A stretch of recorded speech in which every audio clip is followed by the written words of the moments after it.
Hello again, everybody, and welcome. Today, the bloodline explodes, Dynamite ratings tank, CM Punk collides with ESPN, and Saturday night's all right for fighting for everybody but the EVPs.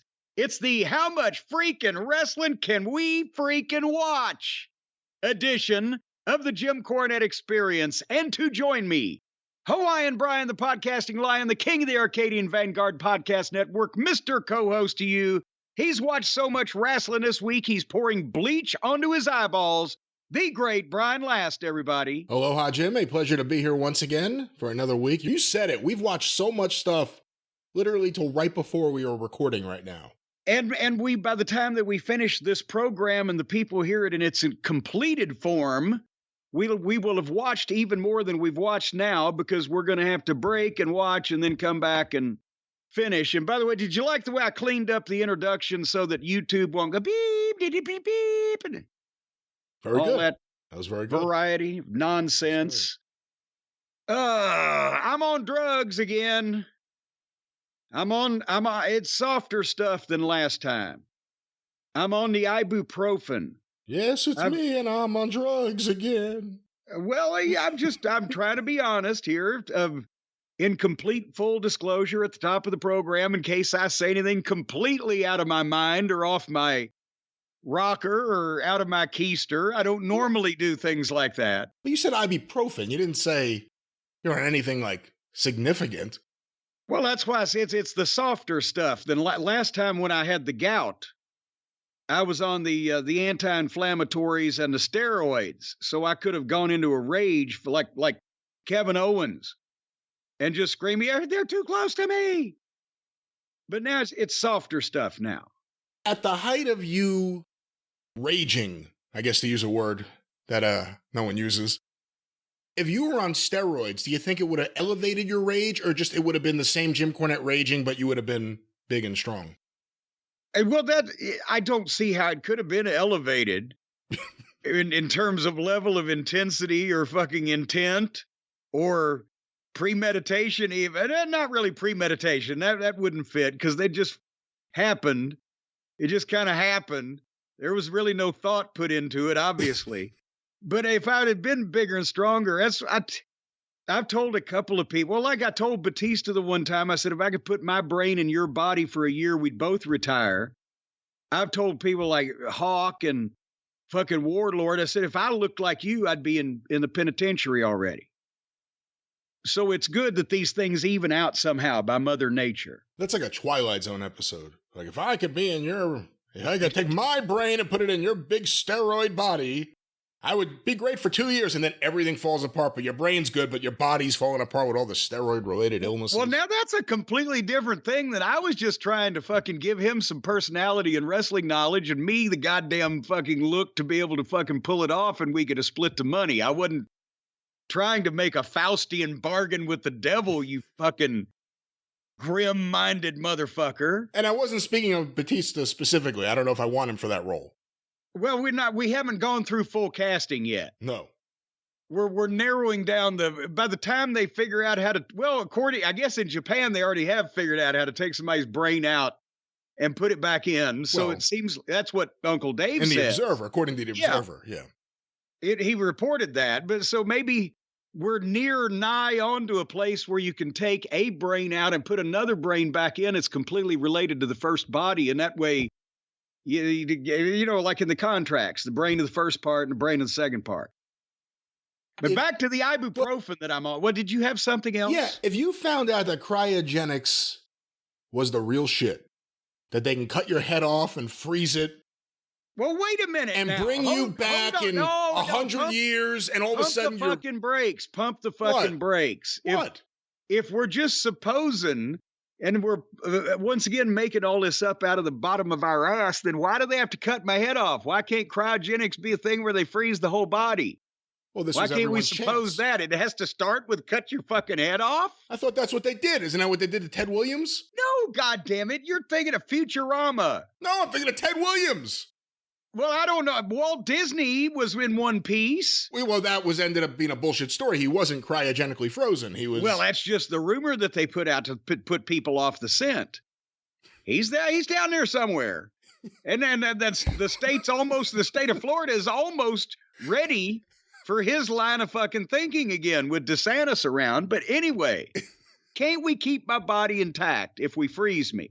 I'm willing to listen to a pitch if you have a pitch, if it involves keeping my body intact and not end up being a head in a fucking jar like on Futurama. But they could put you on a different body. This is your chance to actually get a body to make life worth living. Well, if I get a whole new body, why do I have to keep this same fucking jug head? You don't want to keep your head? I'd like to have my brain. I might have like to add another shot a while back at my face. It's too late to do anything about it now. It really wouldn't do me any good from this point forward unless we started making wholesale changes to other body parts. If I had a more handsome face. Well, we want to tell you about our new sponsor, Dr. Zizmore. Good news, everyone. But back to the ibuprofen now, yes. You snickering fucking. No, I got the arthritis now in my knee. And you know that Arthur and Burse and all the rest of them itis boys, Arthur's the worst one. He's the meanest one. They go out with the Rhea sisters. They do. Ghana and Daya.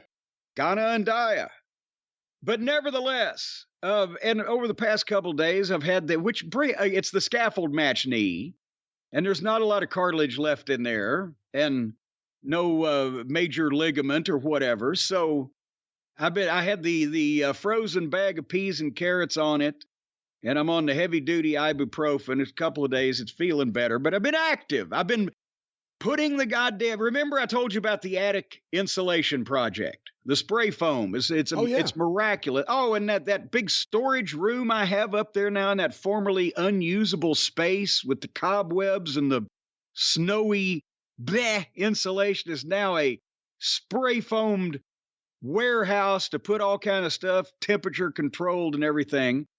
And so I've been moving everything back into the vault from the office that I took out and then trying to clean the office up. And I've been very up and down the stairs, up and down out of the floor, carrying things back and forth. I've wore my joints out, Brian. And the reason I bring this up is because it reminded me of a tweet I saw last week. I was going to make mention of it and I didn't. There was a clip of two girls in Japan doing some kind of flying spot off the apron that led to them just fucking both face planting on the ground in some fashion. I can't remember what they were trying to do. And Leilani Kai, one of the most respected women's wrestling veterans, left alive on the planet, I guess, at this point. Old friend of mine tweeted out, because she's such a wonderful person and she's not in any way trying to harass anybody like I would in that instance. She's just saying, I'm paraphrasing now, but I wish that these young wrestlers would feel what I feel from the, basically as carefully worked as possible stuff that was done back in the days, and they're doing this shit now, and how their bodies are going to feel and the pain they're going to go through. She's trying to be sympathetic, but they won't listen because they didn't listen to Jim Ross. Apparently, Billy Gunn is not a person that is listened to in some quarters over in that company. A lot of people listen to me, but it's like the Steve Allen show. Do they get your program in Cleveland? Well, they watch it. I'm not sure they get it. But, so I'm when we were involved, and even me as a manager, without even having to take all those bumps every night and blah, blah, blah, just what I did. Still, it was as carefully orchestrated for maximum impact on the fans, but minimum injury risk as something like this ever can be. And is still people doing wild, crazy shit and, being injured. And the guys doing, with joint replacements and all that stuff. Again, the WWE and part of this is the contrast we're going to draw in today's program between the programs of the two big companies. But the WWE is at least trying to extend these guys' careers and girls' careers somewhat by not letting them do insane shit that's going to lead to multiple surgeries and a lifelong, pain management issue, by the time that they're 40 or whatever.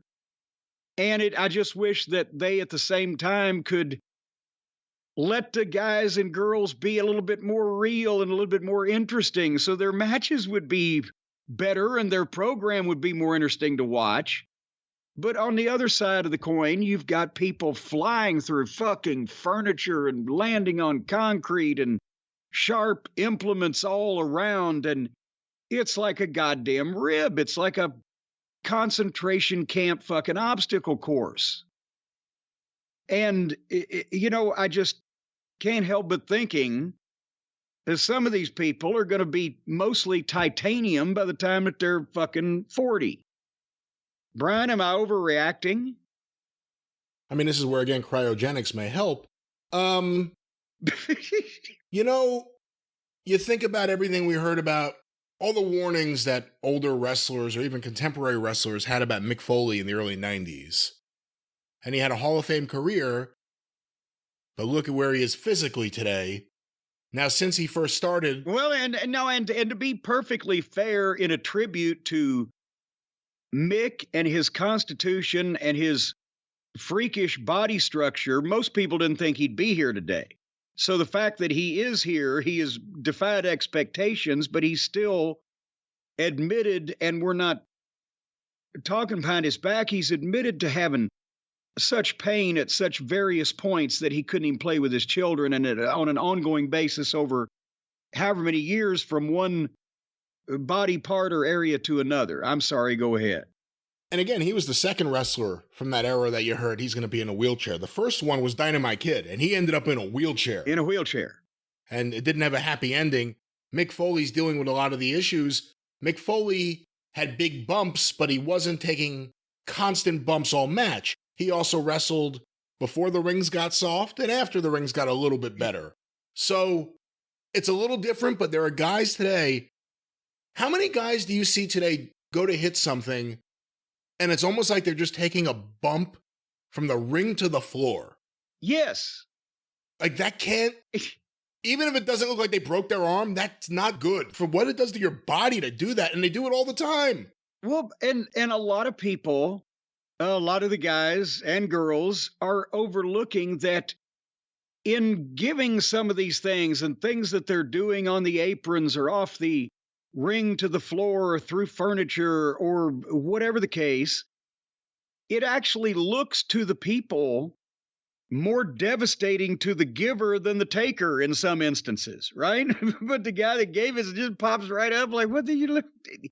They're just cheering loud noises and things breaking and shattering and people falling into heaps.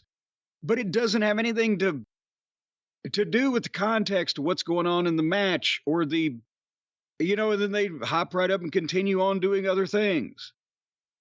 And there's some level of high risk that you have to have these days because of the expectation. But the problem is, and that's where I was going with the comparison earlier, is that the only thing that the chaos and anarchy and constant meaningless stunt show car wreck wrestling, the thing that has, the effect that has on the WWE trying to at least keep the guys from killing themselves is it makes them look more boring by comparison. I will admit that. Well, they ain't hardly doing nothing, which is the reason why that you never let in any wrestling territory or company the chaos and furniture breaking get to this level, because it not only makes the other guys look boring, but when you try to do anything else, it makes you look boring too, unless you're the one or two personalities that can pull it off. And then you've killed your own product, doomed it to, well, we got to do more of this. They can't do any more of this. See where I'm going with that, Brian? No, eventually it has to take a step backwards just because I mean, as stupid as it sounds, it gets too far forward. There's nowhere else to go. They've caught themselves coming around a loop. And there is almost nowhere to go now in AEW, and that's one of the problems they're going to have. And hopefully on the new program, which by the time this program is over, Collision, we will have talked about it. They'll at least start out with a baseline of, can we have some wrestling matches and understand who these people are? And before we break out the goddamn napalm. But we'll see. Hey, step in the right direction. And again, later on in this show, we'll have the review, which we haven't seen yet because it hasn't aired yet. It hasn't happened yet. But Kevin Kelly, lead announcer, no Excalibur. No Excalibur, no Shivani was the biggest thing they needed to do to separate this show, and they did it. Well, and don't slough off the other half of that equation, Kevin Kelly and Nigel McGuinness as a commentary team. With Jim Ross. With Jim Ross to add expert analysis. Who could have ever thought of putting Kevin Kelly together with Nigel McGuinness 12 years ago? Man, look at this roster. Look at these commentators. They're booking this whole show for you. Well, I'm just saying that. And the good thing is Kevin and Nigel have experience working together. And obviously, we'll talk about that when we talk about the program later on. But I'm excited to see that at least we have a new look in terms of the sound and look in terms of the announcers. And hopefully we'll have, this is episode number 1. Here are the people we're going to be featuring, and here's a great main event. And let's go from there. See if anybody gets run over in a parking lot tonight, and Tony Khan has a lot to do with it. And here's 30 minutes of CM Punk. That's what it's going to be. It has to be that to start the show, doesn't it? Well, but he's in a 6-man tag main event. I guess he could pop the corn too, but give somebody else yes, that's why I said, why didn't they just say he's going to have a microphone live in the ring? They didn't have to advertise a main event. They could have made this match. Well, we'll talk about it later on. I've got some emails from the listeners. And Marshall from Norfolk, Virginia says, "Hey, Mr. Cornette and Brian." I like the way he phrased that. Sounds like you're my little dog sidekick. It's Mr. Brian. What's his name, Jerome? His name is Marshall. Whatever. He's from Norfolk, Virginia. Marshall. All right. But now, wait a minute now. Don't piss this guy. Master Marshall. What do you have to say, Marshall? He says, "I just arrived at the Louisville airport to start my Army training at Fort Knox for 5 weeks. I take it back. You're a hero. You are a hero. Thank you for your service. I take back everything bad I was thinking and saying about you moments ago. I was trying to cut you off before you buried yourself, but you're coughing up dirt now. I am a Yankee Doodle dandy. A Yankee Doodle do or die. A real live hero of our Uncle Sam, born on the 4th of July, by God." You like Cagney's song and dance stuff? Well, he was a dance master. He was a song and dance man before he ever even made it big as a movie star. So he was born to play that role. But do you prefer that to his gangster roles? Well, that's like saying, do you prefer cake or do you prefer cheeseburgers? They're both different, but fabulous in their own way. I'm getting back to Marshall. Back to Marshall. By the way, guess what Stacy got me for Father's Day? And happy Father's Day to all you fathers out there this weekend. I don't know when you'll hear this. It'll probably be over. When he gets promoted, he'll be like Corporal Marshall? Well, we're not back to Marshall yet. Private Marshall? He's gonna be General Marshall. General Marshall. General Marshall. Anyway, Stacy, guess what she got me for Father's Day? I don't know. A cake. Huh. A big old 2-layer white cake with white icing and vanilla mousse.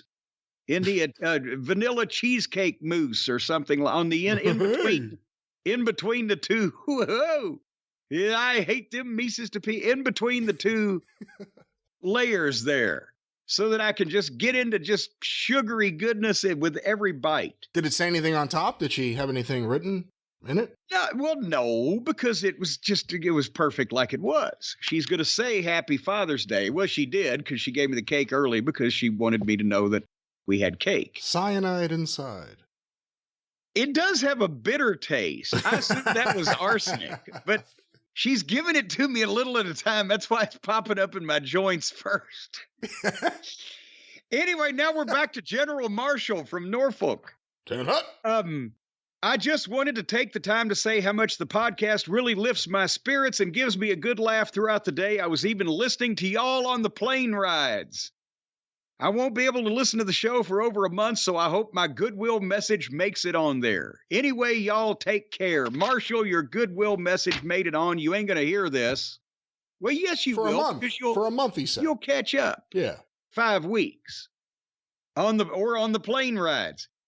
We went to Louisiana. Me and Bobby Eaton, Dennis Condrey. And when we got there, we found out how far the fuck away Oklahoma City and Tulsa was from the rest of the territory. From Alexandria, Louisiana, where we lived, Tulsa was 450 miles, Oak City was 525. And it wasn't like we had a day off in front to make the drive, right? So the first few times, we decided a lot of the guys would fly and we would join them. Because you got $125 trans from the office to make the Oklahoma trip. And that's why we ended up driving a lot, and a lot of the other guys drove, because you could put 3 or 4 guys in a car, you could actually make a profit on the trans. $125 a piece, that's $500 for the car.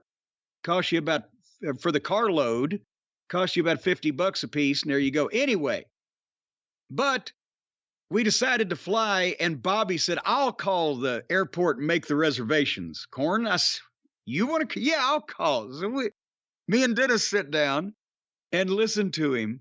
He picks up the phone, and he called the travel agent in Alexandria, is where he was calling, that handled stuff for the boys, right, when they wanted airline tickets. That was before the internet and all that shit, when people didn't know how to fucking buy their own plane tickets. And the first question he said when they answered the phone, he said, hello, I want to talk to y'all about a plane ride. And just the way he phrased it, me and Dennis fell over. It's like he wanted to just take the thing up and buzz around for a while and then come back down. And they hung up because they heard us laughing. Why did he want to make that? Why did he ever make any other reservation calls for you guys? Every once in a while, he would say, I'll do it. Like, I've told a story before, but it's been years and years. But we always ordered for him at the fast food drive-through window, right? Because you've heard Bobby talk, people have heard him on tape, and through those fucking foghorns, and this is the 80s, the drive-through windows, they would invariably say, sir, can you repeat that? Or, sir, I didn't get that, or what, whatever the case, right? So me or Stan would always order. Usually when Dennis was in the car, I'd order for everybody. And one day, it was just me and Bobby, and we go through Wendy's. We're going to get lunch. And Bobby says, Corn, let me order. Okay. And he's sitting in the passenger seat, so he's going to lean up. But I said, okay. So he proceeds in the clearest voice I've ever heard him use. He was imitating James Earl Jones or Liv Schreiber doing a voiceover. I'd like a triple cheese with extra cheese, mayonnaise, pickles, and onions. A large fry and a Sprite, please. And they came back and said, sir, can you repeat that? I couldn't understand you. And I busted out laughing. And now I'm laughing and slobbered all over myself and heaving and can't get my breath. And I gave more to like triple cheese, extra cheese, mayonnaise, pickles, onions, Sprite, and they said, that'll be $4.62. Okay, here we go. So, but every once in a while, he would want to do something for the team that required communication, and it didn't never end up well. All right, anyway, moving on to Andrew from Dublin, Ireland. Our friends over across in Ireland there. Dear Jim, parenthetically, and Brian, so you're included in these things. Thank you, Andrew. Not only do I get the best pro wrestling commentary on the planet from your podcast, I've also learned a bunch of new words. And he has listed a variety of the new words that he has learned from the program. And I thought these were words in common knowledge that most people would know. But I mean, it's Ireland. They got different lingo. Would you like to hear just the list of some of the words? I'm going to make a noise right now just because I have a feeling before you read any of this list, this may be a YouTube edit. I don't know where we're going to go here. No. There's no vulgarity or a blue humor or any kind of obscenity here. These are words that we use that might not be available apparently on every other podcast out there. Okay. See, now you've thrown people's minds in the gutter, and now I don't know where the bit's going here. But the first word, acquiesce. Oh. Acquiesce.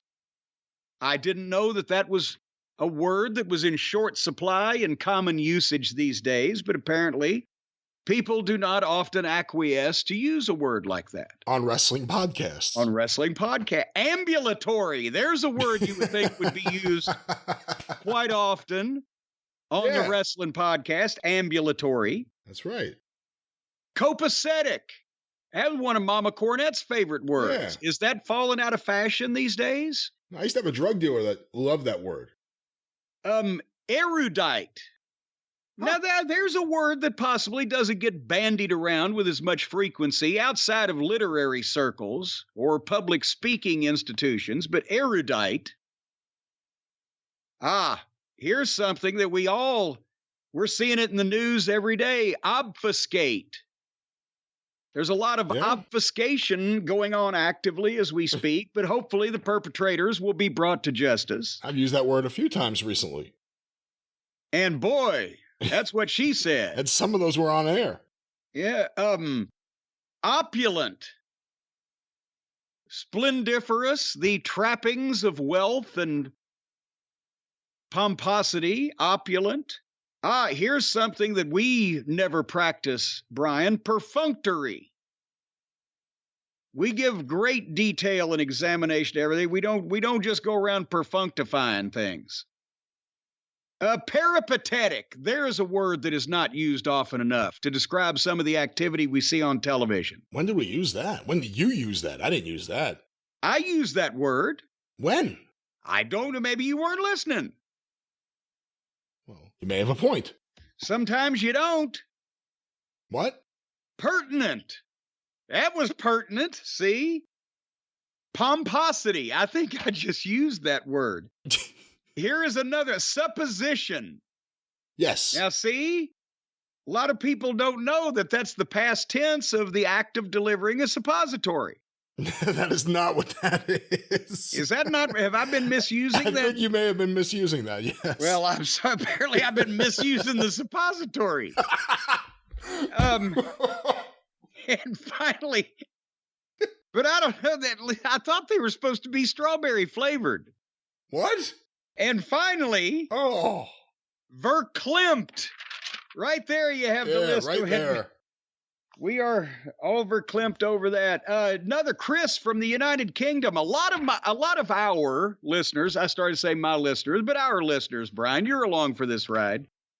A lot of them coming from the UK and points across the pond these days.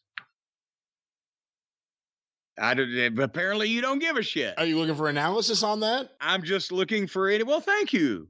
Oh, those of you who we once defeated in a Revolutionary War. I think now that postage rates have gone up, the amount of emails coming from overseas has gone up.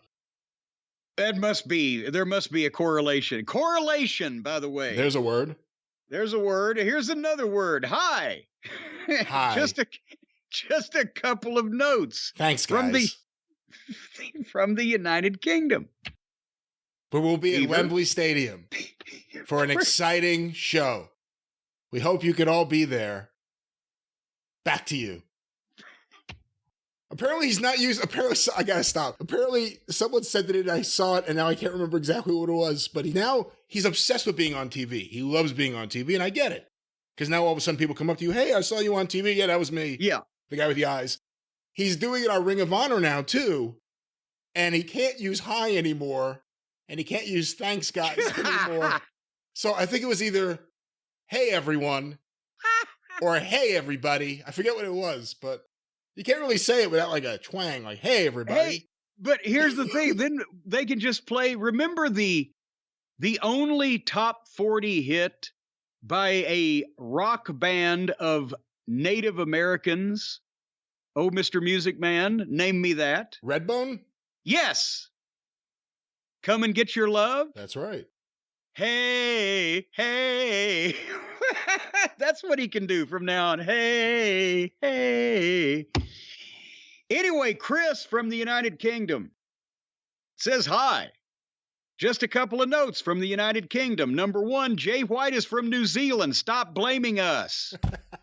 Okay, all right. We got a few emails saying that actually All Jim right. doesn't know the difference between New Zealand and England. Well, is it racist to say they all sound alike? You're a racist. And number two, note from the United Kingdom. We don't all sound like Kevin Patrick. Stop telling the world we sound like that moron. Oh, I'm so sorry. Raw rolls on.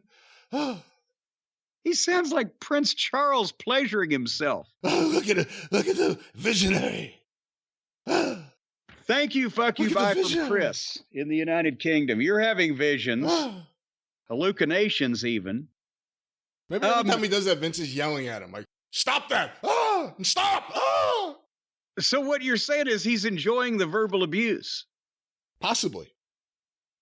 Speaking of abusing people, we got an update on a recent topic that we got the letter, the email, I should say, from the fellow who was a friend of a police officer coincidentally enough, in Ireland. We're back over there in Ireland, who showed the body camera footage of them arresting Chris Jericho in the hallway of a hotel in an incident. We said, well, is that something you can do, to just show people body camera footage? And we asked the members of the cult of Cornette who might be in law enforcement to weigh in on whether or not that this can just be, I don't know, pop up in your home videos or whatever the fuck. Steve, last name redacted. I don't know what, I won't say what the police department might do over this email, so we'll keep him anonymous. But he said, I heard a story about Jericho flexing on the police and the question about viewing body cam footage. Well, I'm a police officer here in the United States and have been for about 10 years now, working for a department which uses body cameras. Reviewing the footage is actually pretty easy. We use a system called Axon, which is probably the most common system used across the nation and beyond. Anyway, Axon has its own web system where all the videos are uploaded to. Reviewing your footage is as simple as logging in, selecting the date, time you want to review, and away you go. Now, the videos themselves are generally not supposed to be released to the general public, especially not by the officers themselves. However, there's really nothing stopping you from recording the video using your phone and sending it out, especially if there's something hilarious happening in the call. So apparently now that's going to be a new television program, is unauthorized bootleg body cam footage. You know, it'd be badass. What does Moxley have to do with this story? I don't know. It just sounds like something he'd like. A television show all about fucking jerky body camera footage of cops, fucking with people. So Moxley'd be like, that's dope. I think it's copacetic. No, what I was going to say is, that's a police officer in the United States, though. The person with the Chris Jericho story was not from the United States. Well, so we if don't the know what the rules technology exists, I assume it can be. Now, I'm open to more feedback from specific, Northern Ireland, from Northern Ireland police officers, but it seems like that's something that is possible to do from this testimony here. Now, of course, he wasn't sworn in, so we reserve the right to have conflicting testimony if we get it. We'll get to the bottom of this shit. Yeah, at the bottom of the toilet. Yeah. Anyway, and speaking at the top of the list, you guys, the Cult of Cornette members, well, you're tops. You're swell. You're the Tower of Pizza. You're the Mona Lisa. What? They're the best because. Why are you giggling now? You remember the Kerry Von Erich promo before the Lawler match? He goes, Jerry Lawler, there's only one Mona Lisa. There's only one Leaning Tower of Pizza. And there's going to be only one world champion. Well, there you go. And there was. Anyway, they have raised so much money. We mentioned the amount last week, but by the time that you see or hear my voice now, Hotchkiss Featherbottom will probably have tweeted his invention, the screenshot trademark of the not a trademark, not an invention of his. He did the whole thing. He does it. Boom. It's just like nothing. That. He literally did nothing. Well, I'm okay. Well, you're going to see it. You're going to see what he did. And you should have saw what I heard. What did you hear? Well, George Thorogood will tell you. But Hotchkiss Featherbottom is going to be tweeting the $750 contribution to the City of Hope via screenshot trademark. The money that was raised in the month of May on the action figures, the breast cancer pink action figures at JimCornette.com. That brings a total with April, where we had the big on sale, to around $7,600. First $69 was to the American Cancer Society. Now, in the future, as we read a couple of the emails, we're going to the City of Hope. There's still a couple of hundred of them available at JimCornette.com, and $10 off each goes to now the City of Hope to fight all kinds of cancer and help people with that affliction. And at JimCornette.com, you can go to the City of Hope, but the road of blood leads to the City of Dope. That's my charity. City of Dope.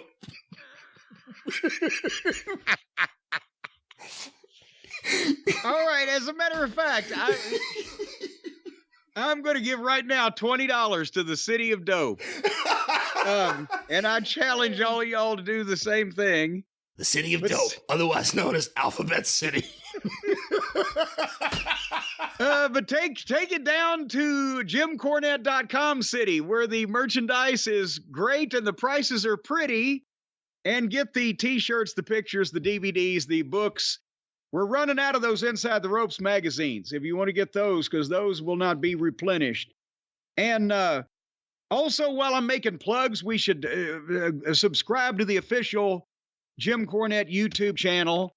Because we're past 360,000 now, but if we don't get another plaque till 1 million, as I mentioned here a few weeks ago, I'm particularly pissed about that. I may not live that long. I've already got achy joints and potential arsenic poisoning. And also the older clips, as well as the Patreon, for those of you who would like to access the programs from our formative years, from the start right on up to when we got good at it, I guess. I don't know how to delineate that. You can do the Patreon, or the Arcadian Vanguard YouTube channel has our early podcast clips on that for the YouTube consumer out there. Correct, Mr. Last? That is correct, of course. Go to YouTube and search for Jim Cornette. The official Jim Cornette YouTube page comes up with all the Travis Heckel artwork, all the guest artwork, some of our most popular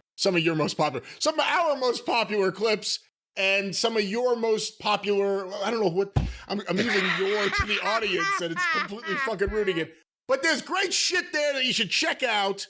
Also, the Arcadian Vanguard YouTube channel. Go there. We have the old clips. Also, some other Arcadian Vanguard shows, including the Wrestling News every day. A lot more to come. And for those who want more Jim Cornette and more cool wrestling projects, stay tuned. There's a lot of cool things in the works. Classic wrestling. You just burrow your nose into all that stuff and get a real good whiff of it, folks. You won't want to turn away. You might not be able to. It is time, once again, before we go any further, we got to get into the wrestling here in a little while, but a popular feature now on the program, something we're getting a lot of feedback on every week. Reggie's Corner is right here, and we've just gotten a few. Hold on. I think we have a few people who've been submitting possible Reggie's Corner theme songs. Oh, wait. Okay. Here's one This one was sent. Well, now, are these theme songs, or are they just jingles, or are they just intros, little stingers? What form are they taking? I don't know. This one was sent by Matt O'Donnell. Let's go to this.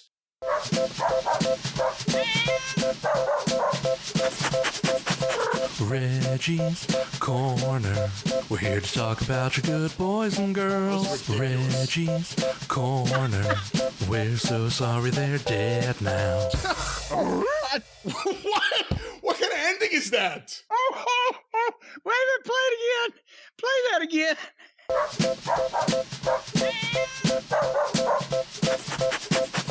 Reggie's Corner. We're here to talk about your good boys and girls. Reggie's Corner. We're so sorry they're dead now. That's so inappropriate. That's so wrong. That is just. Well, he's going to hell. Who was this now that sent this in? This is Lucifer. No, this is Matt O'Donnell. Matt O'Donnell. Well, he's just going right to a hot place. But that'll do, I guess, for this week until something else comes along. That's right. We'll see what else comes in. If you want us to play it on this show, it has to be original music, though. It can't be like, here's Layla with me singing about Reggie. Yeah, we don't want to do that. Because also, that's a 7-minute fucking song or whatever. Well, I was thinking maybe they would just focus on the instrumental part. Well, then they wouldn't be able to sing it at all. Well, then what would it have to do with Reggie? You'd have to add the lyrics onto it. That's the challenge, as opposed to singing the part that already has the... I guess I'm thinking, they've shown us they're good musicians. They could do that. But not here. Anyway, Derek. Not Hey Derek. Not Hey Derek, but Derek. From somewhere, he doesn't say, North Texas. And Derek says, hey, Derek. Now, actually, he gets disturbed when we're constantly calling him. But he said, I'd like to submit our baby boy Chivo for Reggie's Corner. He was a 6-year-old red heeler border collie mix. And this kind of a public service announcement, because Derek says, I came home after work recently and found him deathly sick out of the blue. He was gone within the hour. We suspected poisoning, and it turns out he ingested something commonly called laceweed. To all cult listeners, if you see this shit around your house, get rid of it. It's highly toxic and grows like wildfire here in North Texas. Do you know what that is? I don't know what that is. I don't, but look it up. If you're in North Texas or anywhere, laceweed, L-A-C-E weed. But he says, he was the most loving dog I've ever had. He enjoyed being picked up and held like a toddler and would hug you back like a child. So we're sorry about Chivo, Derek, but hopefully that won't happen to anybody else if everybody pays attention to what you said. The part of the problem, though, is for people who want to learn more about this, when you try to Google laceweed, you just get nothing but articles about laced marijuana. Oh, for heaven's sake. Then laceweed poisonous to dogs. Laceweed. Do a little work for your fucking pet. What would have New Jersey was overrun with laceweed? What would you say about Swami just because you were too lazy to put a couple extra words in there? Hold on, now I got all these stories about dogs eating weed. Hold on, let me go back. But the good weed, not the bad weed. Man, this dog looks fucked up. But anyway, back to Reggie's Corner. Okay, talking about words you don't usually hear on a wrestling podcast. Man, that dog looks fucked up. Anyways, that's what they were saying at the end in Mid-South. Zach says, last week I lost my cat, Lily. Had her since I was 10 years old. She was 17 years old. She's slowly been going downhill since January, but said he would love a quick shout out. Lily, we're sorry. We're sorry about Lily, Zach. But 17, that's a good long life. And then also Paul from Harrogate over in the UK, who he's been on Reggie's Corner twice now because his cat Speedy passed away. And he had mentioned that his dog Leica was unfortunately sick at the same time. And now on June the 7th, Leica passed away. A few young children in our village, he says, he's out in the boondocks, as we call it down south here. In the UK, but a few young children in our village had their first dog interaction with her. She made an impression on everyone she ever met. I would take her on long walks and she'd never get tired. These were genuinely the highlights of my life. Paul, that may have something to do with you living in Harrogate, but nevertheless, we'll all miss Leica on your behalf. And Joseph wrote that he lost his best friend and sidekick of 18 years, Emmett, who was a dog, and the last couple of years he's obviously gone downhill, but wherever we left him alone, or whenever he says where, but whenever we left him alone, we would put your show in for him to listen to. So we were keeping him comfortable, Brian. What are you giggling over there about? I'm trying not to laugh. You got me. It was so stupid. You're like, his best friend Emmett, who was a dog. Well, because 18, you would think he's a cat. Not a dog. That's old for a dog. Why are you... All right. It's highly inappropriate. And one more thing. Well, last one. We will keep Leica in our thoughts. Leica. And not Luca either. Luca. Suzanne Vega. Suzanne Vega. Yeah. You like Tom's Diner? It gave me gas when I was there. I like the Sweet Daddy burger, but the fried jalapeno peppers and cheese gave me gas. Anyway, Luke from wherever the fuck Luke. Oh, it's Luke from Seattle. Okay, yes, Luke from Seattle. Says, I come to you with a sad and gruesome entry for Reggie's Corner. My girlfriend came home with 2 hamsters. I was annoyed at first, but these 2 little furry fellas were pretty cute and enjoyed playing together in their igloo and running wheel. We enjoyed both Alvin and Theodore as they went on with their daily shenanigans for about a year. Then one day last month, I came home to the most gruesome and haunting scene in their enclosure. One of the hamsters, Theodore, was very clearly dead with its eyes removed. Blood was everywhere. There were bites taken out of its back. On the other side of the cage, the other hamster, Alvin, was also very dead with blood all over his face and an eyeball laying next to him. I was disturbed to find this scene and quickly disposed of the evidence before my girlfriend could see it. I Googled hamster eats brother, and it appears it's fairly common after one dies, the other will eat its dead body to apparently hide it from attracting predators. The worst part was while cleaning the scene, the dead cannibal Alvin shit out a clump of Theodore's fur. Oh, both are buried. The worst story I've ever heard. Both are buried very deep underground in our backyard now. They will live on forever in our hearts, but unfortunately, the images of the sick crime scene will be engraved in my brain forever. What happened to Simon? Well, here's the thing. Therein you've hit on part of the problem here, Brian. Because I think this crime scene needs to be re-examined. I think it doesn't take Columbo to see that you have 2 victims. What did the cannibalistic hamster, Alvin, die of? He says he was very dead with blood all over his face and an eyeball laying next to him. Well, he shit out fur. We know that. I can't believe we know that, but we know that. Well, but did he die just from hamster poisoning? Maybe guilt. Maybe he thought about what the fuck he was doing.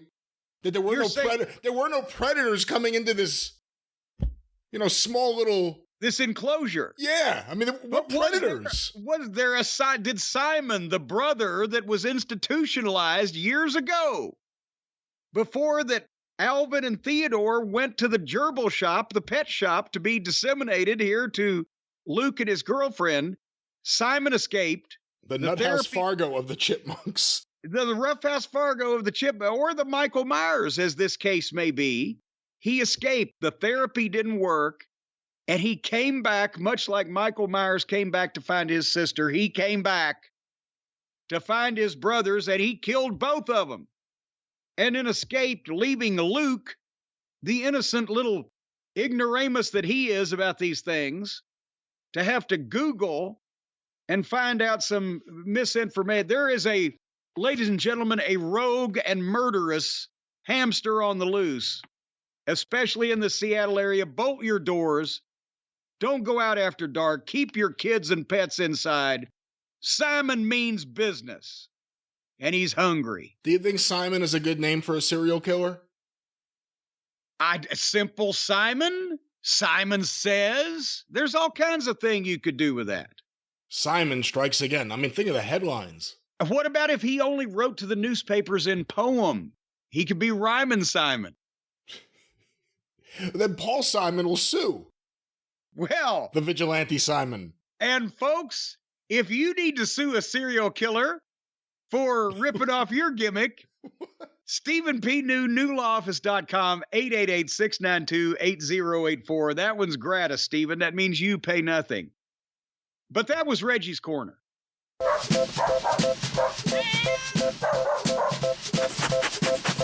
Reggie's Corner. We're here to talk about your good boys and girls. Reggie's Corner. We're so sorry they're dead now. Well, that was Reggie's Corner, ladies and gentlemen. Well, you have any other serious topics? No, we're gonna go right to somebody else who was cornered this week.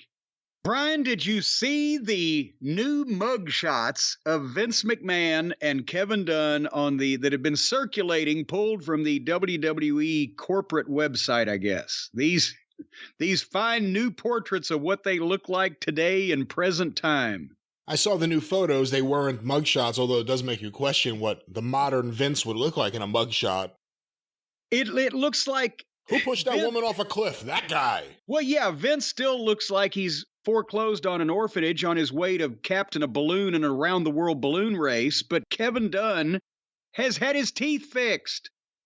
And everybody was talking about this. He's finally taken my suggestion and taken some of the millions of dollars that he's made on that stock and gone to the fucking dentist. He looks like, well, I can't, his mouth looks like it belongs to a normal human now. But now he's made some other odd choices, because since the last time I've seen him, he never had an abundance of hair in all areas of his head. There was some spots, but he had hair back in the day. But now he's lost so much of it in so many different places, he can't really just let it grow out, because then it looks like he's got the mange or he's undergone some kind of radiation poisoning. But he can't shave it all the way slick like Stone Cold or somebody like that, because even though he's got his teeth fixed, he still has a head that's somewhat rodent-shaped, being a member of the beaver family. So if he shaved it slick, he'd look like an uncircumcised penis sticking up out of a fucking collar of a dress shirt. So what he's done is he's gone for the gray stubble look, where he still looks like he has hair if he'd let it go out, but at the same time, he really doesn't. Did I describe that for the folks who haven't seen that picture? In the last few seconds, you tore down his teeth, his bald head, his beaver-shaped face, and his facial hair. I said rodent-shaped head. Oh, excuse me. That's indeed what you said. Not beaver-shaped. That just wouldn't make any sense.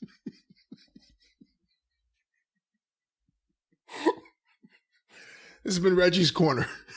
Oh, and we're so sorry. He's dead. But anyway, because at one point, didn't Kevin Dunn have a fucking like an egg or the equivalent of it on the website? There was no picture of him up there. I think that is true, actually, on the corporate website. Yes. Yes. And then now finally he is acquiesced to have his mug put up there, but only after he's undergone extensive work on his grill and his general grooming and demeanor. I bet he was wearing makeup too, because he's always had a fairly sallow, unhealthy pallor to him. Meanwhile, Vince is over there with more makeup on than fucking Tammy Faye when she went to the mall. That's the other thing. I mean, if you look at these guys, these are the same people that were running the company 25 years ago, 30 years ago. Their hair is dark. Vince's hair is darker now, and Kevin's teeth are newer. I mean, did you ever think, looking at them then, that like in 30 years' time, both these guys will look like different people? No, I never thought. Vince looks nuts. That photo looks like it was photoshopped. It looks like he looked nuts already in the photo, and they're like, oh man, he looks too nuts. How do we clean up all this nuts? Let's try something. These nuts. This is the best we could do. And that's what that photo is. There's something going on. I never thought that Kevin Dunn would even try because of what he was starting out with. He didn't have that much to work with. It seemed like a fucking fruitless task. But with Vince, I never thought that he would crack up to the point where he changed his appearance completely but I guess I should have all along. I just thought he was too proud. And this is what I am, pal. You know what? I still look good or whatever. But he, with the hair color and the mustache and the whatever the tweaks and tucks and nips and valleys and whatever the fuck has gone on, he can't be 80. He just doesn't want to. No, so anywho. So he's wearing a mustache that no one wears since the 1920s. That'll throw everyone off the scent, dressing like a silent film star. I'm telling you, he thought a lot of Raymond Navarro back in the day. In the trailer park in the 40s, they down there in that part of North Carolina, they were about 10 years behind on the movies. So, Clark Gable. No, Clark was that fresh-faced young newcomer. That was Errol Flynn. I think we're going more for Conrad Veidt. Fairbanks. There you go, Fairbanks. That's what he's a swashbuckler. And didn't we say not long ago that people don't buckle enough swashes anymore? There's a word you could add to that list. There is not enough swashbuckling. Put fucking Vince McMahon's I'm double dog daring somebody.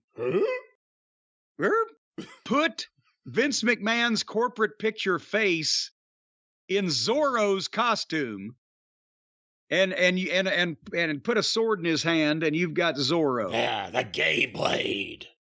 I don't know if he'd like to be termed that or not. Possibly not. But nevertheless, that was Vince McMahon's and Kevin Dunn's new photos on the, not nude photos, by the way. I don't want anyone to mistake what I said. New, as in recent. Photos on the WWE corporate website that were I didn't look at everybody else. I just saw those. I haven't gone to the site and seen what the fuck all the rest of these shysters look like these days. They've had a whole bunch of turnover since I was there and saw them in person. What do you think? We're like 2 years away from Vince, having a ponytail? Or bleaching his hair blonde? Well, what's he going to do next in this bizarre late life crisis? I'm afraid if he grew that much hair and had it hanging down, it would give him neck trouble.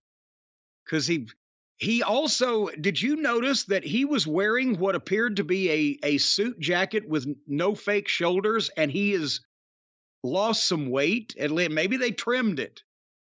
But he looked like a normal human being with normal shoulders at his age and stature. You didn't notice that? I didn't notice his shoulders. There were shoulder pads. My eyes were immediately drawn to his shoulders. Did you wear big shoulder pads with your jackets? If there was shoulder pads in the jacket I bought, I wore them. I didn't go out of my way to artificially inseminate any shoulder pads. All right. But Vince's, it looked like somebody forgot to take the fucking hanger out of his jacket most of the time. Anyway, should we talk now about his company? Or, no, where were we going? We're talking about, before we go to SmackDown. His favorite wrestler. Pardon me, I think of these transitions and then can't remember them. But everybody knows that Vince McMahon Jr.'s favorite wrestler was Dr. Jerry Graham. And it just so happens that the Dark Side of the Ring episode this past week on Vice TV was on the Graham family. And it focused on Eddie and Mike Graham and the thread of suicide that had run through their family. They were obviously, even though they weren't real Grahams, their family name was Gossett. The episode was mostly focused on them. Billy Graham needs his own episode, which I'm sure will probably happen, as Mama Cornette used to say, by the time it's over with. But in this one, they had to tell somewhat of the Jerry Graham story to be able to illustrate where Eddie first attained fame and got the gimmick and etc. And that's why to be honest, I just love the hospital story so much. To see a reenactment of it on television in 2023 when it happened in 1968 or whatever, still gave me tickles to no end. But the big thing in this episode, I thought, and probably the thing that you liked best, was the footage that has not been beaten to death. The Florida stuff that probably, would you say, with the exception of the AWA and the Gagne library, there's more Florida stuff than from any of the other territories. And the WWF, I should say. Well, and the Crockett stuff. Well, but now here's the thing. Crockett stuff goes back to that era and somewhat before. There was a few things, but Eddie Graham, they kept film. They kept older TV shows. You see that stuff from the early and mid 70s. And so I just like that the footage here was stuff that hasn't been beaten up at every other documentary. Yes. Yes. I know you have more in your collection than they do, but well, I mean, there aren't a lot of documentaries about this topic or these topics. I mean, it really was about Eddie and Mike. It really was about, that wing of the family, whatever you want to say. I know they did the Dr. Jerry Graham reenactment and talked a little bit about him, but it really was all focused on Eddie and Mike. By the way, I'll say, you were fantastic. You were so good. Well, thank you, Doctor. No, you were so good that, they didn't even drop Jericho's voice in for a while. I forgot there was a narrator. And then all of a sudden his voice, because it was just you and Mike Graham's daughter. And you guys were telling the story perfectly. And then all of a sudden Jericho, to very, somberly, and then he didn't need him. You did great. Well, thank you. I appreciate it. And also Dottie Curtis. Don Curtis. She was great too. Yeah, that's right. And, thankfully, because so many people from that era are no longer with us. So it was nice. And she was figured out. Don Curtis was obviously a main event top level wrestler in the late 50s. And then he was a team with Mark Lewin, and they were big in the Northeast. And I'm sure that's where Eddie and he had probably first met, maybe in Texas, but probably in the Northeast. And they did business with each other for the next 25 years or whatever. Don Curtis, when he retired from in the ring, was the promoter in Jacksonville, Florida, at the Coliseum. Jacksonville, throughout the years of championship wrestling from Florida, was probably one of their, I'm going to say, most consistent towns. Just a really good town, nice buildings, seated 6,500 people. Jacksonville was a good wrestling town, and Don Curtis promoted spot shows, did some television announcing for some periods of time, and was really figured into that office. So Dottie knew, what was going on with the Graham family more than most people outside the family, that especially it would still be alive. And of course, like you said, Nicole, Mike's daughter, was fantastic and got a ton of praise on social media for how she's handled things and carried herself and everything. Yeah, Don Curtis, like so many other people, came to Florida because of Eddie Graham, was set up because of Eddie Graham, and eventually had a big falling out with him. And that was it. He ran opposition, and that was the end. But great Malenko. I mean, there's a string of guys who were real tight with Eddie Graham and then completely fell out, even though they were such a big part of that company's success. And, I think that's when I talk to the Dark Side guys, and obviously this is a 46-minute television program or whatever, but I illustrated, and I don't know whether we've talked about it on the program or not, because we've done a couple things on the Graham family here over the past few months. I did the research for this program, and that led me to start talking about it. But Eddie Graham had his choice of wherever he could have gone, coming off of being part of the Graham brothers and selling out Madison Square Garden, being big in the Northeast. And he picked Florida, where he had been before twice. Once when his rookie year, early 1950, 51, and then right before he went to Texas and became Rip Rogers. So he knew the layout of the territory, and he knew that in the 50s, Florida was not a big money wrestling territory.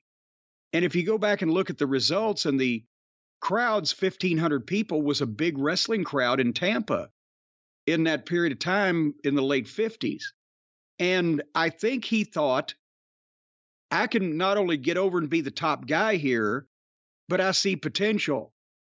Florida's growing. It was it was still swamp except for Miami Beach in a lot of cases back then. He saw an opportunity there. And I think it's also kind of coincidental. The period of time that Dr. Jerry Graham had convinced Vince Sr. to give him another chance with Luke Graham as his new brother.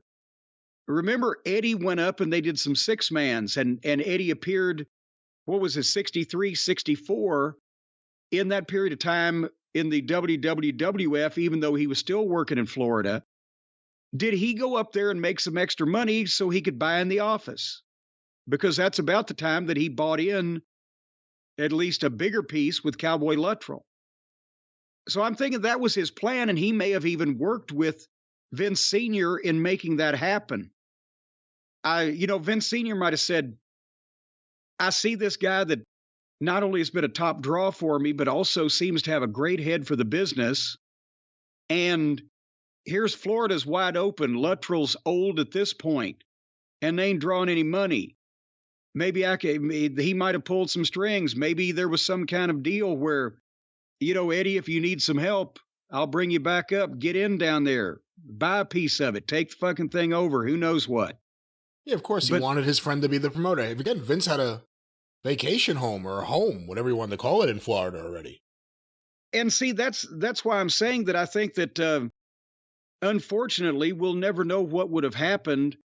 Eddie Graham was not going to give up Florida to Vince Jr. or anybody else without a fight. But when it became obvious that Vince was taking over, if Eddie Graham if he'd have lived 4 more years to see Crockett sell to WCW and Hurd and all that, I think you would have seen Eddie Graham working with Vince McMahon. But nevertheless, back to the show. Also the magazines, the pictures, a lot of that stuff was the stuff that I had in the vault here that I furnished them, but a lot of other stuff was from, a variety of sources. And it's also, it's amazing when I saw the footage of, Eddie Graham liking to bring guys in that wanted to be wrestlers and have the guys stretch them. And Kevin Sullivan talked about it. Watts did the same thing. Watts learned from Eddie Graham. And anytime some big schlub would want to be a wrestler, he'd have him bring him in the ring in Shreveport and put him in the ring with Dr. Death. And one night, this guy just kept hanging onto the fucking ropes. Doc couldn't get him out in the middle of the ring to do anything. And Watts is like, here, I'm an old man. Come take a headlock on me. And the guy grabs a headlock on Watts, and Watts takes him up at a belly to back and turns him over and splits the seat out of his pants and pissed him off even further. And he wrapped the guy up in some kind of sugar hold and had him picking his nose with his right index finger from around the left side of his head. But that's the way that those guys not only learned and were taught and trained, but it did have, besides the sadistic side of it, it had the effect that they were looking for, in that guys would go and tell their friends and tell other fans, they fucked me up. Those guys aren't a bunch of bullshit. And that's what they were going for. That wasn't what Eddie Graham was going for, I don't believe. Well, because I've talked to a lot of people that were there. He was just into, I don't know if it was just when he was drinking or it was just in general, but he was into seeing marks, as he would say, get destroyed. I mean, chased into the street, bloodied up, hurt bad. Bob Roop was the person everyone always points to as being his main assassin. But there are a lot of guys in that snake pit, and Eddie Graham loved seeing people off the street get brutalized. And it wasn't that he wanted to run his fans off. It was he loved the fans coming and buying tickets, but it was a side hobby of his that he liked to see people get stretched. And then he wanted to get in there and participate after the person was already beaten up. And the same thing happened to him. That's what they used to do to guys, to determine whether they wanted to get into business or not. And then Stu Hart, they all had that, fucking little quirk, let's say. But with the and also that, and then it could backfire, which is why they took too many chances when they did shit like that. Whether it was Tim Woods getting his finger bitten off by the soldier in Columbus, Georgia, or our boy William getting out of the sugar hold in Frankfurt or wherever it was. Yeah, that's how Terry Daniels got into the business. He got out of the crowd to challenge Adrian Adonis in Southwest. Yeah, so sometimes it would... Or Amarillo, excuse me, not Southwest, yeah. Amarillo. But anyway, and then, they covered Eddie and Mike's relationship starting out. Mike was an amateur wrestler and then turned pro.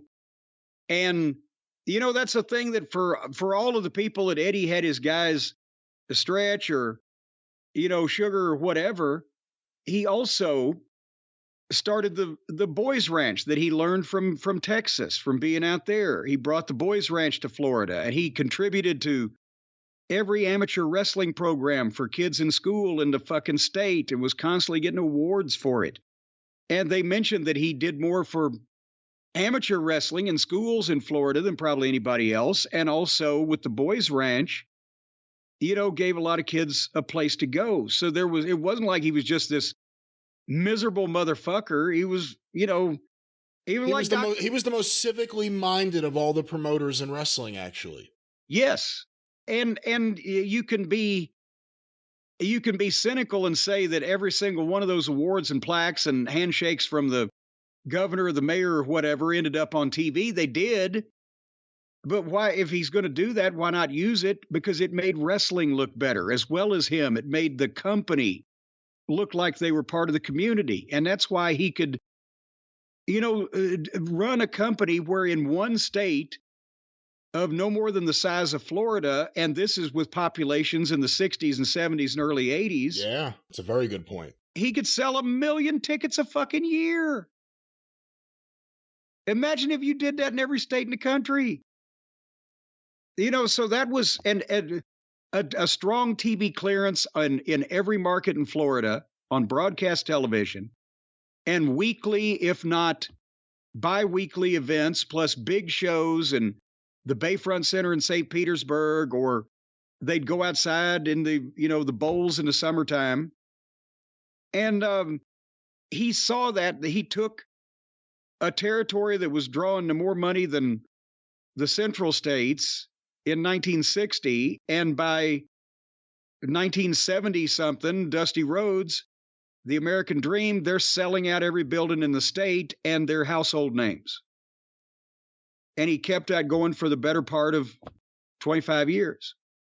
One of the things I was happy they pointed out in this, because it's something a lot of people miss out on when they talk about Eddie Graham. A lot of people point to business dealings and different things that didn't work out, plus alcoholism and various different things. Wasn't a young guy. We know so much now about CTE. I'm not saying this was that, but who knows?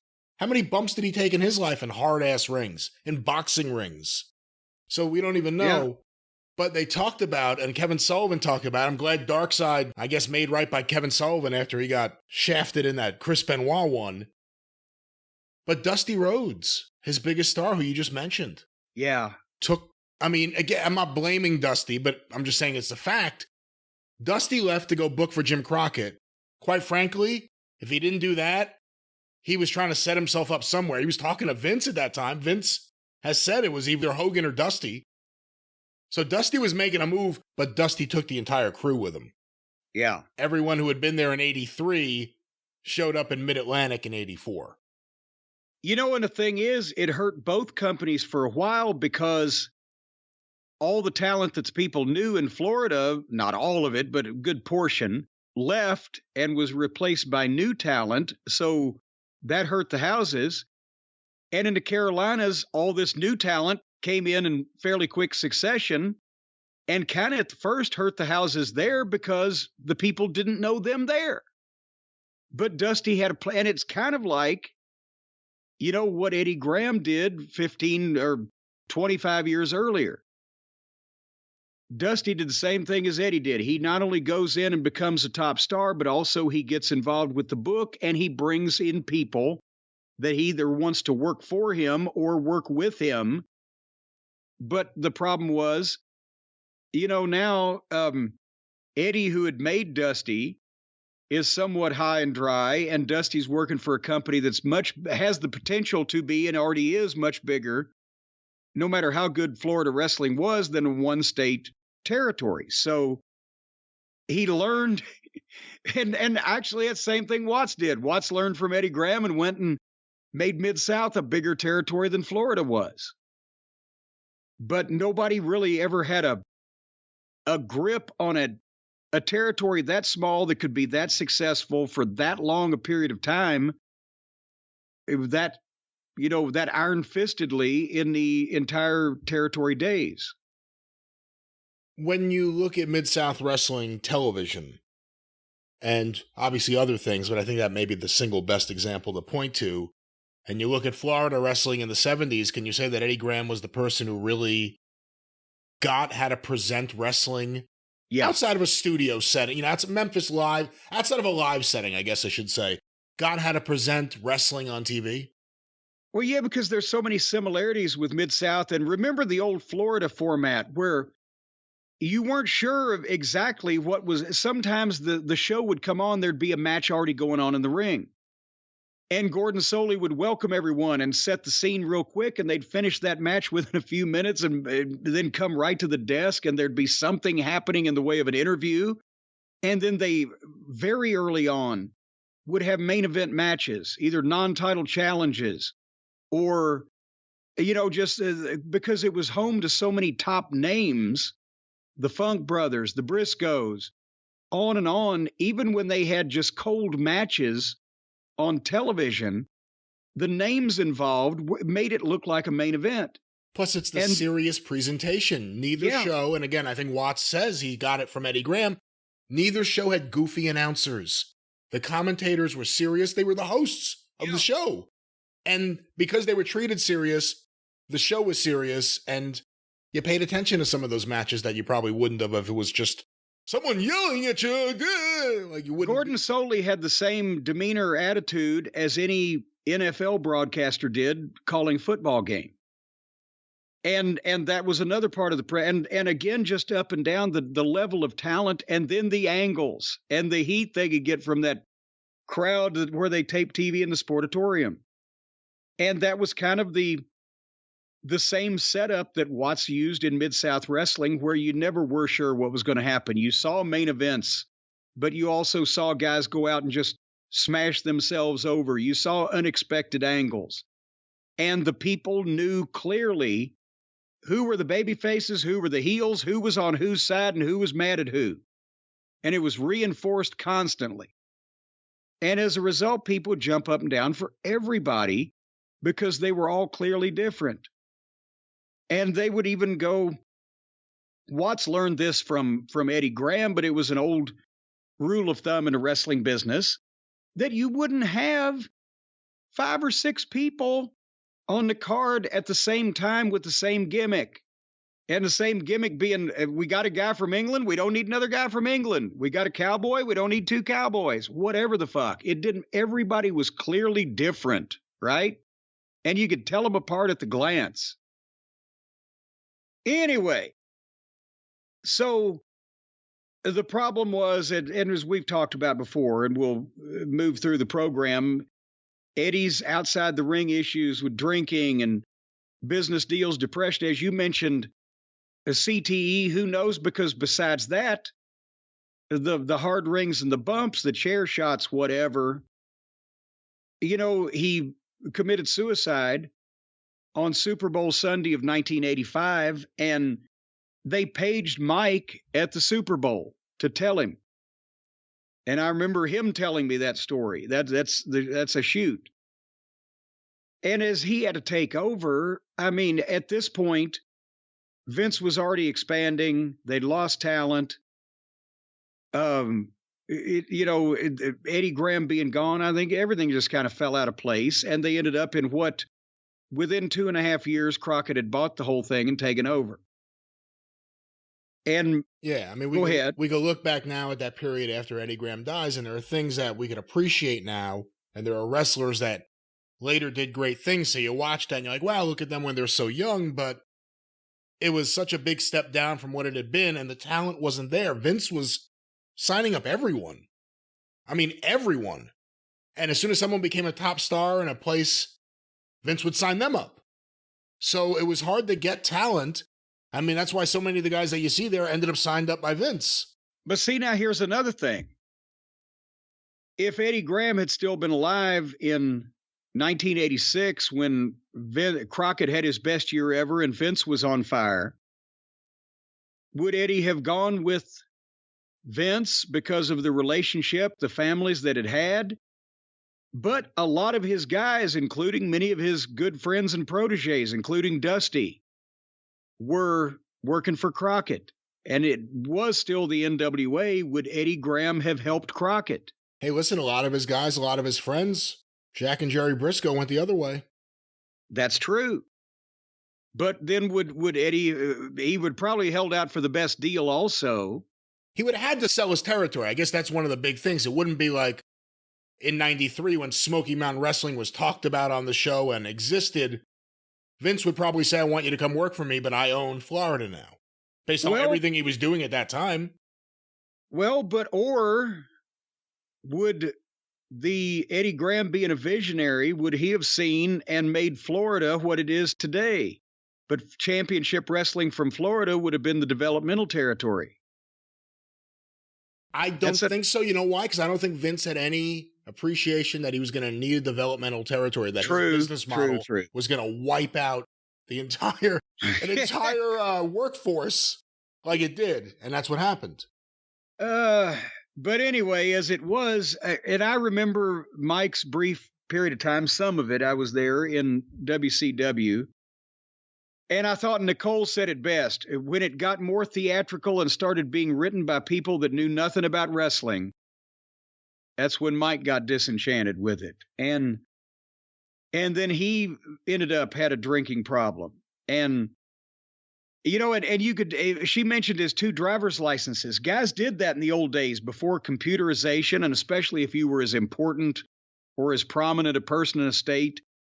He had a Mike Gossett and a Mike Graham driver's license so he could get DUIs on each one of them. That's crazy.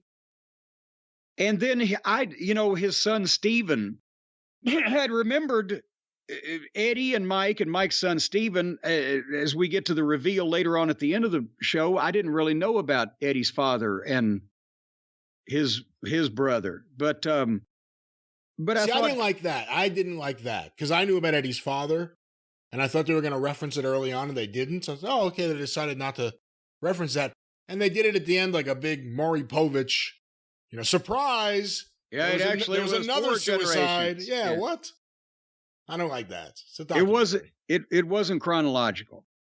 But I thought Kevin Sullivan, again, did a great job. And he was really close to Eddie. At a point in time, I did the interview with Kevin years ago about the Florida territory, and there was a period of time where Eddie and Mike were kind of on the outs, and Eddie was taking Kevin out on the fishing boat. And when they were young, Kevin and Mike, they looked so similar. That's why as a tag team, they looked like a brother team. And I think you said it in the episode, and you were right. Mike was better in a tag team than as a singles guy. And I think you saw it even like that fired up promo after the Freebirds attacked him. Yeah. He wasn't a singles promo. I'll put it that way.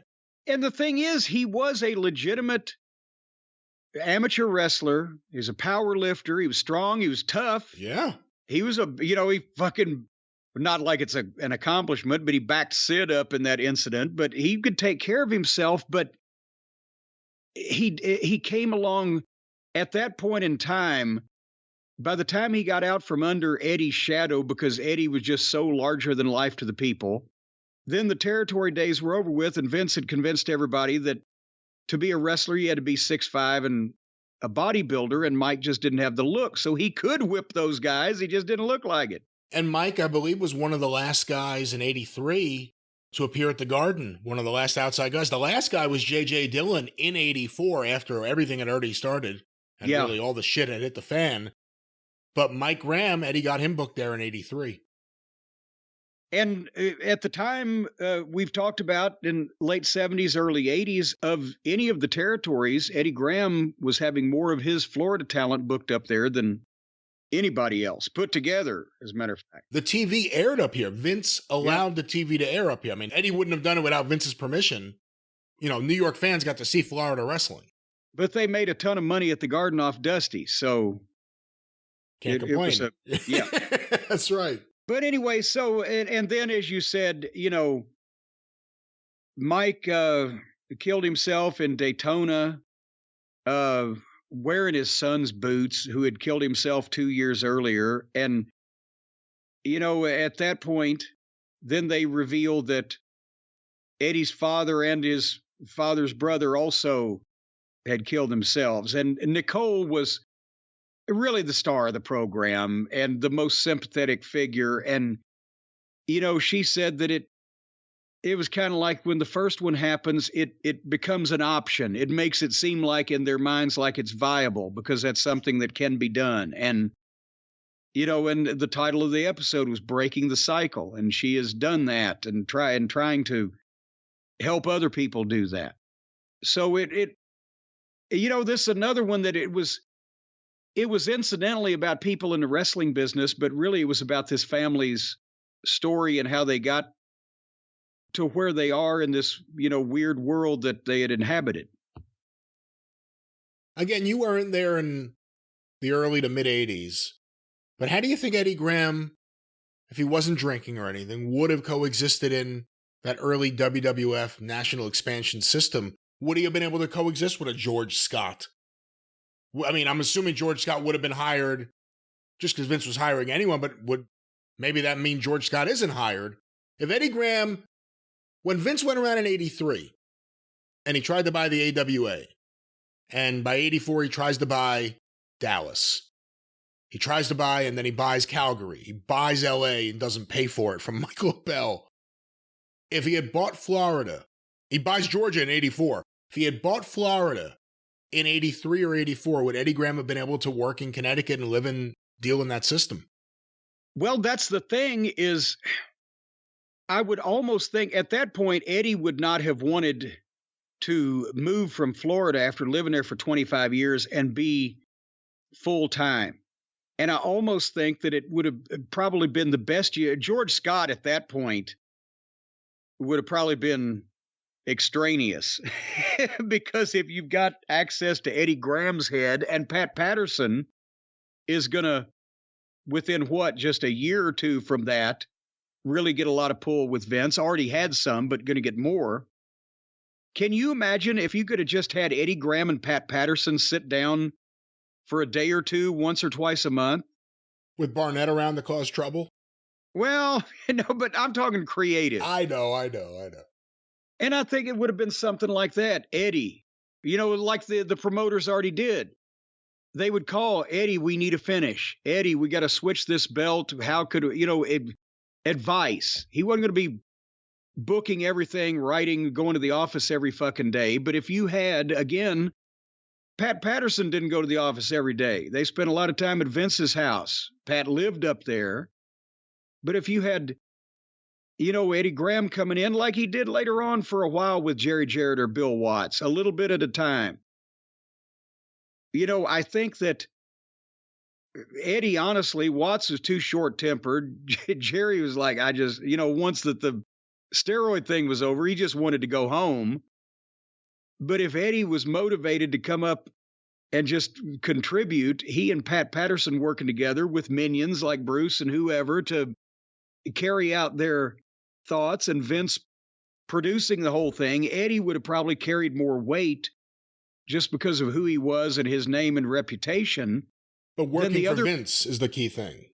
Well, that's the thing. He would have carried more weight with Vince than maybe even Bill Watts because of who he was and the fact that, my God, you know, Vince was watching him when he was a kid because he was watching Eddie while he was watching Jerry, and the respect that his father had had for him. Remember Vince did an interview, and I don't remember if it was Steve Austin or something else, and he was putting down all the other promoters, you know, the usual shit. They were all fiefdoms and all that. Except Bill Watts. He knew how to fight. You know, like he ran up against me. He appreciated the fact that Watts didn't lay down. Watts was going to defend his territory. And he did better than most people for a while, especially with the help of the New Orleans State Athletic Commission. Yeah. That helped a lot too. But, or Louisiana, I guess I should say.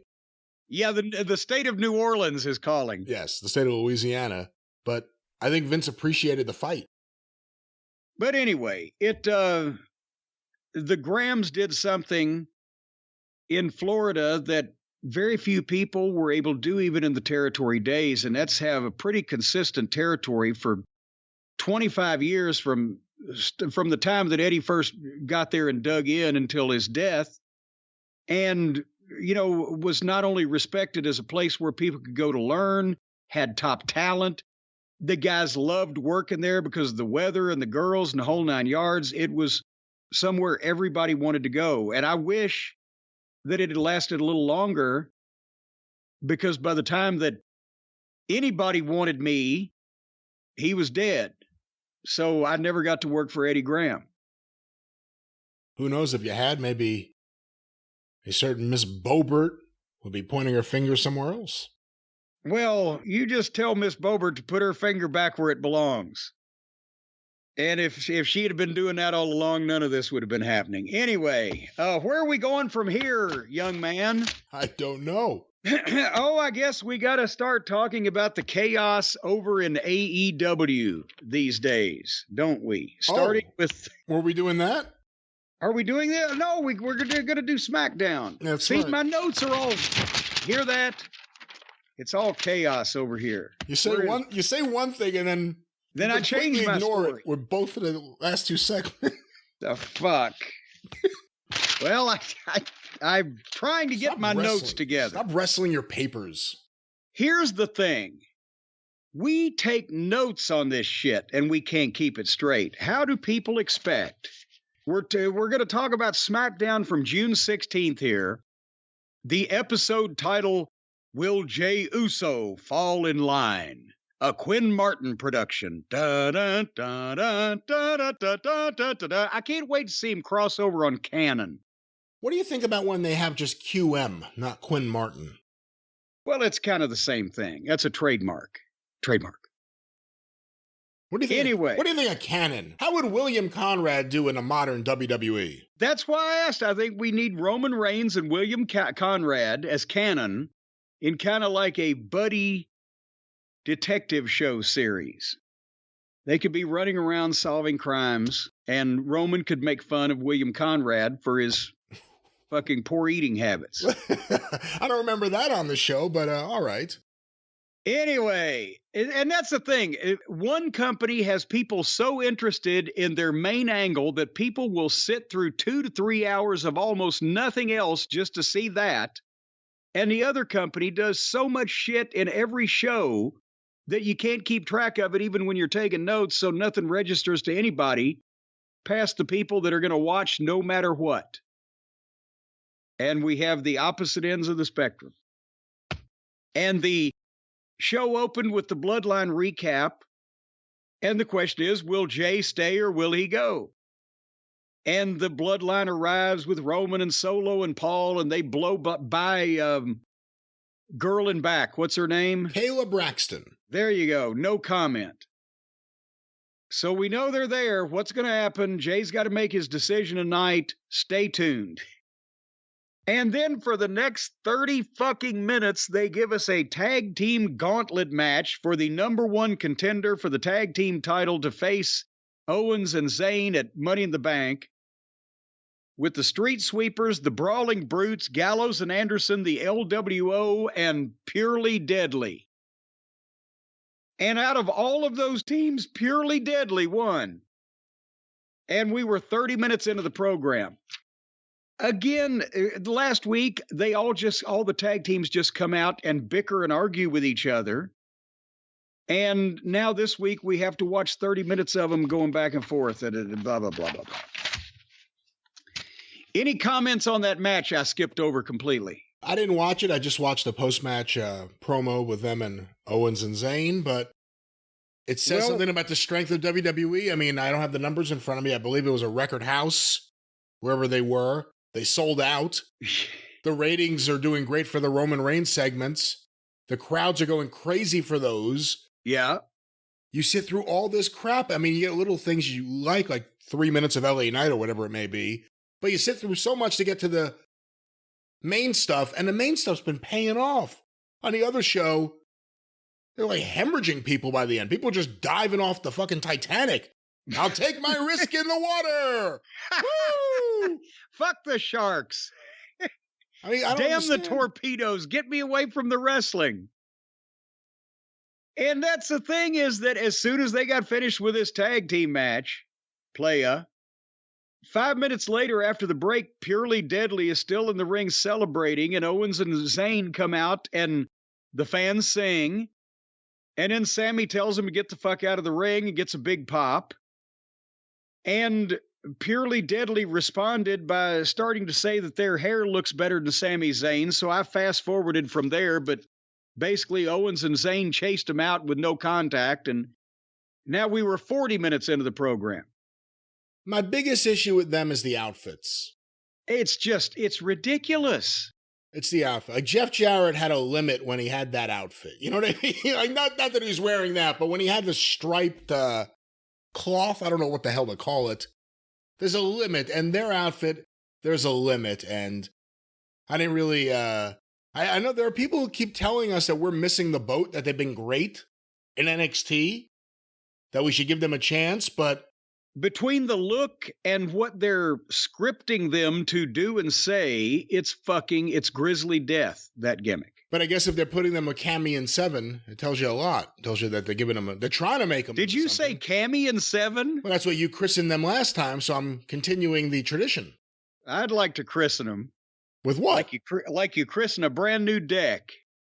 Piss right off of it. You're going to piss off of them? I'll piss off of them. You're going to stand on their shoulders, I guess, while they're standing there like a pyramid? Yeah. We'll make a water fountain out of it. And I'll be the little boy pissing into the pool. This would be a wonderful statue for the Cornette Museum one day, right in front. Yes. I'm thinking about opening that museum. Right into the fountain. So Paul and Roman and Solo were in the back in their locker room. And Paul asked Roman if he's spoken with Jay. And he said, no, he should be reaching out to me. I'm the tribal chief. And Roman's so great in these things because the facial expressions and the way that he's thinking and ruminating over things. And finally, he tells Paul to go out and talk to Jay now. And Paul was fucking tremendous on his whole thing, bouncing back from being a sycophantic toady, groveling at Roman's feet and, making over his every gesture to being scared shitless when something's about to happen, to being smarmy and conniving when he was trying to sell Jay on the whole thing. Anyway, Paul takes off. Great delivery by everybody involved. And then we saw Io Sky against Zelina. Comments? On which segment in particular? Anything on Paul, Roman, and Solo, or Io and Zelina? Io and Zelina was fine. It was short. You didn't watch that. I did. It was short. It was quick. No, because I actually like both of them. They're like two of the women I like in the division, so I'll watch them wrestle each other for 2 minutes in a commercial break or whatever it is. We've heard that Heyman's floated the idea out there in the sense that he said it out loud, that Roman Reigns should get an Emmy for the work he's doing. And we've heard rumors going back a few years now that Roman wanted to go to Hollywood, he wanted to be the next Rock, whatever it may be. He may get some movies and he may make a lot of money from them. I don't know if he'll ever have a role this good. Because it's him and it works. Because you can never have a role as good in a movie as if it's just you. And this is who he's become. That's why wrestling got over, yes, you can get emotional over a movie, but nobody tries to hit the fucking screen and cut anybody on the fucking in the movie, right? Wrestling is a little more of a blurring of the lines between real and a work, and that's why that people get caught up in it. And this is not glowingly fake like everything else in wrestling, even though we've pointed out the parts that are preposterous, but we'll take what we can get in this day and age. And we're going to have to start skipping a few of the lesser segments on all these programs because we're now going to tally at 10 hours between the two companies. Tally ho, 10 hours a week, but just between these two companies. It's ridiculous. Anyway, speaking of ridiculous, Grayson Waller with his talk show with Charlotte at the top of the 9 o'clock hour. And Charlotte is great. She's a star, but I can't suffer Waller. The cheesy set, the fake graphics, the scripted back and forth banter or whatever. Charlotte's out there for a while. Bianca skips out to the ring, smiling and twirling. She wants the title shot. Sounds like Jerry Springer. She's, am I tripping, girl? Maybe that writer that sued had something. And did you think they're turning her heel? I think we're being led in that direction, even if it doesn't happen. Because Bianca has a legitimate bitch in that she lost her title and then didn't get the first rematch because Charlotte shows up, right?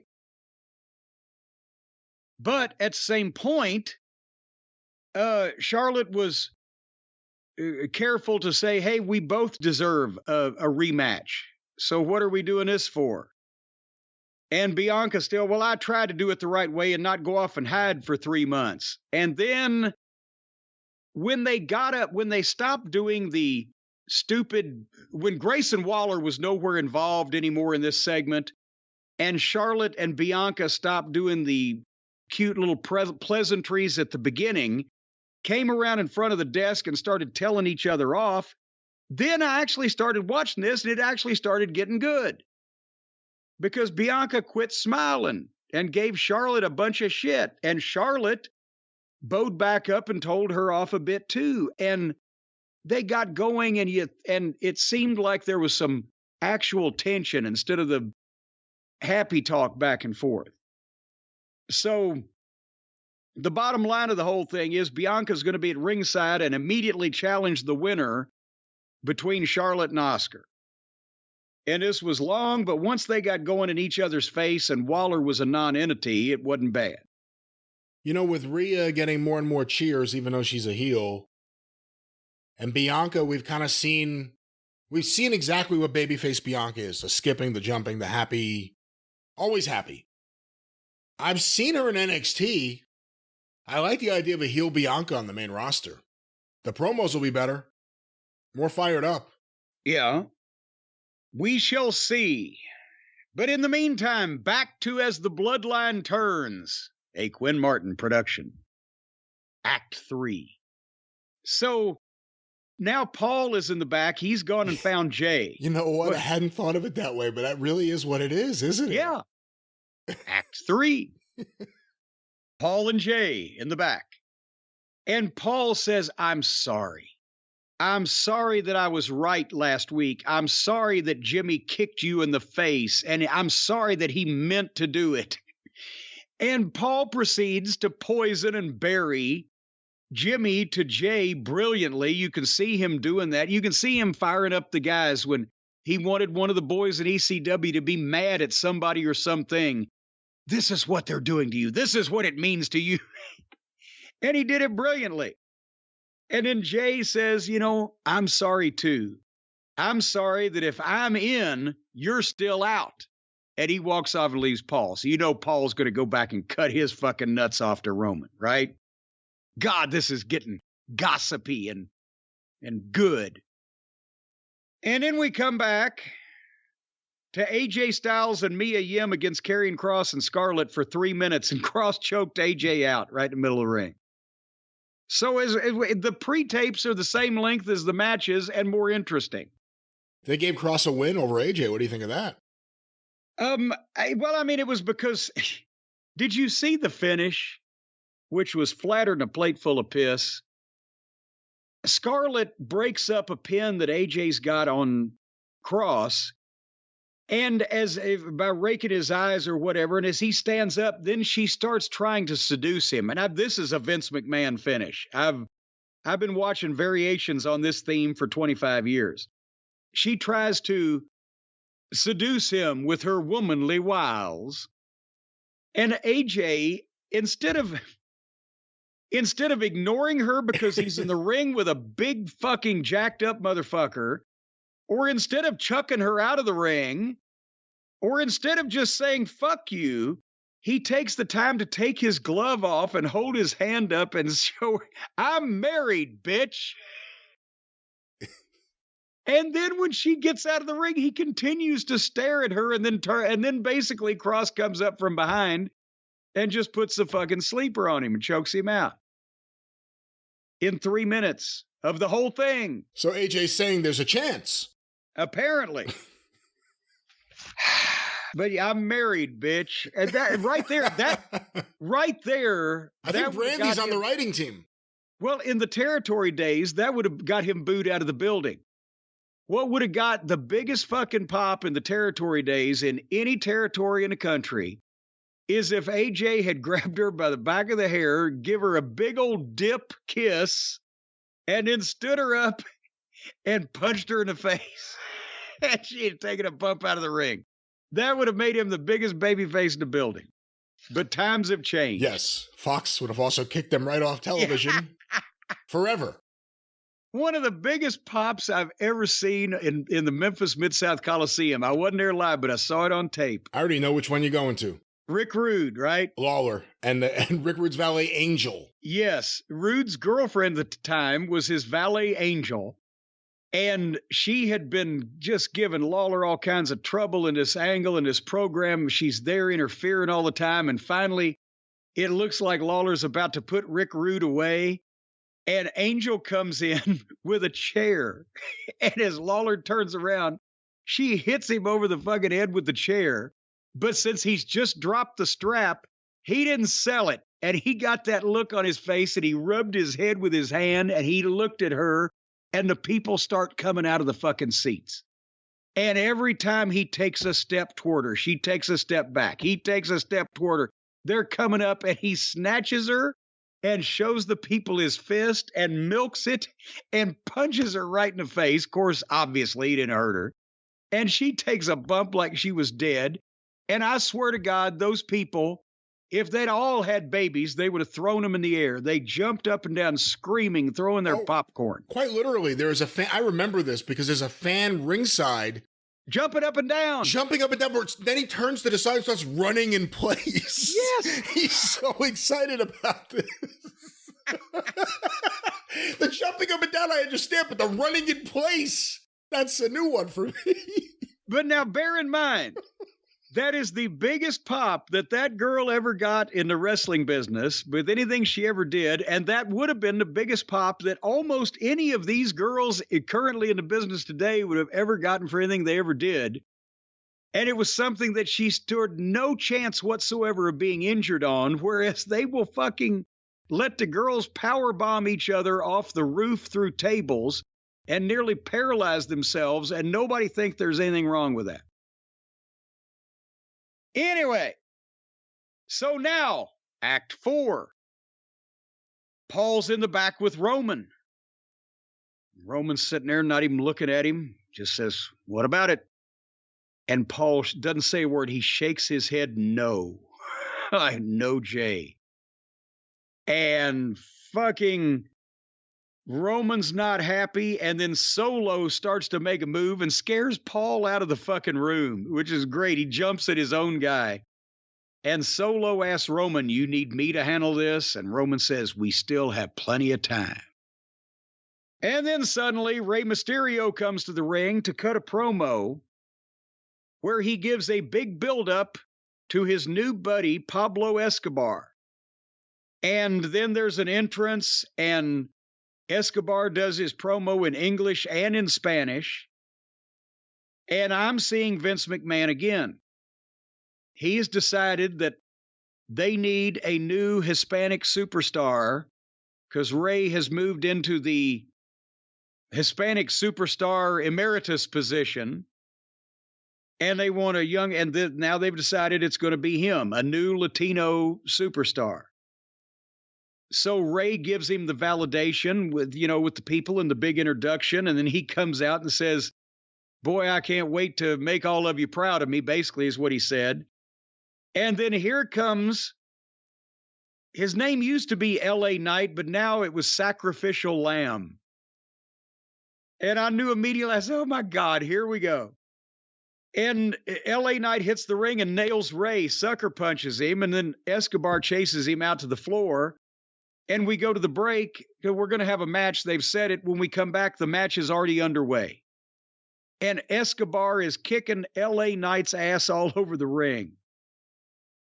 And Brian, do you remember when LA Knight finally started getting some offense?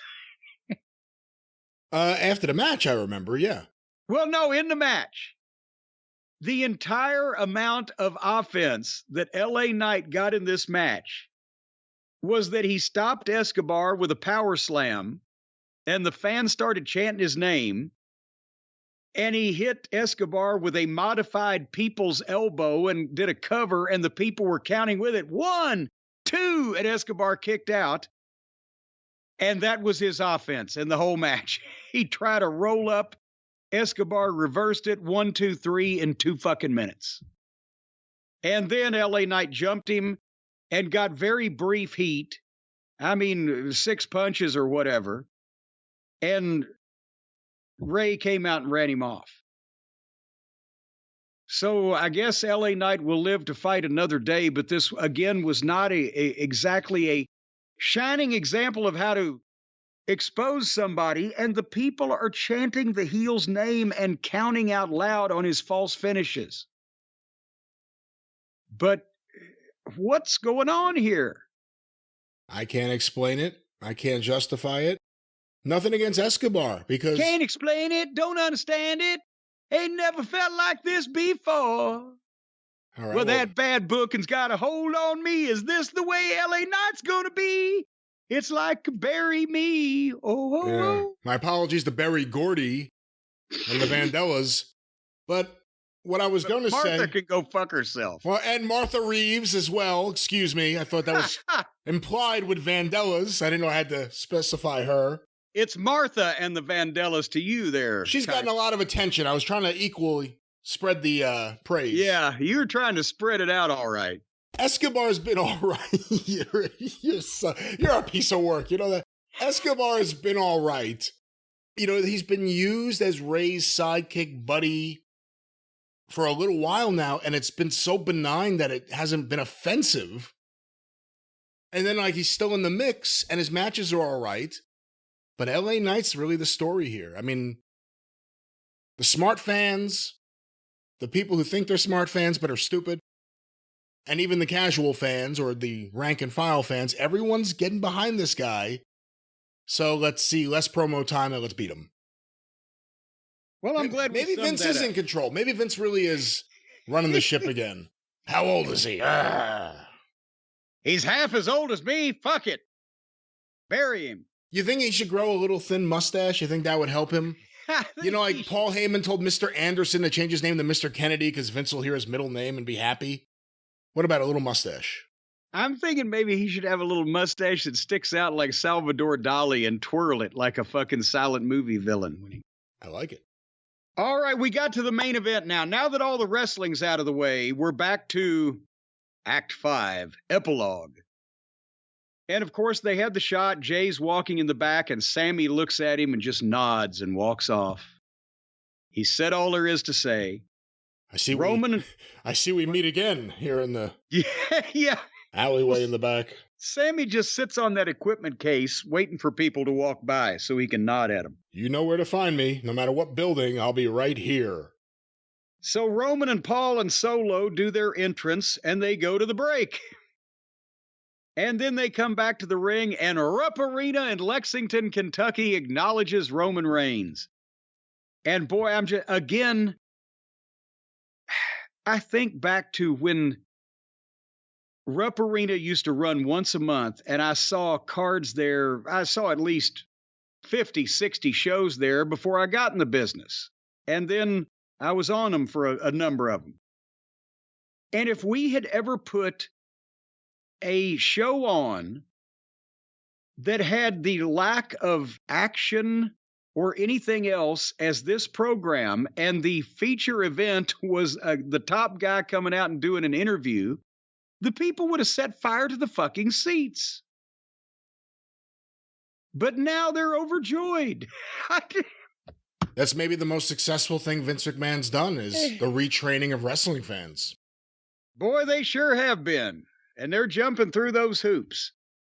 But anyway, Rupp Arena acknowledged him, and then the Usos music played, and here came Jay. And then Roman asked him the question, are you in or out?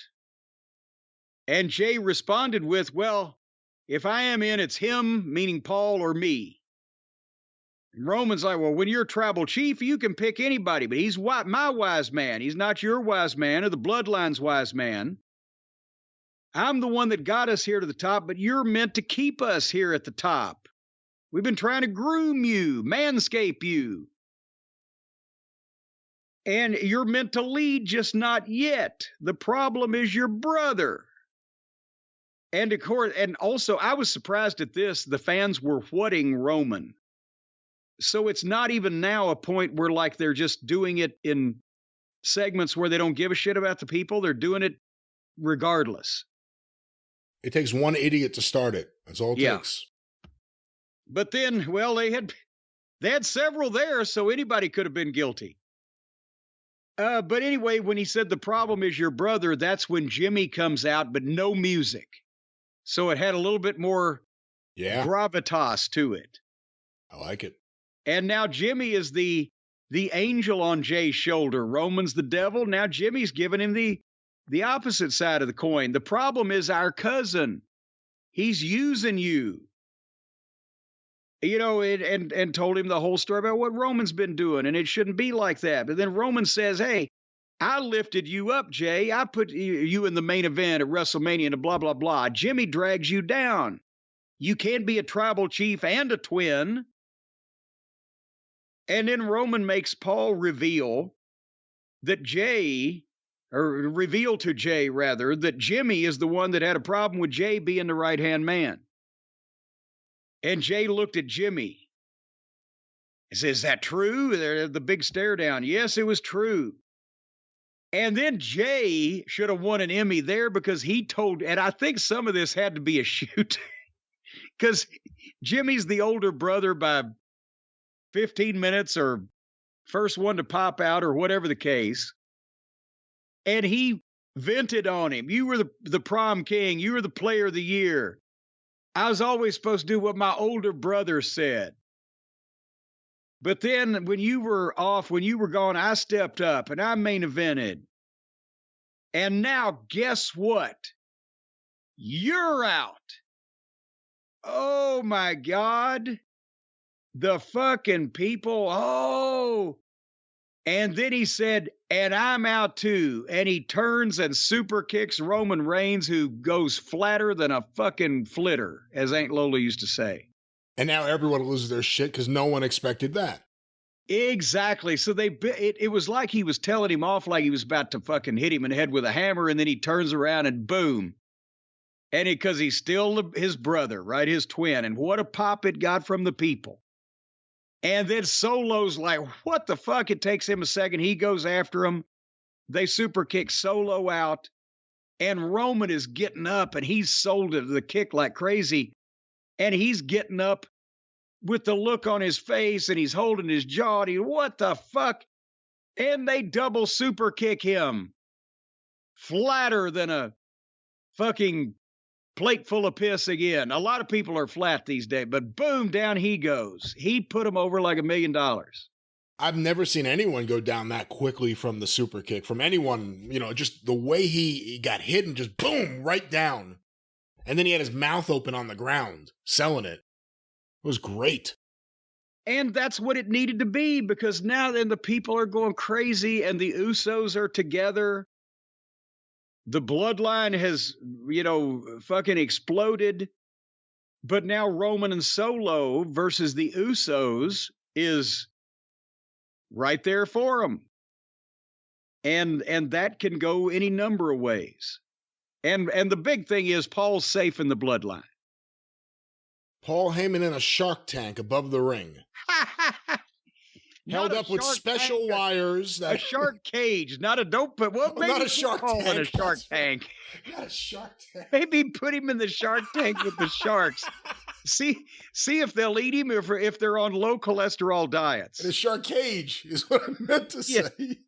Put Paul Heyman in a shark tank. There are many wrestlers who have said that over the years. No, because the sharks wouldn't bother Paul. Professional courtesy. All right, well, that was SmackDown, and, once again, you wonder where they're going to go, and you're left still wondering where they're going to go, but it paid off. Like, it was worth watching it for that moment, or fast-forwarding through most of it for that moment. Yes, it was worth fast-forwarding the show for that moment. Oh, boy. All righty. Well, now should we cross to the other side of the street? Do you think with the amount of people that fast forward or DVR or whatever it may be, they should just have like the wrestlers like Roman read the spots right before the promo? I got something to say to you, Jey Uso, but first I want to talk about my new mattress from Healing Sleep. Because then people will check out the sponsors, Yes. Just work on that one. Get back to me. Just a thought. Yeah, but it died of loneliness. Oh. So anyway, the AEW television program for this past week, and I know we're out of chronology. We're trying to keep all of the WWE affiliated business straight and then all the AEW affiliated business straight. And we still don't know what's going to happen with Collision because that's not going to happen for another few hours yet as we're discussing this. But the title of the program on AEW this past Wednesday night, if the SmackDown was What Will Jey Uso Fall in Line, the title of this program should have been From the Sublime to the Ridiculous. Because they started... It's a lot of words. With a lot of positives, and they ended with a lot of negatives. I didn't know they were going to start with MJF and Cole. I'm glad they did now, because any other part of this program would have led to viewer attrition. And in a world title eliminator match, which we did not hear about until it was coming to the ring, at least I didn't, but we just had the talk about non-title matches and how to use them in wrestling. And then they have a non-title match, and the premise is simple. If Cole wins, then he gets a title match with MJF. And we've mentioned that that's something that's been done in wrestling going back decades and decades and decades. They got the concept. They just failed to pull it off in execution. Not the match, but the point of the whole goddamn thing. Because apparently MJF and to some extent Adam Cole would have been in charge of the match, but Tony was still in charge of the finish. I will elaborate as we go further. For this one, Brian, let's declare a moratorium on talking about Adam Cole's physique, because it's not like we haven't mentioned it, and I think we've said everything we can say. And it's not changed. It's not to say it's not a legitimate issue, but for the critique of this match, let's forego the conversation about it. Yes, just because we'll get off on so many fucking tangents. He can work and he can talk. And when he's in the ring with somebody that doesn't encourage him to do all the 20 million things that he knows how to do over and over, Adam is fine. And we've seen, as with the Garganos in NXT or with his Buckaroo friends, he tends to go too far. But we've never said he wasn't talented. And I don't know. There has to be more to the story physically, is all I'm going to say. So I'm not going to dwell on it right now. But he did get some tan. Did you notice that? Well, I don't know if I noticed that, because MJF had more of some tan or whatever you want to call it on him than I've ever seen anyone. Well, no, that's the thing is Adam came out. He wasn't fishy white. He had something sprayed, or he's been in the sun at some point. So then MJF followed him right out looking like the love child of George Hamilton and Ricardo Montalban. And was so dark that lightning bugs were following him around in the daytime. But they're listening. Do you think that's a good move for a heel, though? Like, not just having a tan, but having like a Jersey Shore tan, whatever you want to call it. I think he should have the eye goggle marks better, though. Like completely white circles around his eyes, like a reverse raccoon. That would be heat. So they rang the bell for this match at 3 minutes into the show. They didn't waste any time. They knew they were going to have a big audience handed to them by the Big Bang, and they wanted to capitalize on it. That was smart. And the crowd was up, and they were ready to see this. And that's what this match was uncharacteristic of AEW television or anything. It was so good in so many different ways that we're actually going to critique it like a legitimate match instead of make fun of it, because it deserves that. Most AEW programming does not. However, there were still some things that I felt were unnecessary or, potentially derailed what they could have done if they'd not done those things. MJF looks great. Again, they started out with wrestling, and MJF got heat with his attitude and his facial expressions and the way he swaggers and walks around. And he is doing something that I haven't seen a lot of heels do since the days when Lawler was a heel in his younger days and could really go, in that the way he sells, the way he reacts, as well as the way that he taunts somebody when he's in control, the way that he looks at the fans in such a flippant, disrespectful manner, and the whole 9 yards. Whether he's on offense or defense, he keeps your attention. It's primarily his match and the other guys in there with him. Does that make sense? Makes a lot of sense, yes. And a lot of guys can't do that. So even if he's getting a shit kicked out of him, it still looks like he's the guy you're supposed to be watching, and the other guys filling the rest of it in. When he took a walk in the crowd, MJF, he goes out there to slow it down, piss the people off. He knocked the fan's hat off. I wish he had not done that. Not because it's considered assault in some states, but because the guy wasn't upset about it. He laughed. He was happy. He turned to his friends. Look what just happened to me. And he knew he was on television, and MJF knocked my hat off. Nobody's going to fight you or sue you anymore in these smart fan crowds. So I'm not saying do shit to try to get sued, but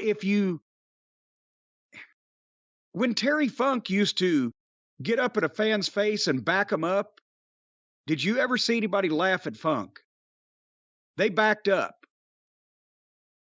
He had that. They may laugh once he fell or once he did something like, fall off the barricade or tie himself up.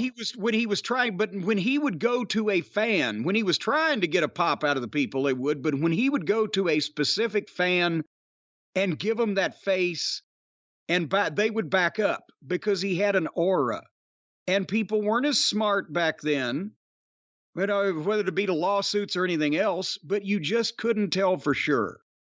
These fans now, with the exception of a Brock Lesnar maybe, they know that they're not going to get punched unless they punch first.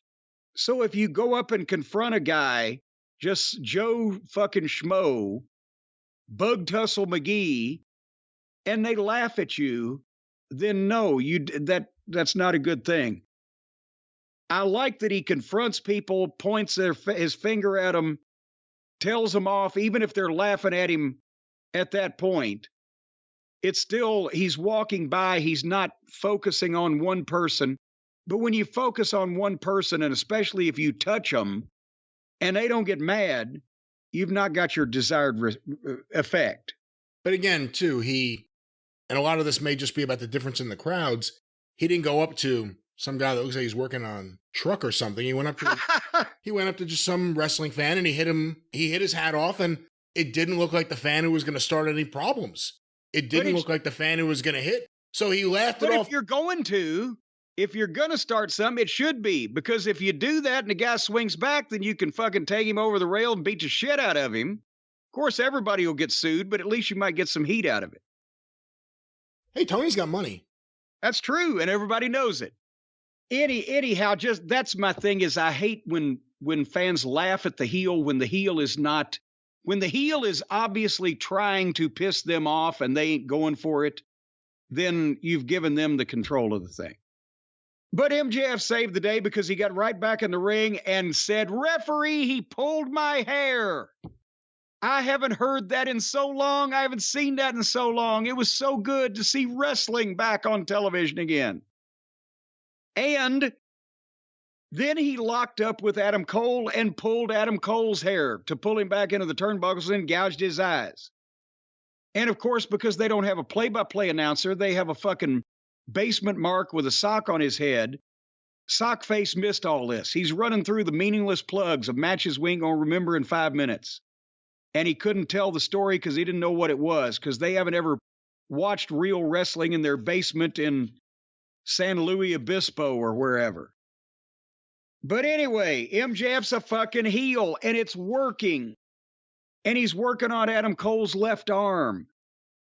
And he's taking then when he gives Adam a hope spot, again, he's taking those picturesque heel bumps, like the Lawler backwards over the top and hits his face on the fucking apron with a scream to boot. So it's not just a bump. It's an active bump with 2 or 3 stages and a payoff. And again, it was so refreshing seeing somebody working like a heel. He's working Adam Cole's left hand and his arm, but he's stomping on it. He's being a prick about it. And I wrote, at 7 minutes in, this was the best AEW television match I've seen this year. Because it's the only one I can think of offhand that's approximated a goddamn wrestling match between a heel and a babyface. But the play-by-play announcer, as I mentioned, couldn't tell the story because MJF was not doing any Japanese moves. Although he did hit, what would you call that? A package pump handle? I don't know what else you'd call it. That movie does. I know what you're talking about, but I don't know what else you would call that. It looks wicked. There's a size and weight limit, I would think, on it, but wicked. Nevertheless. All right. Here is, I've got to do some constructive criticism now on Adam. And again, I don't know whether this was because he was off for so long or whether he's not got the cardio back, he couldn't train because of the concussions or whatever. But Adam Cole has always been a guy that could sell like an underneath babyface. He was immobile selling. He wasn't selling like if Ricky Morton's selling, where he's rolling over and he's clutching something in pain, and then he's reaching up for the ropes and he's looking up so you can see his facial expression, and the sweat and the tears are coming out his face, or he's trying to pull himself to his feet, or he's stumbling on his knees. He was rolling into places and just laying there. Did you notice that? I did. I was wondering if you were going to say anything. And it got more, I won't say worse or more extreme, but it got more noticeable, potentially more prevalent as the match went on. And at one point, because MJF, when he's selling as a heel, he takes the big exaggerated bump or he takes the big exaggerated fall and he's laying there immobile with his arms splayed out. That's a heel selling. And that's the babyface hit him with something and he's boom, and he's vulnerable. If the babyface can claw and scratch and fight his way back to his feet where he can come on the offense again. Adam wasn't clawing and scratching and fighting his way to his feet. He was laying there with him. You don't need a babyface to be that immobile selling. He needs to be down in pain, but moving, rolling, searching, reaching, grasping, whatever. And then at the point where Cole hit a super kick and MJF bled from the mouth. And that wasn't bad because it wasn't overdone. It wasn't like he just spit up 2 kidneys. But I think, and maybe to cover up this botch, the referee was Bryce Remsburg. And I used to like Bryce, but as I mentioned, I've seen him referee in the fucking Invisible Man, so fuck him. He was reaching in his pocket before MJF came up to see the blood, so you could see the blood. Whether he had handed MJF his gimmick or whether he was going for those stupid gloves that the referees are wearing now, he tipped it off. Why did he need to be in his fucking pocket? And then to possibly cover it up, He does nothing but reach in his pocket numerous times over the rest of the match to, like, get your hand out of your fucking pocket. That's what you wanted to say. You get over in AEW having your hands in your pockets. Well, I've heard that because pocket pool is their favorite recreation, but nevertheless, Adam got a bit of a comeback at that point. They went back and forth. Adam got a few 2 counts. MJF, again, keeping some attention good even when on defense.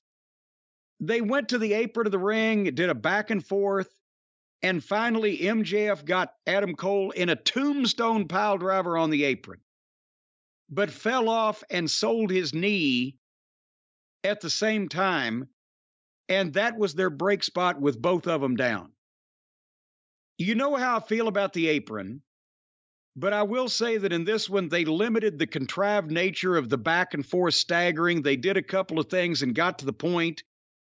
And when they went down, it wasn't one guy got up and immediately rolled the other guy in, kick out. They went to the break, and they were in picture, and it was quite a while before MJF got up, and then he grabbed Cole and rolled him back in. So it was finally, by the time that he made a cover, and it was a 2 count, they had both taken so long you could buy it. That was a big spot, but I'm willing to live with that one. And they went 13 minutes after the bell before they went to the break. Now I'm invested in this thing. I've got time in it. I'm hooked. I want to see what's going to happen. I'll sit through the fucking break. Not after 2 minutes, but after 13, I'll hang with it. I think that's a clear line of demarcation. Now you want to see what... I never walk out of movies. I hear people do. If I've gone to a fucking movie, I'm going to sit there till the bitter end just because I'm there. But can you imagine if you went to a fucking movie and went to the bathroom after 4 minutes of the movie, came back 4 minutes later? Would you know what the fuck was going on? Who's the director? Well, it depends. M. Night Shyamalan. Oh, no, I have no idea what's going on. Does he make movies still? Whatever happened to that guy? I think he does, but he only shows them to himself. Anyway, but then, by the way, in that break, when MJF rolled Adam Cole back in, he covered him and got a 2 count because he was trying to win. And they didn't waste anything, big stuff in the break. MJF just healed on Adam's arm. And when they came back, MJF was taunting him and he spit on him. And then Cole came up with a forearm, boom, and rocked MJF, who sold it big, staggered back, and they did a chop and forearm battle. Here's one small tweak. When Adam Cole came up with that forearm, that's where MJF should have just fucking registered with his head and then done the brush-off signal under his chin, like, and chopped Adam and let Adam sell it big. And then let Adam throw a forearm that maybe MJF sells just a little bit more, but then snaps back like, no, that wasn't, and trying to play it off, but it kind of clocked him, and another vicious chop. And then when Cole throws the third one, that's when fucking he goes back and staggers back and then stands up straight and shakes his head like, no, that didn't hurt me either. And then draws back for a chop and drops down to his fucking knee like, oh shit, I'm dizzy. And then Cole starts a comeback. He should sell him gradually bigger, because what happened in that situation, Adam Cole starts fighting back from underneath, and automatically his first forearm rocks MJF back, makes him rubber-legged. But when MJF is chopping the guy that he's been kicking the shit out of, Adam Cole was just bending over, selling his chest, but not rocking, registering, not rubber-legged. It was another shortcut. He used to be more animated with his selling. So I thought that was a little backwards. It should have been, MJF should have built it a little more. And finally, MJF hits the eye poke. And then you'll recognize this, Brian, and I can't believe he's doing this because I see so many of the indie guys doing it. He turns his back completely on Adam Cole, who's standing in front of him. He turns his back on him and then runs to hit the ropes to get momentum. And just a few minutes later, or seconds later, Adam Cole did the same thing. Turned his back on MJF, who's standing right there, and there's only 2 feet in between them. It does not make any sense for a guy, if you're fighting with a guy, does it, Brian, for you to turn your back 180 degrees on him while he's still within arm's length reach of you, and then run to hit the ropes to get momentum to come back in the same place. Does that make sense? Makes no sense. We see too much of that in wrestling. And that's the thing. I made a remark of, what was the kid's name? Tyson Dukes is the first time I ever saw anybody do that at a Ring of Honor tryout match, I think in 2006 or whatever. And I said the same thing to him. I said, does that make any sense? Well, I guess not. They all do it. It's like they're turning and suddenly they're running like they're going to, like the gymnastics floor exercise. They're running to get speed to do the round-offs. No. If you fucking chop a guy, hit a guy, whatever, and then you want to run and hit the ropes, then you take 2 steps backpedaling, spin to your fucking left, and run and hit the ropes that are now behind you, but you've gotten away from your opponent, and you're still going to get the same amount of momentum, and it's not going to look so fucking cheesy. Or go to the right.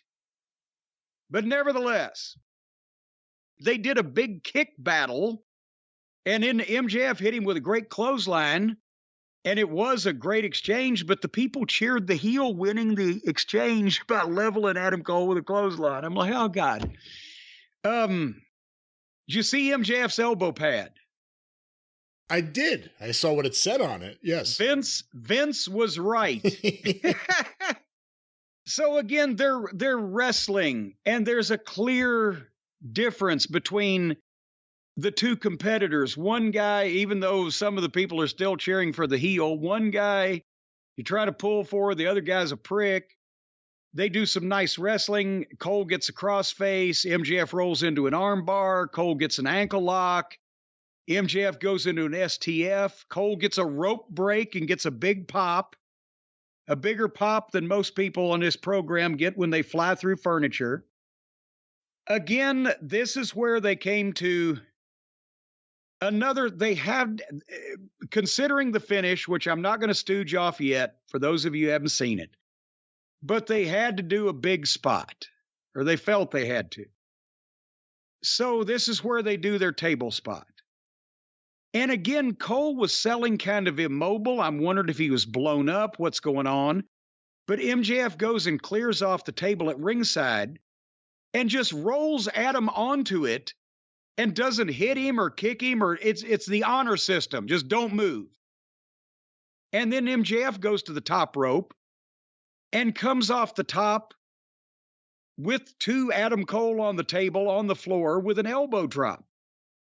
And the table legs collapsed. The table didn't break in half. The legs collapsed. So not only was that more jarring to everybody involved, because it's not as much of a cushion on the fall, but also you've got a guy that's been off for almost a year with concussions and had multiple concussion issues, and you've just driven him through a table where he didn't fold in the middle. He went back of his head first down to the floor because the leg collapsed.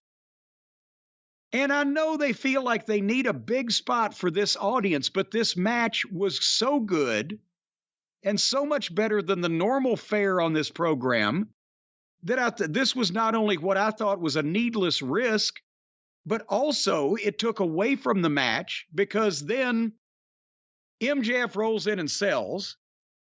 Cole's got to sell, but he has to beat the count at 9.5.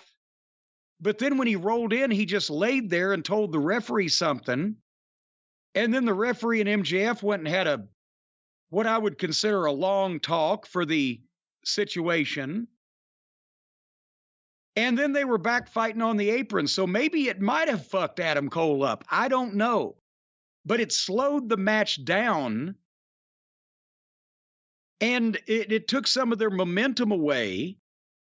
And then when they fought on the apron, Adam gave Max a short German suplex where MJF's, the way he sold it, was the best part. That wasn't dangerous. But I felt like the fans were zoning a bit at this point. The table spot slowed it down. Then whatever the conversations were and everybody's laying around, then they're getting back in action, but they lost some of the oomph they had. They got them back. But, I mean, did you notice that there was at that point after that table spot and with some of that people were kind of like they weren't jumping up and down anymore, like they were on rope breaks and just anticipation earlier in the match. It slowed it down. I agree. Anyway, so back in the ring, MJF was bullying Bryce Remsburg, who, by the way, I mentioned, has refereed matches with the Invisible Man. He should have been spending his time perfecting his craft because he botched up the only major botched spot in this match was the referee's fault. As MJF is bullying him, Cole rolls up MJF from behind the O'Connor roll-up, and they were going to do a deal where basically MJF kicked Cole off and he went head-to-head with the referee. Right? Well, fucking Remsburg goes down to count to the side of him. And if you go back and watch this, as soon as MJF sees the referee on the side of him counting, he's not only telling the guy, but he's waving his hands. You're supposed to be over there. And Remsburg, he goes down for a regular referee count and counts one, and then realizes that he has massively fucked up his position and hops up to his right to crouch and count two, and then obviously jumps up further to the right to be in front of Adam Cole when he gets kicked off so he and Adam Cole can go head to head. Did you notice that fiasco? Oh, I noticed that, yes. So, I mean, I've been critiquing things in terms of pace or momentum, or did it slow something down, or I don't know if I'd have done the table spot because it took away more than it had, or whatever. These are tweaks. These are things that I would sit down and talk to guys we were watching tapes to give them fodder to potentially fine-tune their timing on something or whatever. That's criticism. That's going over game films. There was no fucked up botch in this match except for the fucking referee. And he went down. And then MJF got the title belt and came in as Cole standing up. MJF throws the belt to Adam Cole and then falls down to do the old Eddie Guerrero thing. The referee's going to turn see Cole with the belt and disqualify him. But again, the referee gets up, but he's got his face covered because he got hit in the head. So he's covering his eyes like he's playing blind man's bluff. Somebody walk through these things with a more competent referee next time. But nevertheless, the referee gets up and falls back down, which is a brilliant idea for the spot. Execution was and he doesn't see it. So at that point, Adam Cole has the belt and he hits MJF with it and then hits his knee and cover, and the referee counts a long two, and MJF kicks out. And then they do the deal where Adam said, well, I'll give him another knee, but MJF collapses because he's groggy. So Cole goes for a German suplex, but MJF grabs Remsburg and mule kicks Cole in the balls. And then he pulls out the diamond ring. And we actually, again, praise the Lord, we have a heel that uses foreign objects these days that aren't baseball bats or barbed wire. That's something that you could actually fucking use to just punch somebody. And he gets the ring and he goes to punch Cole, but the referee stops him. And at this point, Adam Cole hits a super kick, which looked great. And then he hits the Panama Sunrise. But now here was the other thing that I would have loved if Adam had kicked it in here to high gear. He hit the super kick. He goes up for the Panama Sunrise. MJF's in position and has to stagger there bent over before Adam does it. But then he hits it, and then he hits his knee. But now there should be a sense of urgency because these people are up. And instead of grabbing MJF and trying to quickly turn him, he's just kind of pulling him over to turn him over to cover him. And I was screaming when I was watching it, faster, faster, to make the turn, to show some urgency on this cover after this series of moves. 1, 2, and the bell rings. Time limit draw. Not only was that they lost the chance to show urgency, but they shit the bed because nobody knew why it should be urgent. They did no time calls throughout the whole match. The announcers never referenced it. You heard nothing in the arena. They don't do time calls in wrestling anymore, do they? Now that I think about it. They don't, but I don't even think that's necessary. I didn't realize the Challenger, Eliminator, whatever these matches are, were 30-minute time limits. Well, if you go back, they said it, like in the introductions, everything in WWE doesn't use time limits anymore at all. AEW uses time limits, but they never go to a draw. I don't remember seeing one, unless it's the 60-minute Iron Man, by the nature of it. But in this one, they announced one fall 30-minute, just glossed over it, and never mentioned it again. And that's where they shit the bed. That's what Tony, watching modern wrestling and not knowing how to do this shit. I had this same talk in Ring of Honor when I first went there. I'm going to say it was with Gabe Sapolsky because I was so confused when I saw what I saw. The first time that I saw a draw in Ring of Honor back, 2006, 7 or whatever. They're having the match. The people are loving it. And all of a sudden the bell rings and the people boo like they did here. The people booed it. They were pissed off. And I said, what happened? And I think it was Gabe. It might have been Adam Pearce, but I think it was long enough that it was Gabe. He said, well, the time limit expired. And I said, well, there were no time calls. You know what he said? We don't call time. Because our fans are smart. If we call the time, they'll know it's going to be a draw. The fuck? You don't just call the time when it's going to be a draw. You call the time in everything. Every match should have time calls on a 5-minute basis. And then when you do a draw, people don't get mad. They don't get pissed because you've stolen something from them. They didn't understand it. When you tell them afterwards, they're like, oh, bullshit. That wasn't part of the deal. But again, you're talking to people, I'm assuming with Gabe Sapolsky, he's a little bit older than me, who grew up whenever you saw that is what it meant, because you didn't see it with every match. Well, then he wasn't watching enough OVW. He didn't, but that, maybe so.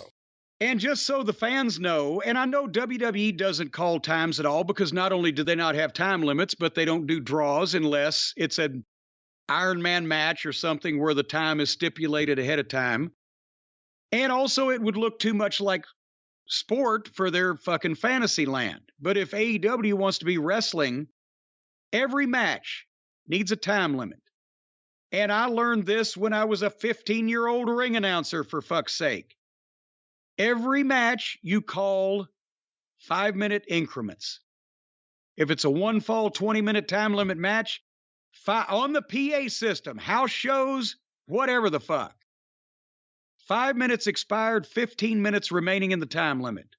10 minutes expired, 10 minutes remaining. 15 minutes expired, 5 minutes remaining. And then 2 minutes, 1 minute, 30 seconds, and count down from 10. Because if the match is any good at all, then, well, first of all, every match gets those calls, whether they're going to end in a pinfall or a time limit draw, a disqualification, or what. You establish it as part of the match. They have a shot clock in basketball. They've got fucking times of quarters in football, and they've got some quantification of time in everything except for baseball. And even then, obviously, there's the change of the offense and defense, blah, blah, blah. With wrestling, it's very simple. the match has a set time limit, and we will apprise the wrestlers and the fans as it is going on. And then what you can do with a good match that's going to a draw is you can build the suspense and the urgency. After it gets past 15, people maybe think, oh shit, this might be going to be a draw.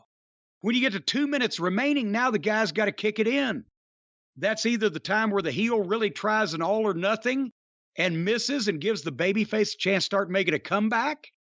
And now the babyface has under 2 minutes to put this guy away.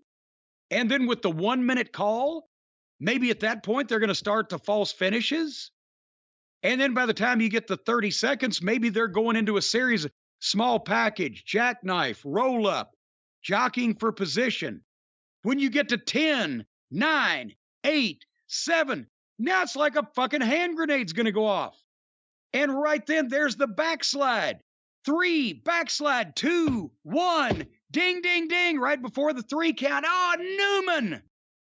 He almost had him. You're building the urgency and the jeopardy and the wonder of what's going to happen. Or you can just have a good match where the bell rings out of nowhere and kills all the work that the guys did to get the people in it, because all they're going to remember is the fucking shitty taste in their mouth of the rotten finish that they feel ripped off by. Can you imagine how those people would have been reacting if Adam Cole hit that super kick? If they'd have called 1 minute remaining, Cole hits a super kick and the Panama Sunrise and the knee, and he's got to turn him. Now we're under 10 seconds. He's turning him. Cover. 1, 2, ding, ding. Now we knew it was coming. We were cheering for Adam to fucking get the cover before the time runs out. He's going to do it. Oh, shit, he almost did it. Instead of, what the fuck was that? Time limit draw. Fuck you. Wrong kind of heat. People were booing and pissed because it came out of nowhere. If they did the time calls like you wanted, do you have any problem with the finish then? The way it was done? No, except Adam still should have been more urgent at the end. It would have even been better with the seconds being counted down. But I know a lot of people are going to say, well, then they're not going to do that because they're going to know every time they go past 15 minutes. No, that's because if you're smart, you do 19-minute and 30-second fucking wins. Or in OVW, I used to do 14:30, especially on practice shows. Give the guys plenty of time in the ring and use that also as an educational moment. At one point, I remember one of the flea market shows we did. I can't remember who was in the ring, but I gave them it was a homework assignment. I said, you're going to go, it's a 15-minute time limit. You're going to go 14:58. See how close you can get the 1, 2, 3 with 2 seconds left. And at the same time as they're getting experience, it educates fans that the match can end at any time. Therefore, even when you get down to the 10-second call, there's still a chance. It's not that fucking hard. And then Adam Cole asked for 5 more minutes meekly. He got the microphone and just said 5 more minutes. And MJF said, fuck off. He didn't say anything. He just rolled out and took the belt. It was a great match. It was a tour de force performance for great TV match. Tour de force performance for MJF. Adam hung with it, but he could have had more fire to him. There's something going on. And they didn't need the big table spot in the middle to risk life and limb just because they weren't doing a big slam bang finish, because it slowed them down. And they needed a finish, but that's where their booker let them down. But the actual in-ring and just MJF showing that you can still work a professional wrestling match and act like a heel and still get it over even in front of that crowd and not use any fucking furniture or all the stupid fucking dives. It was a brilliant piece of television for 35 minutes from the start of the program till when they were out of the ring, and it wasn't like 30 minutes of goddamn WWE, what the fuck's going on here? It was 30 minutes you wanted to see what was going to happen. And with WWE, it'd be 30 minutes of commercials, too. That's the other problem. Well, you'd be 30 minutes deep in the show, and you'd have seen 10 minutes of the match. No, they gave this match time to breathe, not just in terms of it going 30 minutes, but again, not having a commercial right away. Really good match. I mean, I still stay with everything I've been saying about Adam Cole. I still feel the same way. Doesn't mean he can't have good matches. But when you see him standing next to MJF, one guy looks like he goes to the gym and the other guy doesn't. And they're about the same height. Well, no, one guy looks like he goes to the gym and the other guy looks like he's been ill for an extended period of time. And something's going on. Yeah, I don't know. And I don't know exactly what. I actually just think beyond all this, because again, good match. And I agree with you. It's the MJF show. You know, we don't get to see him wrestle that often, so when you do, you really pay attention. He's great at everything he does. The only thing is, I don't know how many more times I can watch him do the tombstone spot or whatever on the apron and sell his knee, because I've seen that several times now. But I think the problem is Cole is also being miscast. I think you can't avoid what's unavoidable in a cosmetic industry. So I think you make it a weapon. I think he should be a fucking chicken shit heel. He should be hitting his super kick. He should be doing these things. Don't deny or hide the fact that he looks like he isn't athletic at all. Use that. He cheats. He has a big bodyguard, or he has a big Britt Baker, whatever. He cheats. He's a heel. But I think the other problem is it's a weird babyface role for Adam Cole because people want to root for him. If you watch that reality show, you may find that you like him as a person. Well, and also the sympathy from coming back from the injury. That's why he can't be a heel right now. The people were happy that he overcame that and came back. But he first got over, like most good babyface, not most, but like a lot of good babyfaces, he was a good heel first. He got over as a babyface because people had seen him as a great heel for a while, so they were ready to cheer him. But in AEW now, he's just a babyface. I think he used the term milquetoast a few times recently. That's my biggest issue. Beyond the physique, I think Adam Cole is being miscast as a babyface, even though they presented him as that on the reality show. But again, anyway. use his sizes. That's the thing. If you can't hide it, you can't wear a bodysuit. You can't hide it. Use it. Have babyfaces come out there. This runt cheated. There's no way in the world someone who looks like that can beat me. And then he comes out there and he does a great promo explaining how he did, and he will again. As opposed to he's having equal matches or equal fights, or he's on equal ground with the world champion or whoever it may be. I ain't arguing with you, but I don't think we're going to see it. But really good. You know what? Beyond Adam Cole here, like I said before, nice to see an MJF match on, I'm about to say free TV, on cable TV, on TV. Oh, it's free. It's free. We pay for the other channels. We get TNT and TBS for free. They did a quick Punk package, working out, coming back, has scores to settle, and has a lot of things to get off his chest on Collision. We'll talk about that later in the program. They had a segment with Renee Moxley-Good in the ring with Sammy Guevara. And here, the wrestling's version of Barbara Walters, the big question that she asked Darby was, where are you at? Where are you at on all this? And, or not Darby, but Sammy. Did I say Darby? Where are you at? Where am I at? She asked Sammy, where are you at? And they're having a girl. Yeah, I'm really thrilled about that. He wants to have his wife by his side, his baby girl in one arm, and the AEW world title in the other, and the people booed that. Yeah, they were with him until he said that. That was a step too far. The Bonnie Steamboat principle. They don't want to see the wife. They don't want to see the fucking snot-nosed crumb snatcher. They just want to see the fucking wrestler. I don't think it was that at all. I think they were fine and happy that this wrestler was going to have a child and live with his wife. Oh, they didn't want him to have the AEW world title. I think they thought it was preposterous that he'd be the AEW world champion based on the reaction. Well, anyway, that's when that's who I was thinking about. Darby came out at that point, and Renee just handed Sammy her microphone and just walked out. You see that all the time on the news.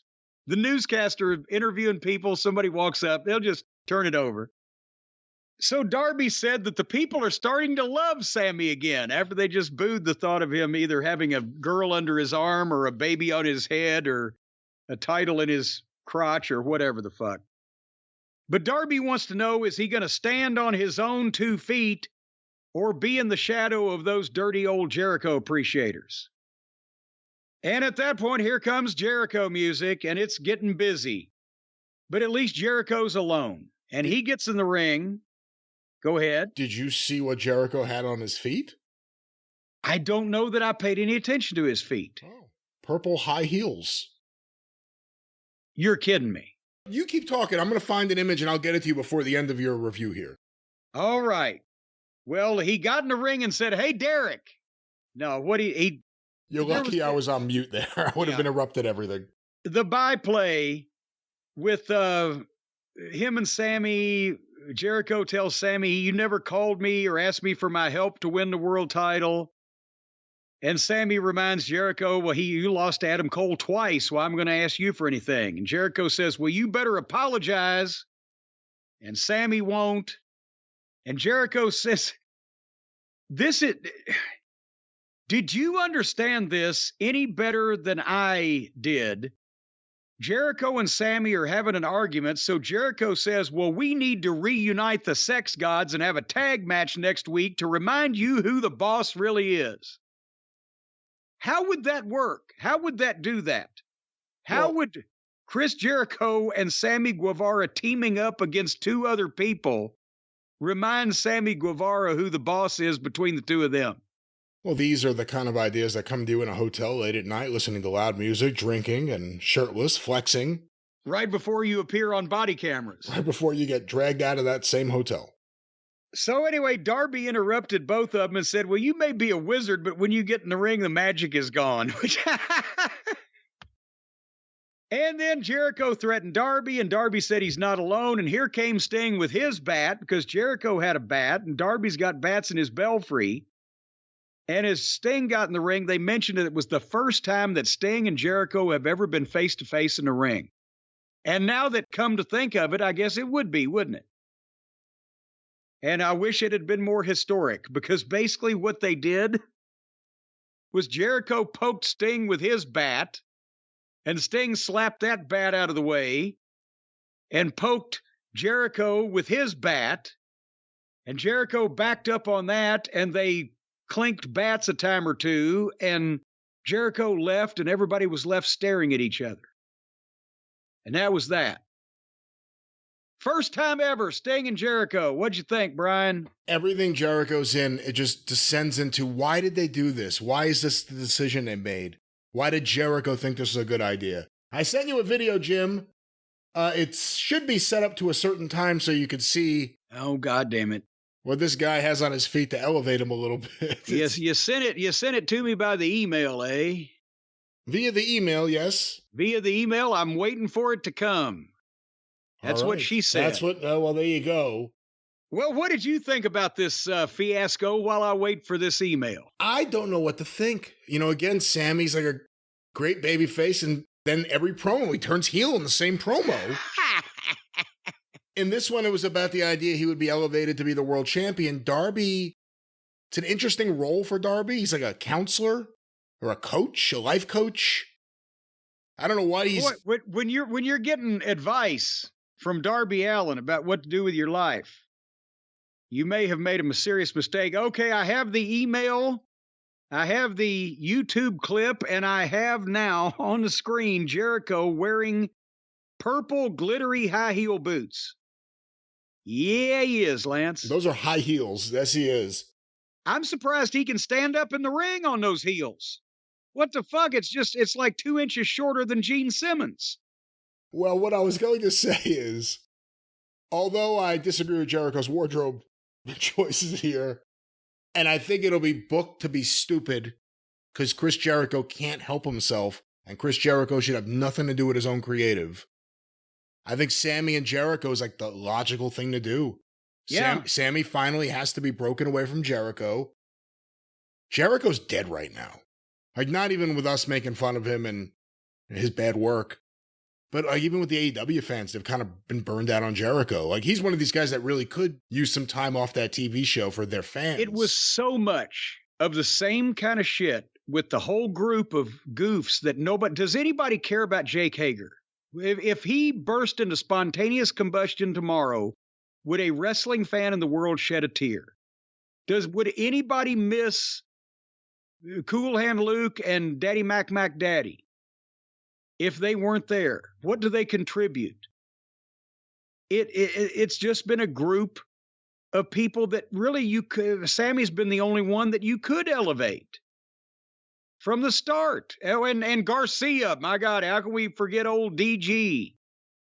The poster boy for being a black hole of charisma. Not only does he have none, but he sucks the charisma of those around him into him. So and they would beat people up constantly and do those long, drawn-out angles that just never ended. He needs a break, like you said. Yeah, but I think this is, again, I'm worried about the booking because Chris Jericho can't help himself, and I don't think Sammy's going to put his foot down and come up with some great ideas all of a sudden. But beyond that, if someone could book this well, this is the logical thing to do right now. Sammy versus Jericho. This is the one thing that needs to be done to elevate Sammy, not just to the world title, but anywhere, just because he's been tied to Jericho since day one. Well, moving along, because we got to get to this big main event. I know people are waiting to hear about this one. It made a lot of news. But and Sanada, who apparently is the New Japan Pro Wrestling World Champion, he did a promo in Japanese they used subtitles on. He's going to be on Forbidden Door, I guess. I believe he's wrestling Jungle Boy. Well, good. Then Keith Lee, Darby Allin, Sting, and our little puppy Pockets, who are now managed by Dustin Rhodes for whatever reason, we're in an 8-man tag team match with Brian Cage, Tia Leone, Bishop Khan, and Swerve, with Prince Nana, who are now the Mogul Embassy. Rick Ross was not wanting to be in an embassy. Apparently Nana didn't want to be a Mogul, so they've combined these things. Why is Dustin in the corner? Why was this match happening? And why won't anybody run over Pockets with a truck? Those are the three things that I wrote down. I will say one thing. I guess because Sting was in this match, Brian Cage wore face paint as a tribute to his opponent in this match. I thought he was trying to do a Road Warrior Animal Halloween costume for kids. I don't know, but to be quite honest with you, I think he should start wearing face paint every week. He stood out a little more than he usually does. And why not at this point? Why not? Just load up on face paint and go out there. He's exaggerated his mohawk. He painted his face. He looked like a discount Road Warrior Halloween costume. I mean, I'm in favor of anything covering up Brian Cage's face, but I don't think that's addressing the real meat of the matter with his problems, which is that he's the fucking shits. The Legion of whom? All right. Okay. And what the big news in this was that the word no flashed on the screen. Yeah, AEW has new technology where they read the mind of the viewer at home. Yeah. Because that's exactly what I was thinking when that flashed on the screen. That was the big thing was word no flashes on the screen. The announcers never referred to it. It's been reported that it wasn't a production error. It apparently was just 800 and some thousand people at the same time thinking the same thing. So that's going to be something. The most negative word in the history of society. No. They're going to, who they're going to bring in? No. The next AEW signee is going to be Caesar from Planet of the Apes. Caesar? No. Remember, that's what started the whole thing. What? And finally, that one magic day when the first ape had heard that word so many times before and finally uttered it to his human captors. No! All right, this fucking shit. The first two Planet of the Apes movies are really good, but then, I mean, there's still some moments, but they also like lose some budget. Well, they're going back and forth in time. Yeah. And James Franciscus wasn't available and shit. Taylor. Yes. And speaking of not being available, this thing went through the break at the top of the 9 o'clock hour. And again, the match was shit, but did Darby get the win after he was the one pinned in the world title match, the main event of the pay-per-view? No, he did not. Sting got the win, even though he was on the verge of getting beaten. Cage had him up to give him his finish, but Pockets came in and helped Sting to win the match. Sting, wrestling icon for over 30 years, now needs the help of the company mascot to win the match. And he did it by giving Cage a Superman punch, Roman Reigns' finish, that missed Brian Cage's face by over a foot. Obviously, on camera to the point where they could not and did not replay the finish as they do to every other match because it was so blatantly phony looking. And as it happened, Tony Schiavone screamed out, "God, I love pro wrestling." I get paid to do nothing. It's the greatest. Can I move on? Yeah, I mean, I don't know what else there is to say about this here. This here. I don't know what there is. I mean, yeah, you can move on. Moving on to Wardlow versus Jake Hager. And again, Hager jumps Wardlow from behind on the entrance and they fight to the ring and ring the bell. And I wrote at that point that I wasn't really going to waste my time on fucking Jake fucking Hager. But it wasn't a lot of time anyway because pretty soon Arn chased the Jericho Stooges that came out to the back with Brock, his son, Brock Anderson. The Jericho Stooges come out and Arn and Brock they fight him to the back. Well, Brock fights him and Arn walks after him. And then Wardlow wins in fairly quick fashion over Hager. And then suddenly Christian Cage and Dino pop up on the screen to utter menacing words to Wardlow, but their audio's not up, so nobody in the building or TV can hear it. And finally, when they turn the audio up, they're in the middle of it, but they're basically saying, that I can't remember what they said because they blocked out the start of it, but, you're not going to get away with things this easy because they widened the shot out. And there's Arn, who they've caught apparently in the back, and now they've busted his head open and he's bloody. So this was apparently meant to chill the blood of Wardlow that they've incapacitated Arn. But Brian, do you remember what they did last week? Last week, these guys, what they did? Yeah. Remember when Christian and Dino came out of the locker room and did the interview with Bar Brady or whoever it was and then walked off? Yeah, it was Bar Brady. Because then he sees Brock Anderson in the locker room, bloody, and says, "Oh, can we get some help?" So last week they did it to Brock.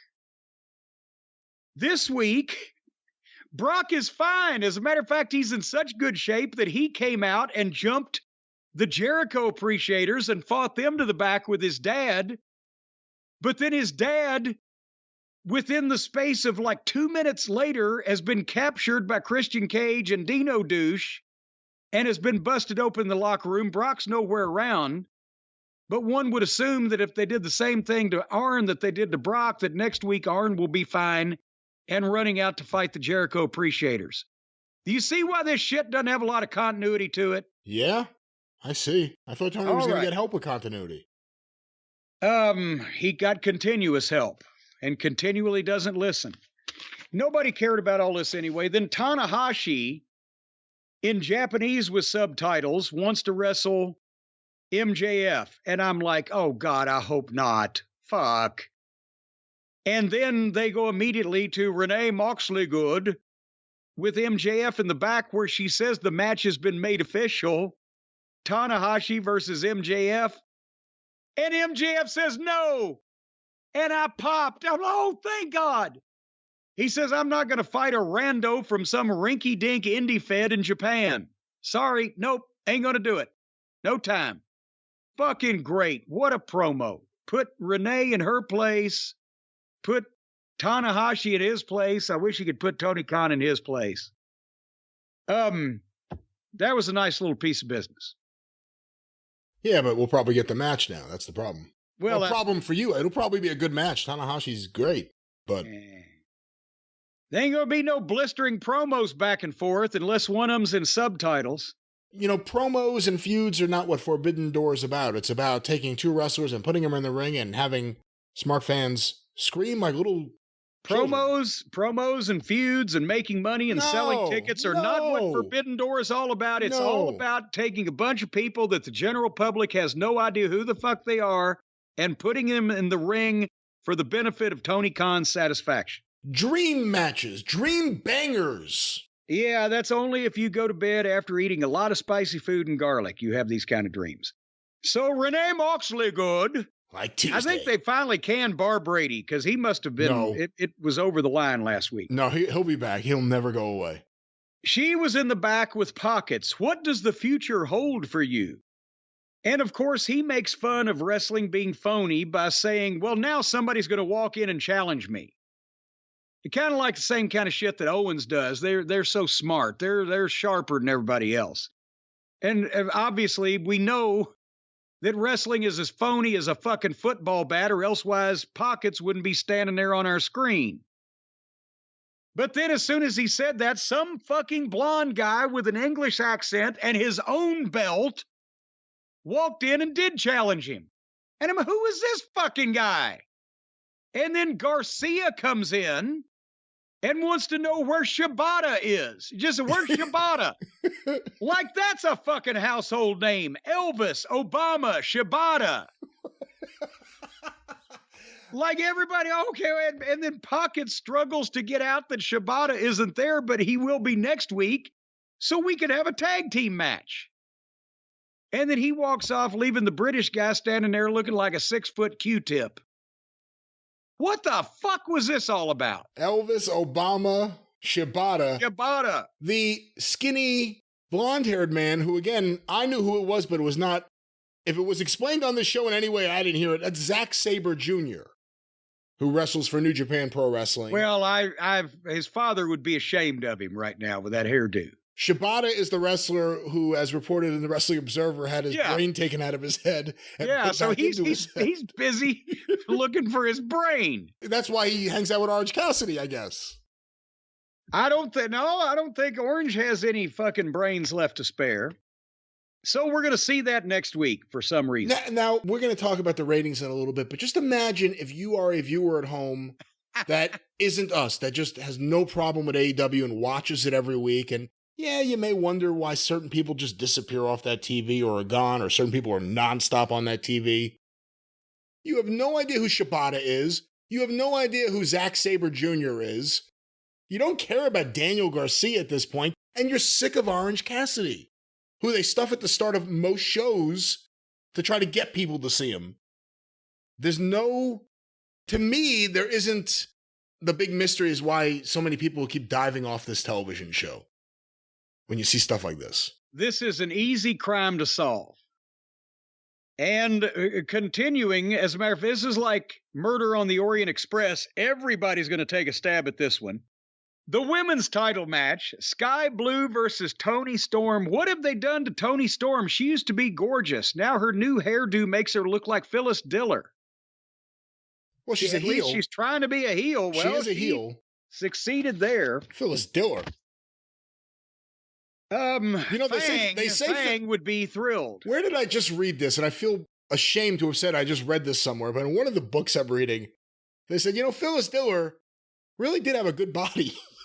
If you could just get past her face. When she was younger, she was quite the looker. Other than the face that she made fun of. For anyone saying, oh, how dare you, she made fun of it in her own act, so I could do it. Yes, she did.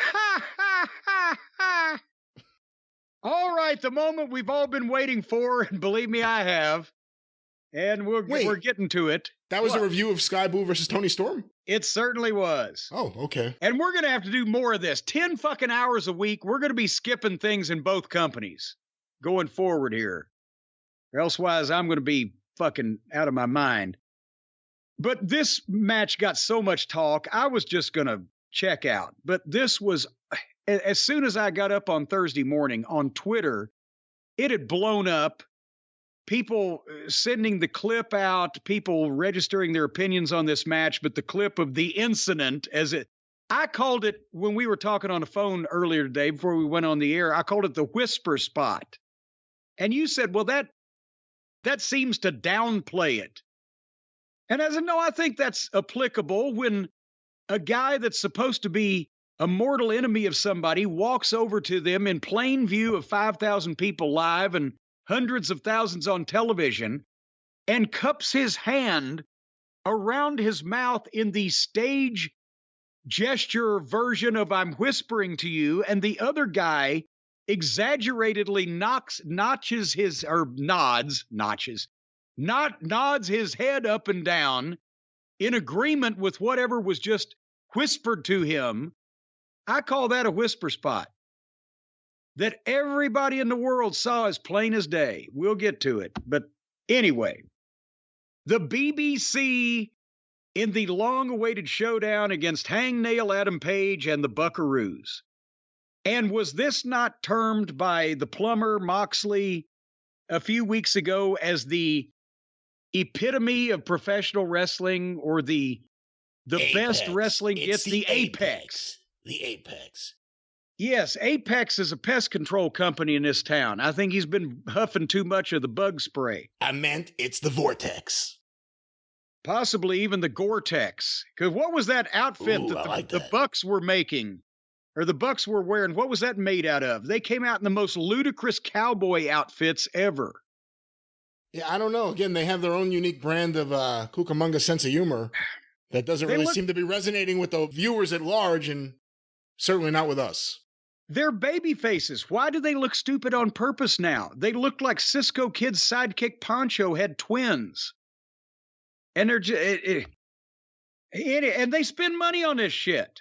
Another example, Tony's paying them too much money. One guy says, I work with children. The other guys come dressed like children. Yes. So they rang the bell. They did an immediate six-way, had a sloppy fight with fake punches. They were on the floor in 30 seconds. There were multiple dives in 45 seconds. And I wrote, it's a complete rib at this point. They can't do anything else. Is this the way that every one of their matches starts and goes? Within a minute, they've done everything. So constant moves. Everybody does everything. Matty Buckaroo acts like a badass and then throws fake punches that wouldn't break an egg. They go to the break. Moxley sells nothing. It's the most amazing thing to watch if you focus on. He sells nothing. Well, he doesn't even register or react. It's not like it's because it's so weak. Whether it's a potato, a good punch, or a shitty-looking, phony-looking punch, he reacts to them all the same way. He doesn't. And they went to a break, but after they came back from the break, Nikki was supposed to be fighting for a tag, and they were trying to keep him from getting it. And they were trying to get the people interested in this, but they had already established from the very start of the match that they can all just fight if they want to, and there's no tags needed, and everybody can just do whatever. And then when they gave up on that after about 30 seconds, Nikki and the plumber just both stood up and tagged out, and they started some more shit. And then Page, he made his comeback on Wheeler Useless, and they were trying to paralyze this kid. They did everything to old Useless this week. Then they entered the part where everybody in the match did moves to everybody else over and over, running in at random. And then they tried to milk a tag again. And there was no way to follow this. It made no sense. It was 100 miles an hour. Somehow, Hangnail beat Useless. That was the finish. But the good stuff was yet to come. Because then, of course, what happens in every one of these guys' matches, when one team wins, then the other team jumps on them. And they're trying to get heat on them. But here comes Eddie Kingston. And then this all started happening in fast succession and got to people on Twitter picking their own favorite clips and their own thing to watch. But Eddie Kingston, I would say, ran to the ring. But I don't know if you can term that running. I'm not the most athletic motherfucker, but it looks like besides the fact that Eddie, since he's been off or disappeared or moved to Ring of Honor or whatever, he's swallowed a beach ball without deflating it first.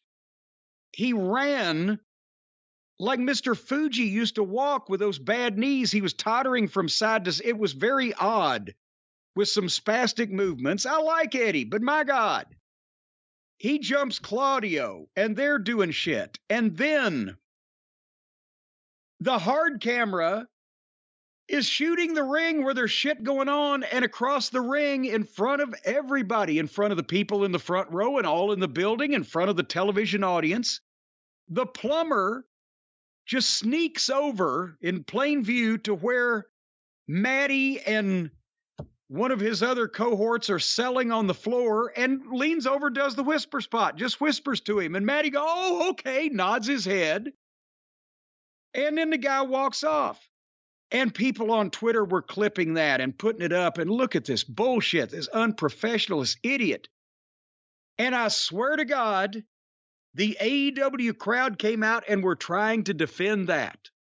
And I'm sure you read a bunch of it, Brian, but at first, well, it's a production. How dare the production team do that?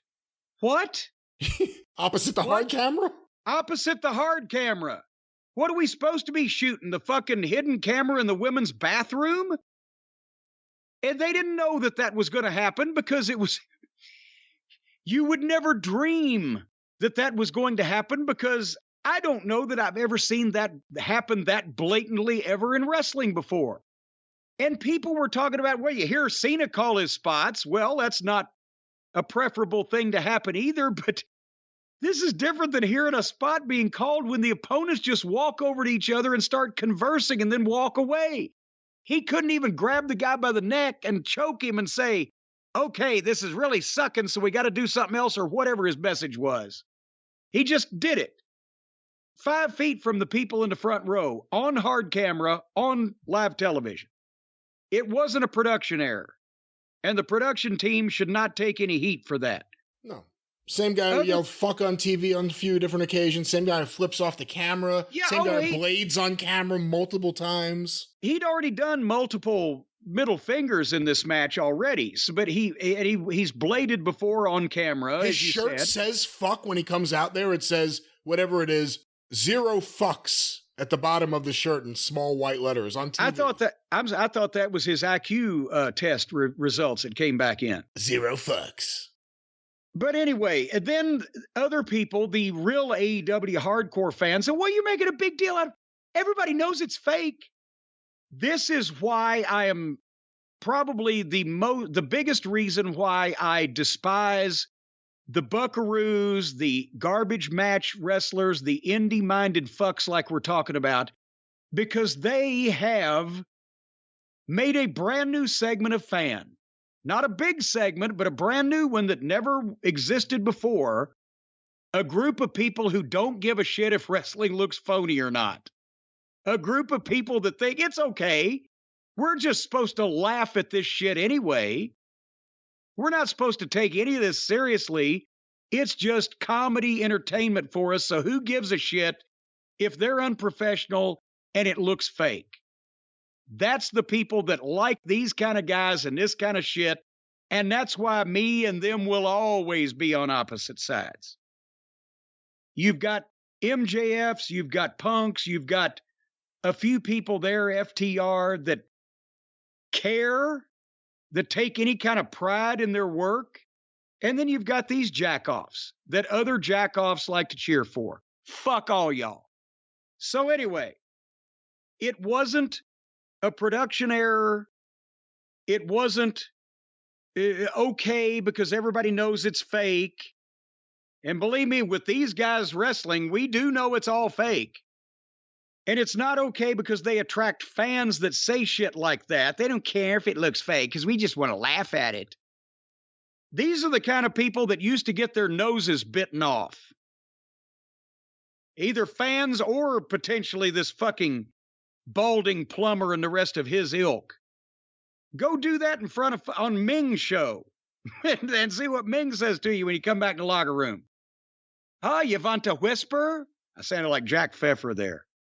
Is Ming running shows? Well, I'm just saying, a show Ming is on.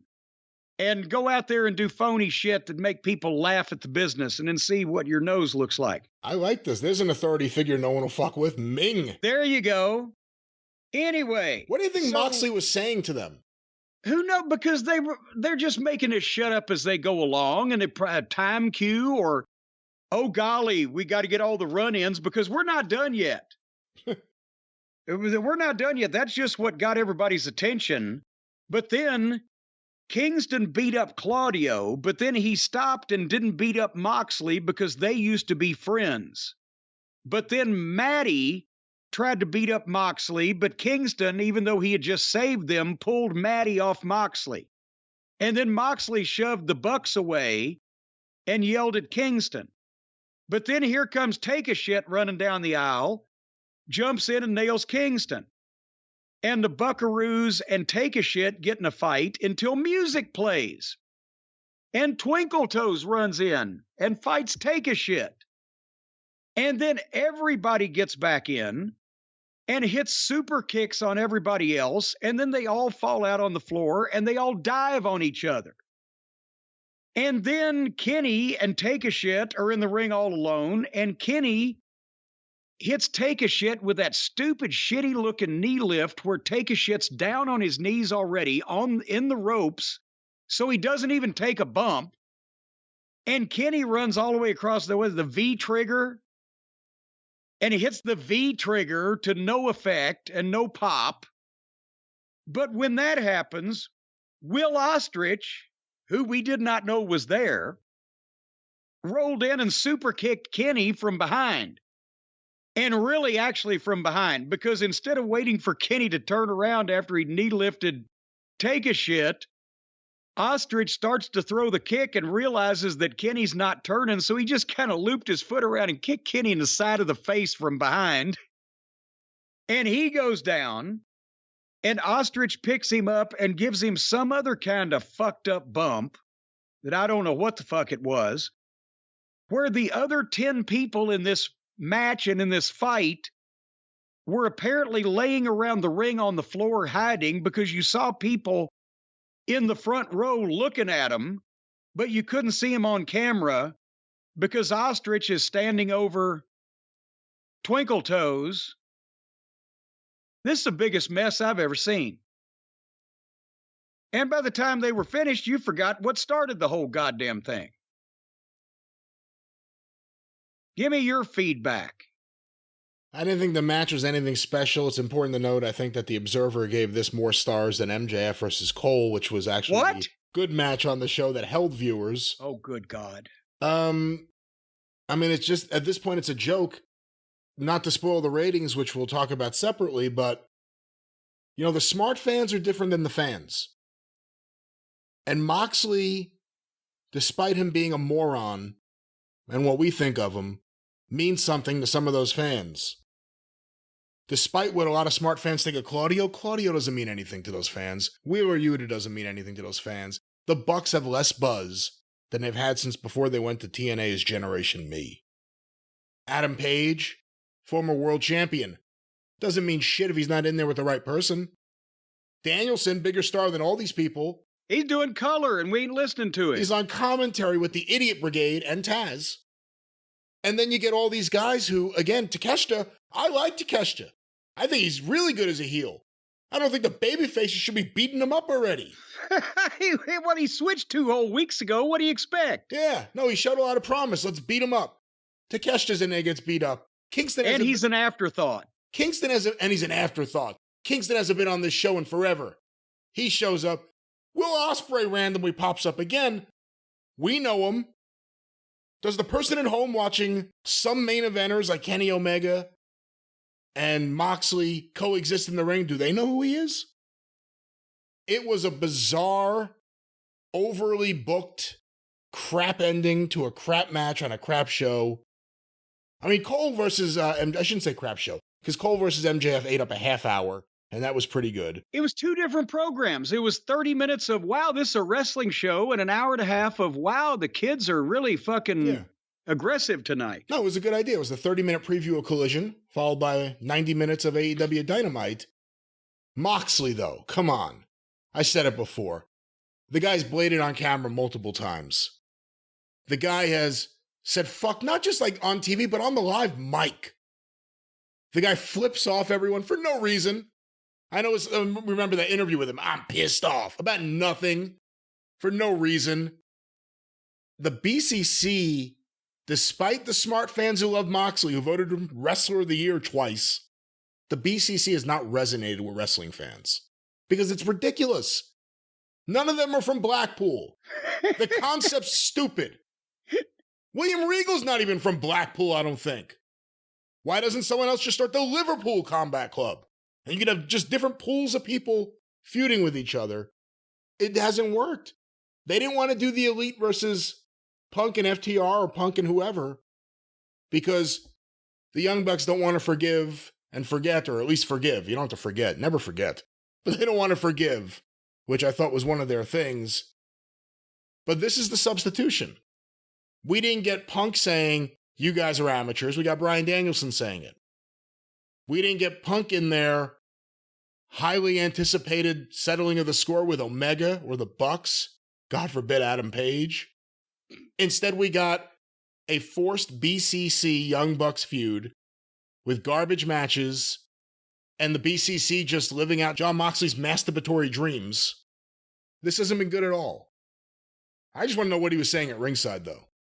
I just want everybody to know what the ratings were because I peaked this time, but I don't know the exact quarters, but I know where they started and where they finished. So why don't we elucidate the people before we move on to the second half of their week?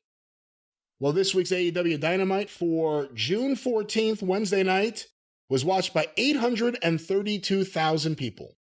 And that is significantly, unfortunately for them, down from the overall number they had last week. But if I'm not mistaken, I think they started as strong or maybe a little stronger, didn't they? I would have to pull up last week's numbers. I don't have them in front of me. If you do, that may help. But let's start with where they did start off, naturally. Segment 1, 8 to 8:15 p.m., Adam Cole versus MJF, 918,000 viewers. Okay, they started off down. They were a little bit down from last week where they started, as I recall, but still 918,000. They know that's usually their highest point because they get the Big Bang people.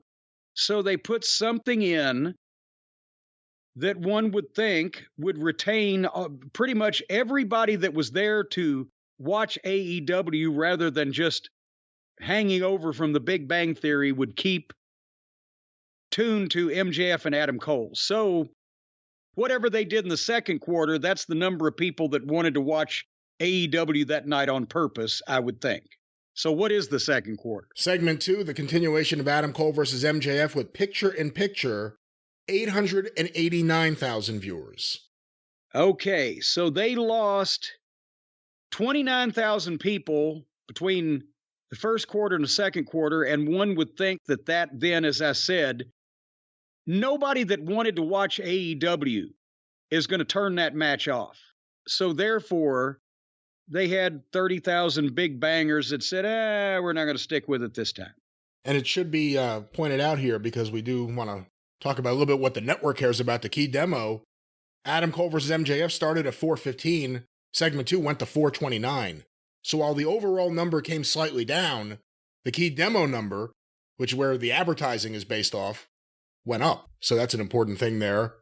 And that is the difference in viewers was 29,000. The difference in the demo was 14,000. So basically, they lost 29,000 people, but they picked up 14,000 of a more attractive demo. That ain't too bad. Segment 3, a continuation of this match, the final 6 minutes of Cole versus MJF, with the post-match, as well as the CM Punk video, and the Sammy Guevara Darby Allin live promo, no Chris Jericho yet. 890,000 viewers. And they kept Everybody and added 1,000 going into that finish. By the way, let me mention these stats were pulled by WrestleNomics. Thurston Howell III strikes again. Segment 4, 8:45 to 9 p.m. Continuation of Sammy Guevara's confrontation with Darby Allin with Chris Jericho added to the mix. And then Sting, the Sonata video. There goes Swami.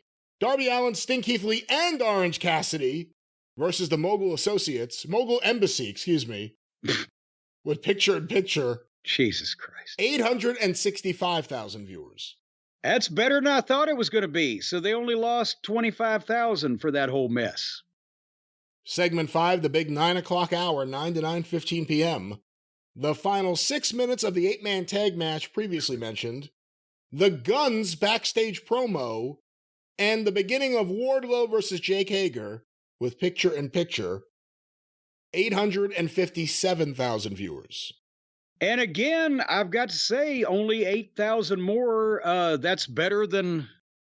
They're hanging with it better than the content that they're being given would indicate.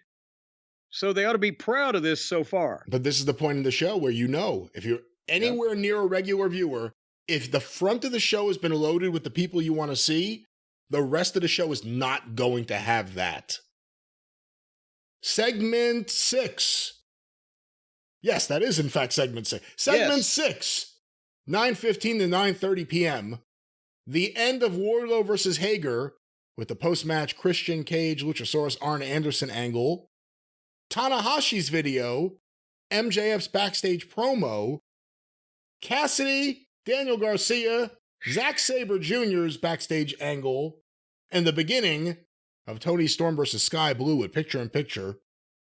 792,000 viewers. Wow. Okay, at that point, they say, there's 65,000 more people. They are now down 97,000 from quarter 2 and 126,000 from the start of the program. And this is also where we talked about the key demo earlier. This is where the key demo starts diving off too. Segment 7, the final 3 minutes of Tony Storm versus Sky Blue, the post-match with Ruby Soho and Willow Nightingale, Jack Perry's exciting backstage promo. I missed that. FTR's backstage promo. I missed that. I missed that too, actually. And the beginning of the Elite versus the Blackpool Combat Club, 745,000 viewers. Okay, and they have advertised, not only did angles for this and been building this for weeks, but they advertised this main event match. It wasn't a surprise. So leading into that, 173,000 people from the start of the program said, we don't want to see any of that. And finally, segment 8, 9:45 to 10 p.m., the Elite versus Blackpool Combat Club continued with picture-in-picture, and the big post-match with Eddie Kingston, Konosuke Takeshita, Kenny Omega, Will Ospreay, Bryan Danielson, Con Edison, Bank of America, Home Depot, 699,000 viewers. And there you have it. The BBC and the Elite managed to run off 219,000 people from the start of the program, which is about 25% approximately of where they started. And what was the number in the key demo? Yeah, I want to say, we got to point that out. It started at 415, went as high as 429 for segment 2 of MJF versus Cole. It ended at 325. Jesus. So nobody likes these jackoffs. No. So, I mean, that's the other thing. Anyone who thinks that there's like a big youth fan base for the Bucks and Omega, even if there was 7 years ago, how old are those people now? They lost 219,000 off the total viewership. They lost 104,000 in the key demo from its height. But yet they're the EVPs, main event guys. The plumber's allowed to do whatever he wants. Tony has no control over these people. All they do is run off viewers and talent. They ran off They not only ran off more viewers than anybody in wrestling history, but they ran off a bigger star than anybody else in wrestling history. Well, there you have it. AEW doing a fine job there. And I have nothing else to say. Well, we're going to break now and then move on to talk about Collision whenever it collides here in a few minutes, and we'll be back to talk about that at the end of the program. All right, well, before we move on any further, I think we told the people that it's now we've watched what happened last night. We already said that, right? Ladies and gentlemen, we're in a continuous time continuum, a loop, and where all we do is watch wrestling, then talk to each other about wrestling, disseminate the information to you, and then do the whole thing over again.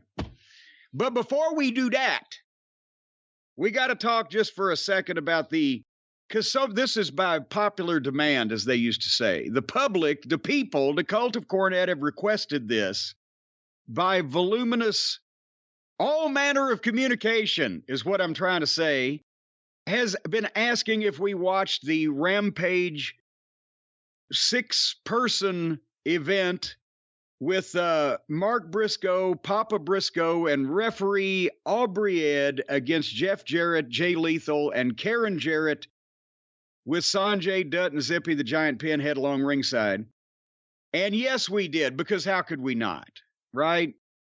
And there's plenty of reasons why we could not watch this match. No, you're drawn to it like any other natural disaster. If the aliens were raining, photon torpedoes down upon us, people would glance right before they were obliterated.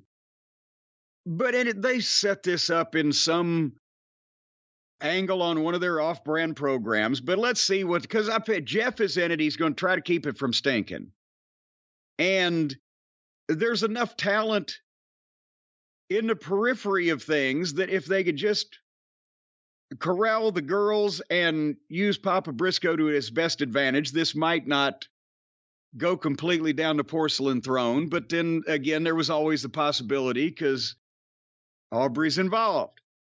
And did you love Tony Schiavone's comment at the start of it? Aubrey's an athlete. She has a dance background.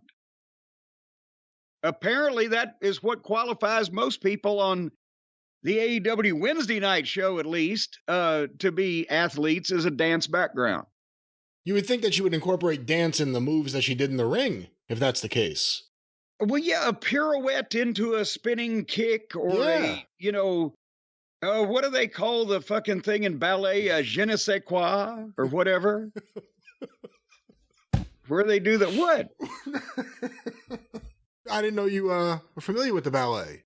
Yes, I've been to the ballet. Really? Yes. Where? I even had a dog named Tutu one time. That's because I was so young when I got the dog. I'd only seen The Wizard of Oz once, and I couldn't remember whether the dog's name was Toto or Tutu. And I settled on Tutu, and Mama and Daddy Cornette didn't have the heart to tell me I was wrong. So the dog's name was Tutu. Oh, she didn't name him Foot, but let's go back to what we were talking about here. All right, well, this dog, here's the thing. Mark Briscoe and Jay Lethal should be in the main event singles mix on either one of these programs, Saturday night, Wednesday night, whatever kind of night. And they're doing this. And we've talked about the ball that was dropped with Mark. And Jeff Jarrett is a master of psychology, putting matches together and doing the grandiose finishes where at least it gets people hooked. There's twists and turns. But again, should he be using that on this when they've got such a conglomeration of messes on their national television program amongst the main event talent? Couldn't he be sitting down with these guys and telling them how to put a fucking match together instead of putting a match together with, I love Papa Briscoe, but a 60-something-year-old senior citizen, his wife, and a fucking referee? And Papa Briscoe can be used, or could have been used, if Mark was in the proper position, as a money-drawing gimmick, either for ratings or something on pay-per-view. You've seen it done, Brian. The New York audience loved Papa Briscoe. in the right context. With his shirt on. That did help, but also in the right context as far as being in something that was featured, something amongst main event talent, something that had emotion to it. And then you get him in and get him out, and he's fabulous. But now they've just, okay, here it is on our lowest, rated show. I love Karen. She's a wonderful woman. Not sure she needs to be in the ring, but if it was Memphis, but I'm not sure again with all the other issues. If it was Memphis, people would care about this. Yes. But also with all the other issues that this company has with their television presentation, it's not like that this was the outlandish part of something. It's just another outlandish segment. And in Aubrey, who might need to go to the glue factory, I'm not sure. But anyway, as I said, Papa Briscoe wasn't bad. He can do shit, and he's a stout, stiff son of a bitch. But there was no hot angle which helped the presentation. People that the fans actually cared, or the issue that the fans actually cared about. But he gets over when people are surprised he can do shit, which, he does a couple times in the match. And then finally, it didn't last that long, and we got the cat fight. And at first, Karen mounted Aubrey. But then Aubrey got on top of Karen and used her closed hooves to get the advantage. And she's wailing away on her. And then, fittingly, Aubrey was using the flying mares on Karen Jarrett. And then Karen reached up and gouged Aubrey's eyes because she wasn't wearing her blinders. You got me with fittingly she was using the flying mares. Well, that's when she would buy her hair, and she was snapping her right down. Oh, so wrong. Anyway, so then it all broke loose, broke down there in wherever the fuck they were at, and Karen gets the guitar. And Karen goes for a guitar shot, but Aubrey mule kicked her in the leg and took the guitar away. And then you saw the theatrical stage performing background of referee Aubrey Ed as she milked the guitar in a ridiculously overdramatic manner with that Buster Keatonish face. But before she crossed the finish line with the guitar, Jay stopped her and said, no, hit me instead. And nothing happened forever. And the referee was staring right at everything, with the woman with the guitar in her hand and all this byplay. And then suddenly, when Zippy jumps up on the apron, the referee turns around and Aubrey horse collars Jay Lethal with the fucking guitar.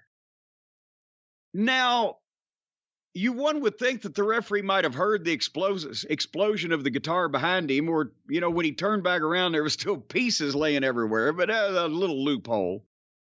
But Karen tried to give Aubrey the stroke, and then Aubrey turned around and jockeyed for position and put Karen Jarrett in the figure 4, and Karen gave up. And Aubrey went to the winner's circle by a nose. And it really wasn't very, very long, so it didn't have time to fall apart. What'd you think? It was embarrassing and stupid, but it was on Rampage, so who gives a shit? 300,000 people may have seen it. I think that you and I have never seen eye to eye on Jeff Jarrett in terms of, we agree with what he could do in the ring. We disagree on where he should be and how he should be presented. But I think his run in AEW so far has been pretty embarrassing. Again, for everyone who wants to say, oh, look at how good he is in the ring at his age, despite that Dax Harwood match, which was awful. Look at every embarrassing thing he's doing. And now they're doing a concession stand brawl on the next match he's having on Wednesday. Now? What? Isn't it him and Mark Briscoe in a concession stand brawl on Wednesday? I think I saw a graphic, but I was zipping. So I didn't know it was a concession stand brawl. Yeah, he's taking so you say it reminded you of Memphis. that's the thing. Jeff Jarrett knows what worked in Memphis because his father promoted it. And he takes a lot of those concepts, and now he's just throwing all this shit against the wall. His wife's in there. I'm sorry, Karen shouldn't be in the ring. What? Hold on now. Because I have to disagree with you about one thing. And you say it's Wednesday night, right? I'm checking right now. Okay, it's the night we get to stay up late and do all those things. I've known Jeff Jarrett and I've worked with him fairly extensively, more than most people over the past 20 years. And I don't think that he just went to Tony Khan and said, hey, let me have a concession stand brawl match on TV with Mark Briscoe. I believe he might have said, I'll work with Mark Briscoe, or I'd like to work with Mark Briscoe, but that sounds to me like a Tony Khan homage of some description. Like he's done with so many other things, where Sabu has to come out and throw a chair at somebody's head and fall off the top rope. And that could be it, because Tony Khan, despite being a fan of wrestling and watching lots of wrestling, never has shown that he actually understands the things that worked and why they worked. So that could be the content, like Shit Stain, the backstory of how they were built up to, the context in which they were presented or what they were supposed to lead to. They don't retain those things. They fought in a concession stand. But everything with Jeff, the clique he's with, it's brought Jay Lethal down. Jay Lethal is being used by shit, and then they put him with Jeff Jarrett, and now he's being used like shit, and he's a joke. Now he's being used more often like shit. No, I'm not disagreeing with you about the group. Sanjay's terrible. And overacting. I'm not disagreeing with you about the group. And now at this point, I'm not disagreeing. Again, Jeff can have good matches. But at this point, they've nullified people giving a shit about that. And Tony doesn't have to hire everyone's fucking boyfriend, girlfriend, or spouse. Well, but hold on a second. I was going somewhere. I was halfway around the bend, rounding the far turn, coming up out of the pack like Aubrey Ed. At this point, why doesn't he just have Jeff sit in the back when everybody's going over their finish and bringing up shit like, you're going to fucking kill yourself if you do that, or don't do 18 things on top of one another, do them one at a time so everybody can see all, or just putting the finish together, ups and downs, building to it. Jeff's not you. Produce matches. Jeff's not you. I think you're giving Jeff more credit than, because the other thing is, I've seen him. I've watched him do it. If you have a grip on how to follow a basic train of thought, he can lead these guys through a fucking finish better than they're doing now. We shall see. But every single segment with him is awful. Every single segment, it's awful. As soon as they come out there, that whole goof troop out on the stage, Sanjay and the giant who does nothing, a feckless giant. We've seen giants booked like garbage before. We've never seen a giant who just, I don't know, he has feelings. Oh no, please don't kick me out of ringside. I don't know what the hell's going on there.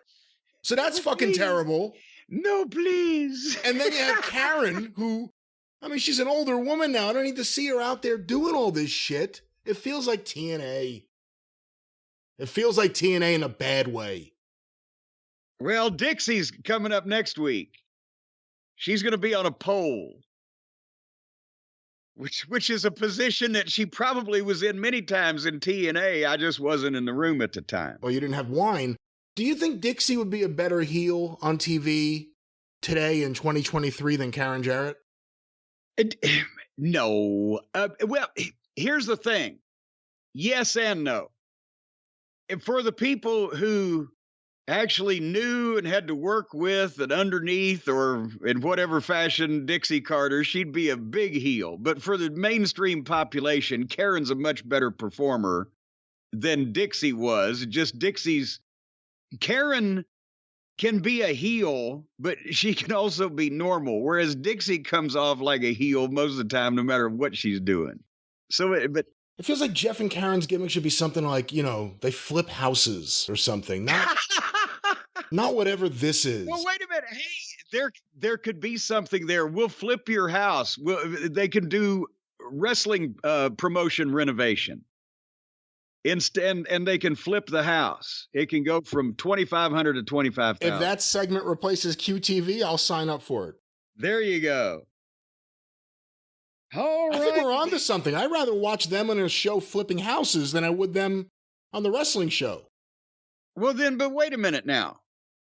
Then who gets to be the good renovator and who gets to be the bad renovator? Is it like, is Karen just blowing the budget? Jeff's trying to keep her in line? I think it starts where Jeff comes home and he says, Karen, I found an angel. And then they go to work. And the show will be dedicated to the memory of Burt Prentice. That's right. Bless his soul. And all the angels out there we've yet to find. We can set up the tomb of the unknown angel. Because if Burt Prentice didn't find you and Ronnie Gossett didn't find you, then by God, you're unknown. You didn't live in the state of Tennessee. Yeah.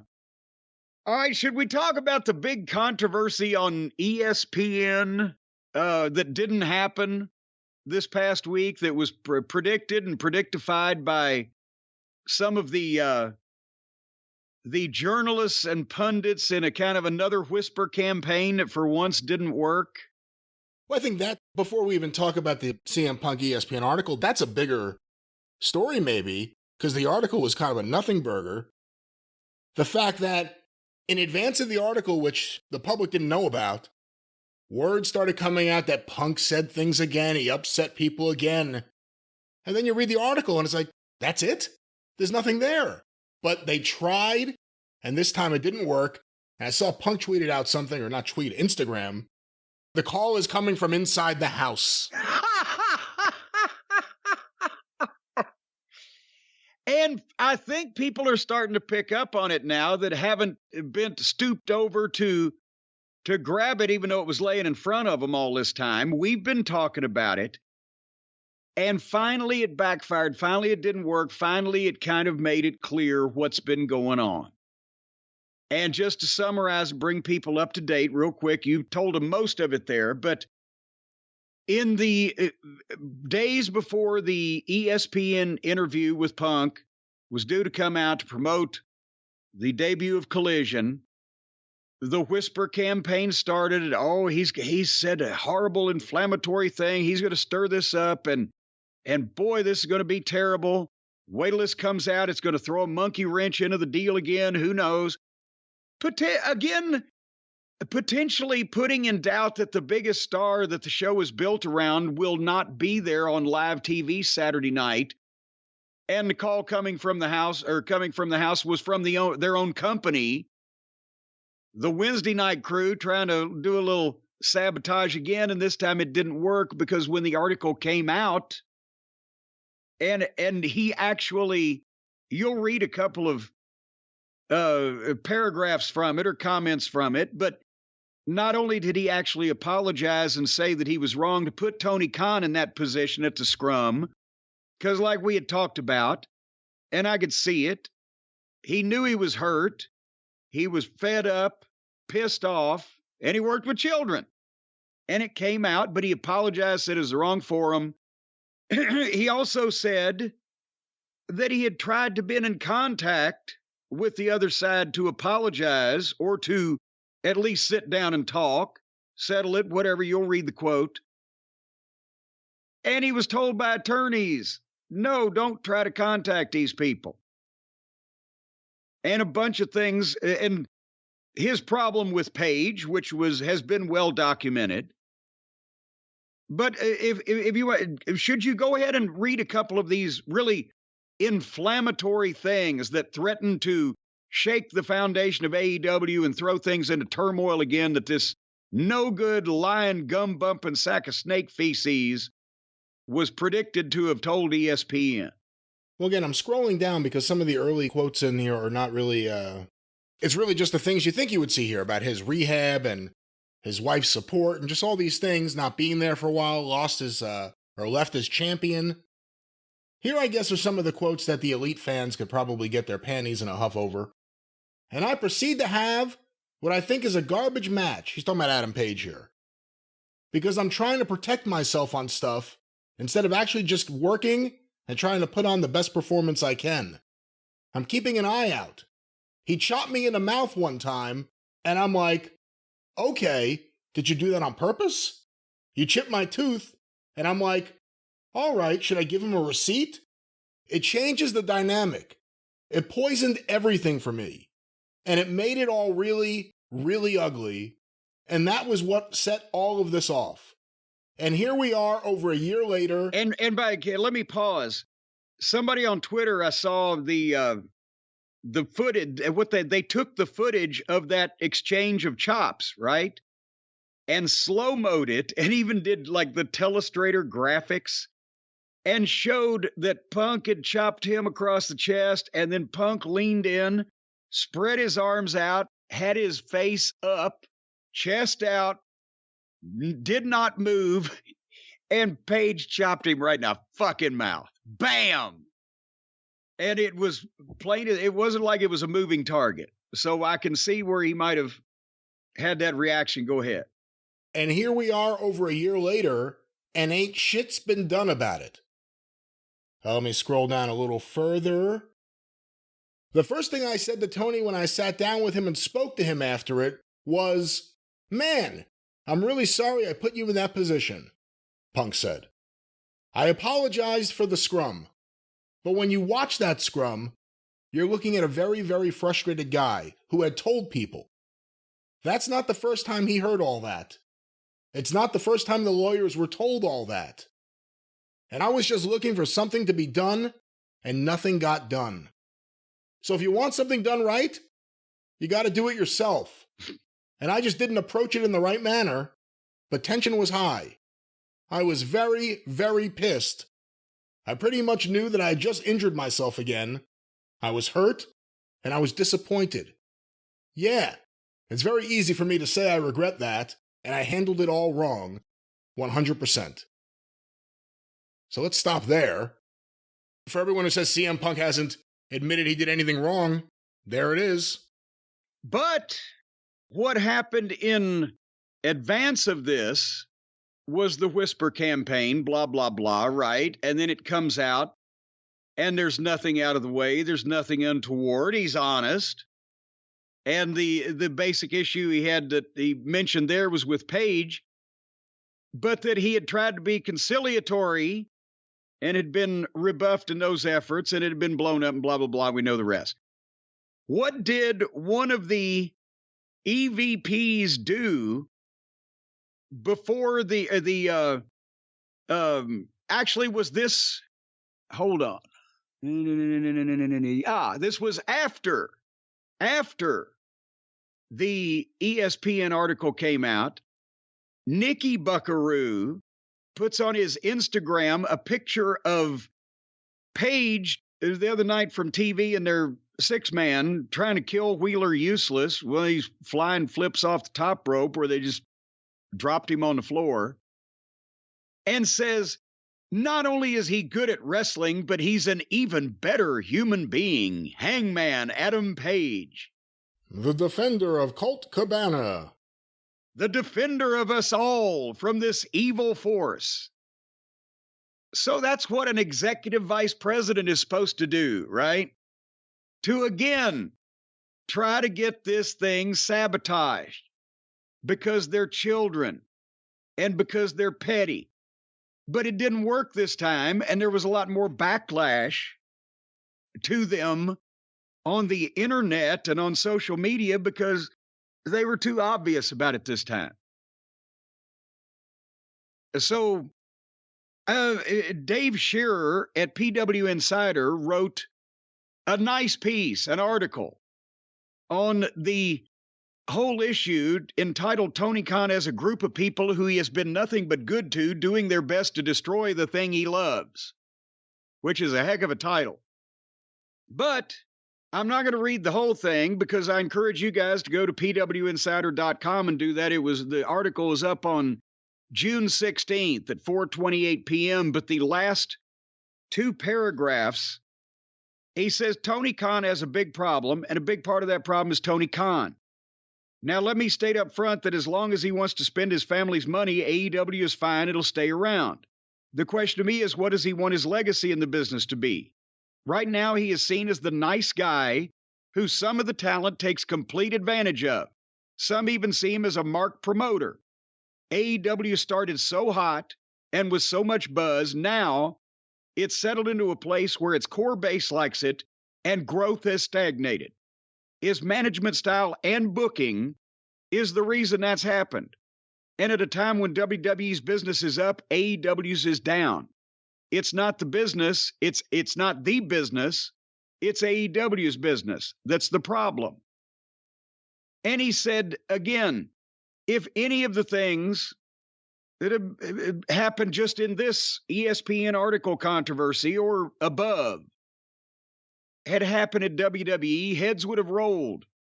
After one event, there wouldn't have been a second. EVPs would have been stripped of their titles and been told to toe the line or don't let the door hit you in the ass. But Tony hasn't done that. He needs to. These wrestlers are not your friends, Tony. Friends wouldn't do things that hurt your business and make your life more difficult.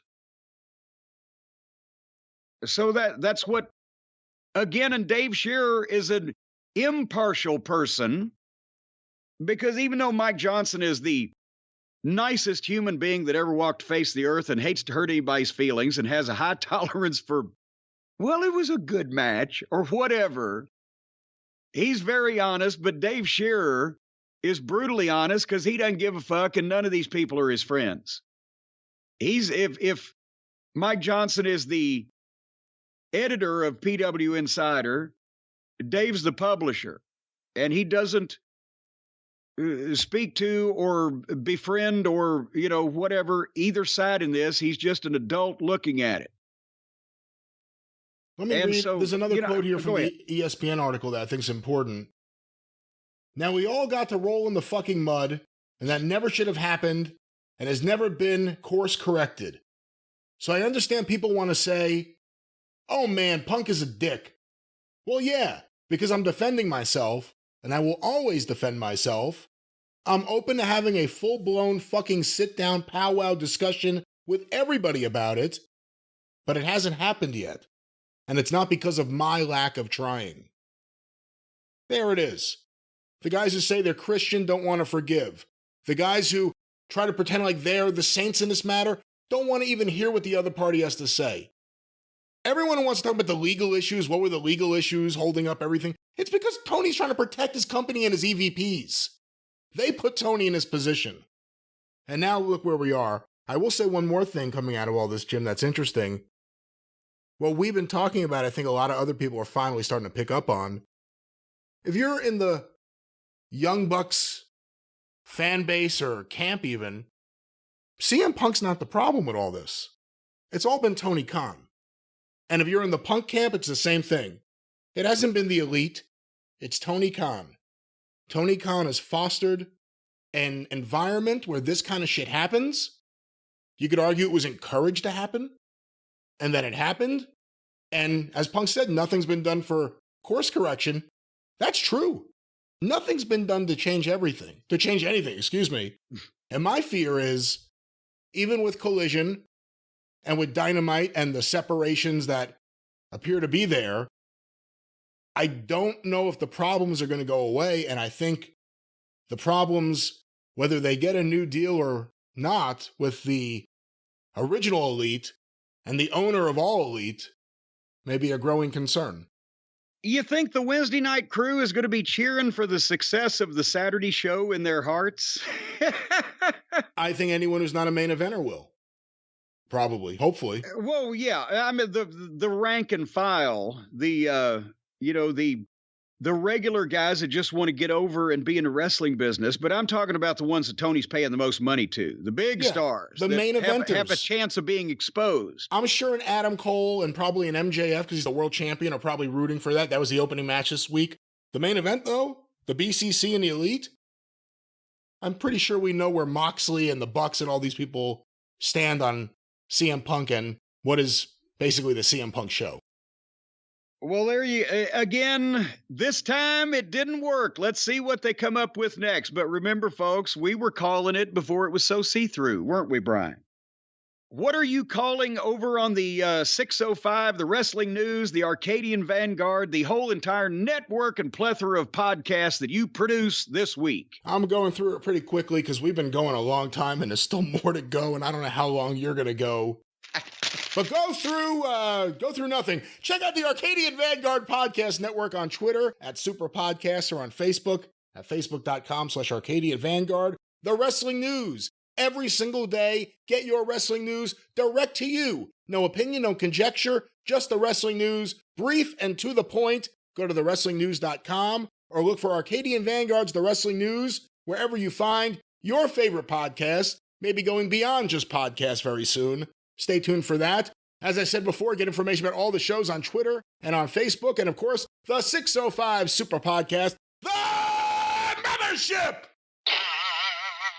Go through the archive of the greatest single wrestling body of work in audio history, 605pod.com, or wherever you find your favorite podcast, the 605 Super Podcast, The Mothership. All right, and now the debut on television we've all been waiting for, Collision, finally came to fruition on June 17th, the debut from the United Center in Chicago. CM Punk returns to television, and I trend on Twitter. How the fuck does that work, Brian? Well, some of the fans who... Obviously, this show is geared towards a certain fan base, and some of the fans who are not in that fan base may have lost their minds a little bit at seeing a Jim Cornette face t-shirt on their show.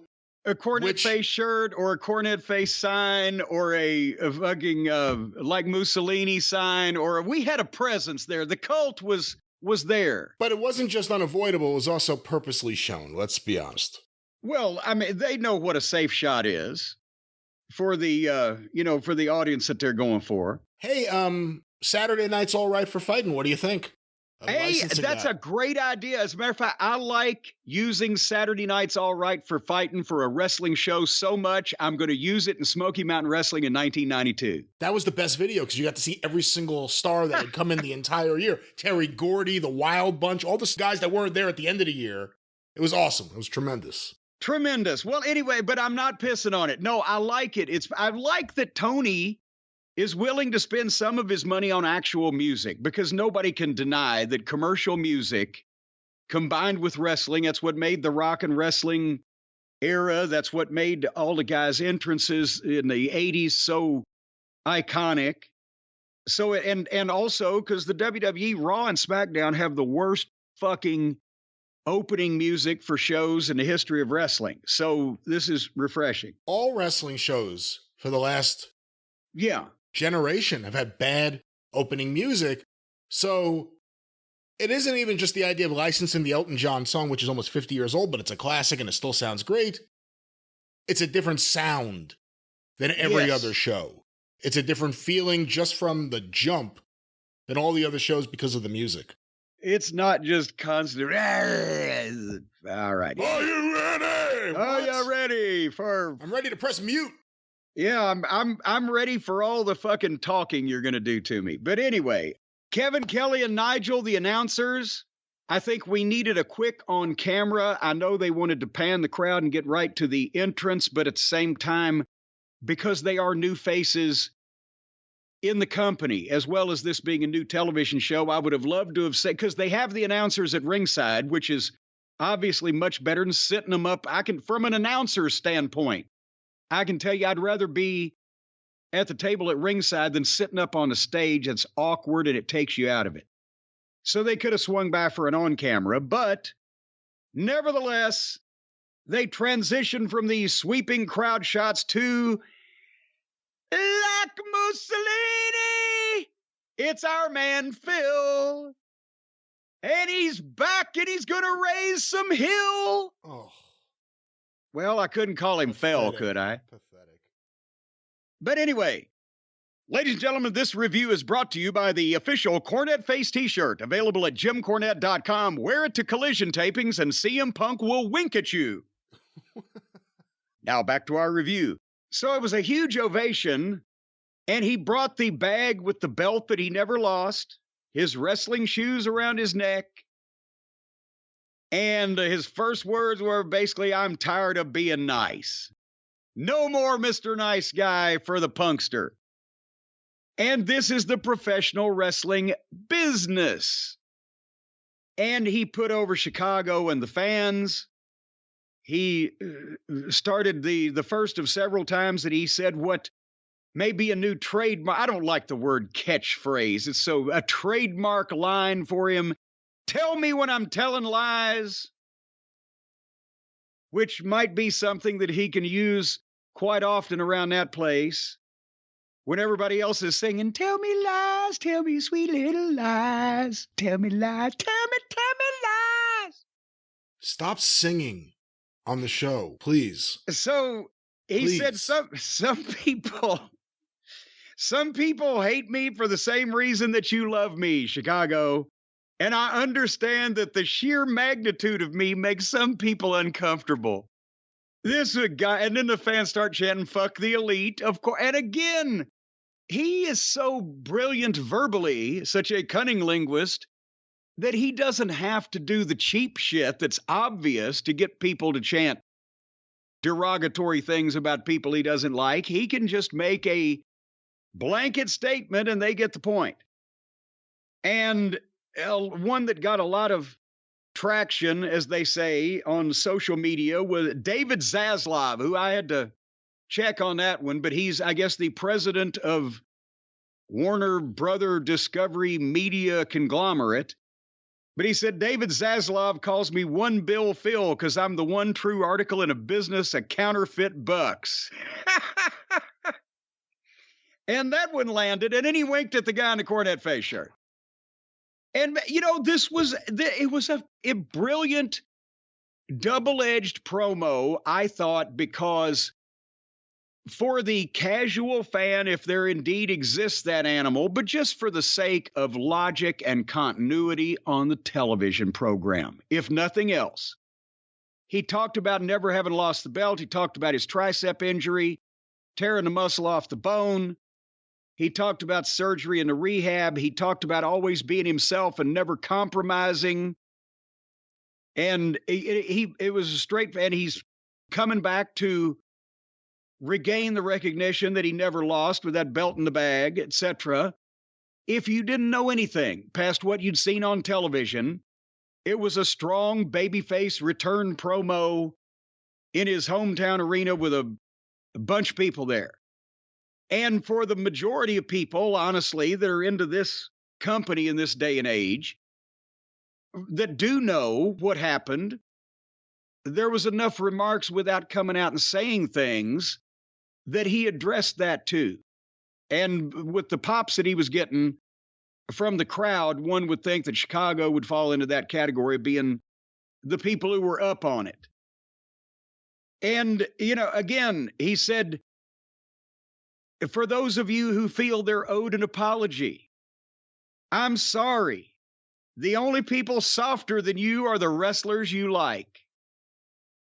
And we know exactly where that's going. And he's not wrong. And then a brilliant line was, he reminds everybody when he reminded them that he had or that he won the belt and never lost it. He said, because I didn't have the best dog collar match, I won the dog collar match. And this is mine until somebody pins me or submits me. And until somebody can fill these boots, they belong on my feet. Mic drop. Boom. 12 minutes. He had them on the edge of their seats. They liked everything he said. It was well done. It hit all the right spots. And here we go. There's not too much I could add to that. Strong promo.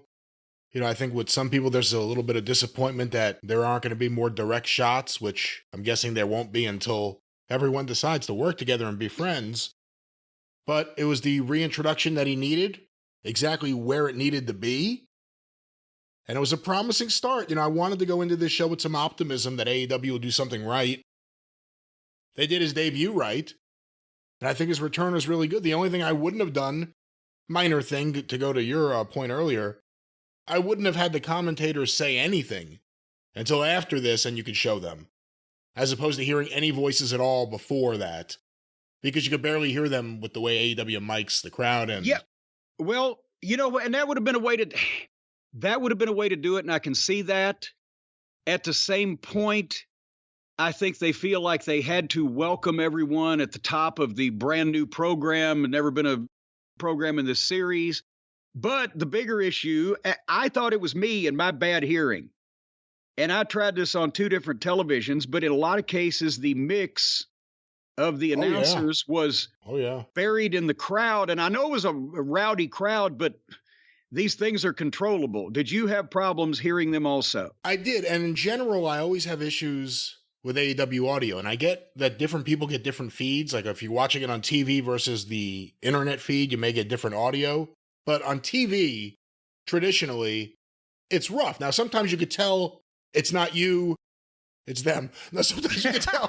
Sometimes you can tell it's in the house, it's on the mic. Like there's nothing that's going to change it there. But other times you could tell it's the mix. And Kevin Kelly's not Excalibur, and I mean that in a very good way. He's not just screaming at you. So maybe they weren't prepared for a human being, an adult, doing commentary here. But also the fans are loud. That's why I would have just start the show with Punk. That's what everyone's there to see. Start it with Punk, then go to the commentators. Then the crowd would have started dying down anyway. You would have been able to hear them better. Yes, because when you got the crowd screaming and the music and the announcers vying for your aural, AURAL attention, it does get problematic. Which 2 commentators yell less than Nigel McGuinness and Kevin Kelly? Well, and I mean that in a good way. I'm not saying that in a bad way. Well, Ian Riccaboni and Caprice Coleman. That's true.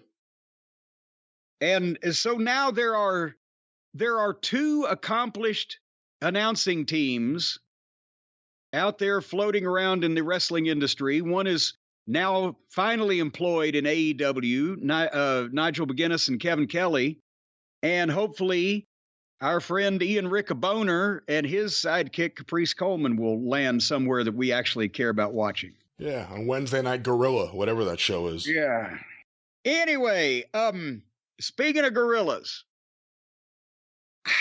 would you have placed the TNT title match between Wardlow and Dino Douche, where they did right after the Punk interview, first match on this program? It's supposed to be, allegedly supposed to be more about great wrestling. Not only would I have not done that, in watching this show live, this was the one thing I wasn't a big fan of until at least the finish, because then at least, when the crowd reacts like that, it gets you into it a little bit. Yeah. But Wardlow, he's so cold right now. Even though they're trying it again with him, it's just, I don't know, it's not working. I mean, he lost the title, so I guess it's not working in kayfabe either. But there's something so cold about him right now that it took me out of it a little bit when this was the next match. Well, think about this, though. Besides that, I'm talking about the performance aspect. We know a lot of people are cold. They can heat them back up if they're heatable. But Wardlow, he got over his appearance, his size, the dominant powerbomb symphony on all those stooges that he did for so long. And honestly, much like Goldberg, but at the same time, Bill Goldberg is a lot more outgoing and aggressive personality than Wardlow seems to be in real life. But much like his early time, he can be aggressive and he can be intense and he can be explosive for 2 minutes, 2.5 minutes, whatever the case. But when it has to go longer, that is lacking, and then it only comes in fits and spurts. And I also compare Wardlow to Lex Luger at this stage, because at that time, people were saying, well, Luger looks great. The body's great. Boy, he's got the height and the size, but he can't work. His work's a shits. That's what the boys would say, right? Especially in other territories, but even some in Crockett. We'll lead Luger along through it. Well, that was in 1986, and that was somewhat true. But by 1987, 88, especially, as we've talked about, if you had that Lex Luger in the ring today, he would be goddamn one of the biggest stars in the business. And the guys were still thinking, well, he's green, but he's coming along. You know what I think is an even better comparison? He's Kevin Nash in 95. Kevin Nash as a heel, as a cool heel bodyguard, got over. Yeah. Eliminating all those guys in the Royal Rumble, the place started cheering for him. He got over as that guy. They said, okay, fans are cheering for him. Let's turn him babyface. And then all of a sudden he became... And make him smile. It took his edge off. He didn't really come back until he turned back heel later on. And then he wore a Christmas sweater. Right. But here's the thing. Nash from the start had some element of the big man psychology. Yes. And definitely. And that's what his primary strength was from start to the finish, was his big man psychology. But the reason I compared Wardlow to Lex is because Wardlow, he does moves well, and he's very agile, and he can do the swanton and the rolling thing. But he tries too many moves while he's not aggressive in terms of his face, in terms of his body language. His strikes look weak. He looks tentative. He doesn't grab a guy and manhandle him like a big guy should. He's throwing Dino douche, who's as big as he is, rolling him into the ring with a fucking, a whisper and a fucking tickle. It was an indie level big man match that if I was on a scouting trip for the WWF at the time or anybody, I would have evaluated this and said, both these guys should go to OVW. They've obviously just started, but look at their bodies and they are athletic. Maybe we can train them. The problem is they've all been working for several years. But whereas Luger was in the ring every night, either alongside or against the Four Horsemen and the fucking Rock and Roll Express and at midnight, every great talent in the business, and was learning steadily, Wardlow once a week, if that, power bombs somebody or whatever for I don't know how long. And that's been his, and even if he's in class, you can't just train all that in class. Anyway, that's, to me, the announcers were calling the match. That's unusual in AEW. There was some fighting on the floor, but it was at a minimum. There was no furniture. They were trying to have a wrestling match, but Dino's fairly the shits, and Wardlow's still green at presenting himself the way he needs to be to get over. That's what I think. My Kevin Nash comparison, though, is less about the actual working ability. It's more about the effects of what happened. Again, the fans started cheering for the person naturally. He kind of went with that. And then once the turn happens, once the championship is won by Kevin Nash in WWE, or once Wardlow defeats MJF, it's just a giant letdown from there. It feels like the edge is taken off the person.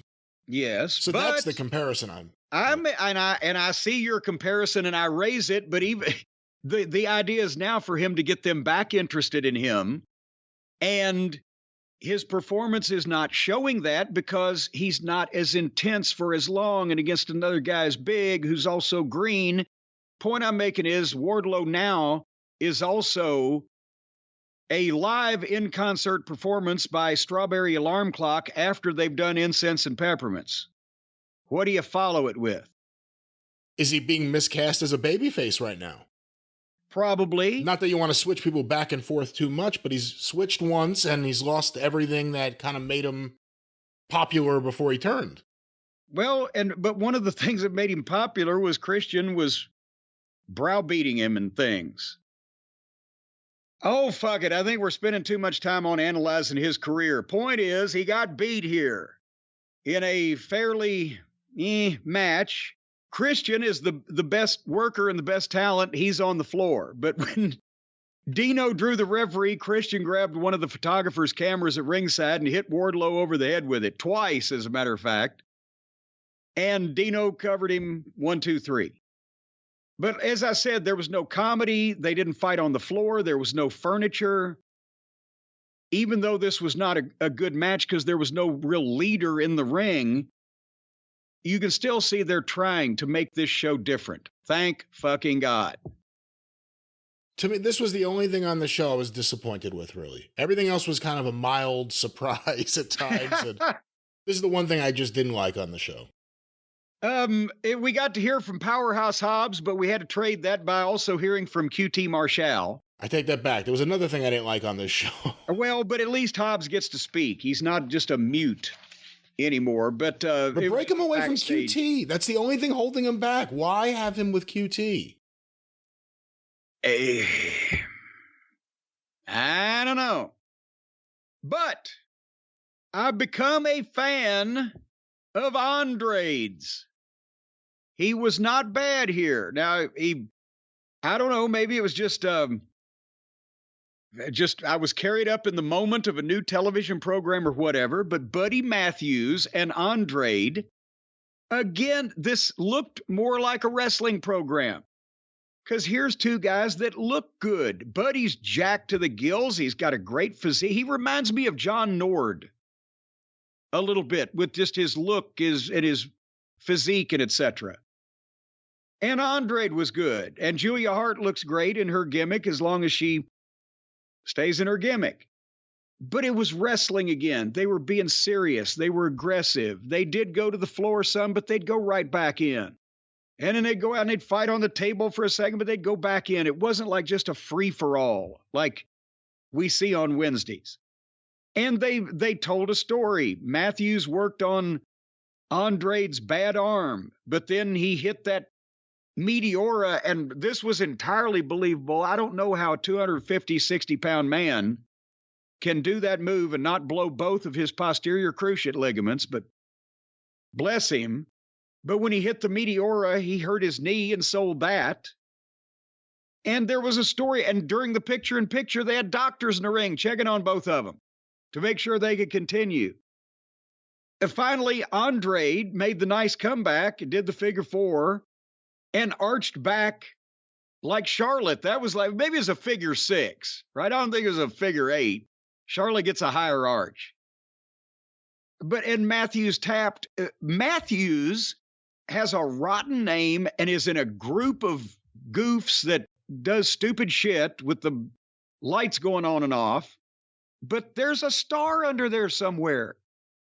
Maybe a crazy heel with a fucking manager with a good name. I don't know. But anyway, they had a good match. And I was hoping for the best. Let's leave on a high note. And then the lights went out. And the lights came back on, and there was Malachi Black and what's his name? Burger King in the ring, the big tattooed fat guy. And they beat up Andrade, and then the lights went out, and we went to the break. So we never found out how these motherfuckers, any of them, got out of the ring. What'd you think? I wasn't expecting much from the match, and they pulled me in, and I really liked it a lot. It was a good, hard-hitting match with logical storytelling by two big guys. I mean, they both look like they can kick some ass. Good match. You know, the finish plays into the fact that Andrade, I'm doing a little Kevin Kelly. Kevin Kelly couldn't pronounce his name either. Andrade El Idolo was the janitor at Lido Elementary School, but Andrade El Idolo. Lido? Oh. Well, thank you, Boz Cornette. Do you like Boz Skaggs before he went disco? Hey, low down, baby. As I was saying, let me make one thing perfectly clear. What was I saying? You were saying that these guys... They played into the fact that it's Rhea Ripley's boyfriend and Charlotte Flair's husband with that finish there, which I thought was interesting. Really good match. And again, I'm thinking, okay, I wasn't really into the Wardlow match. I got the Punk interview. I kind of know a little bit of what's coming up the rest of the show. Promising. This match ended up being what I want from modern wrestling in a lot of ways. And then the lights went out, and I fucking groaned. I was like, oh, no.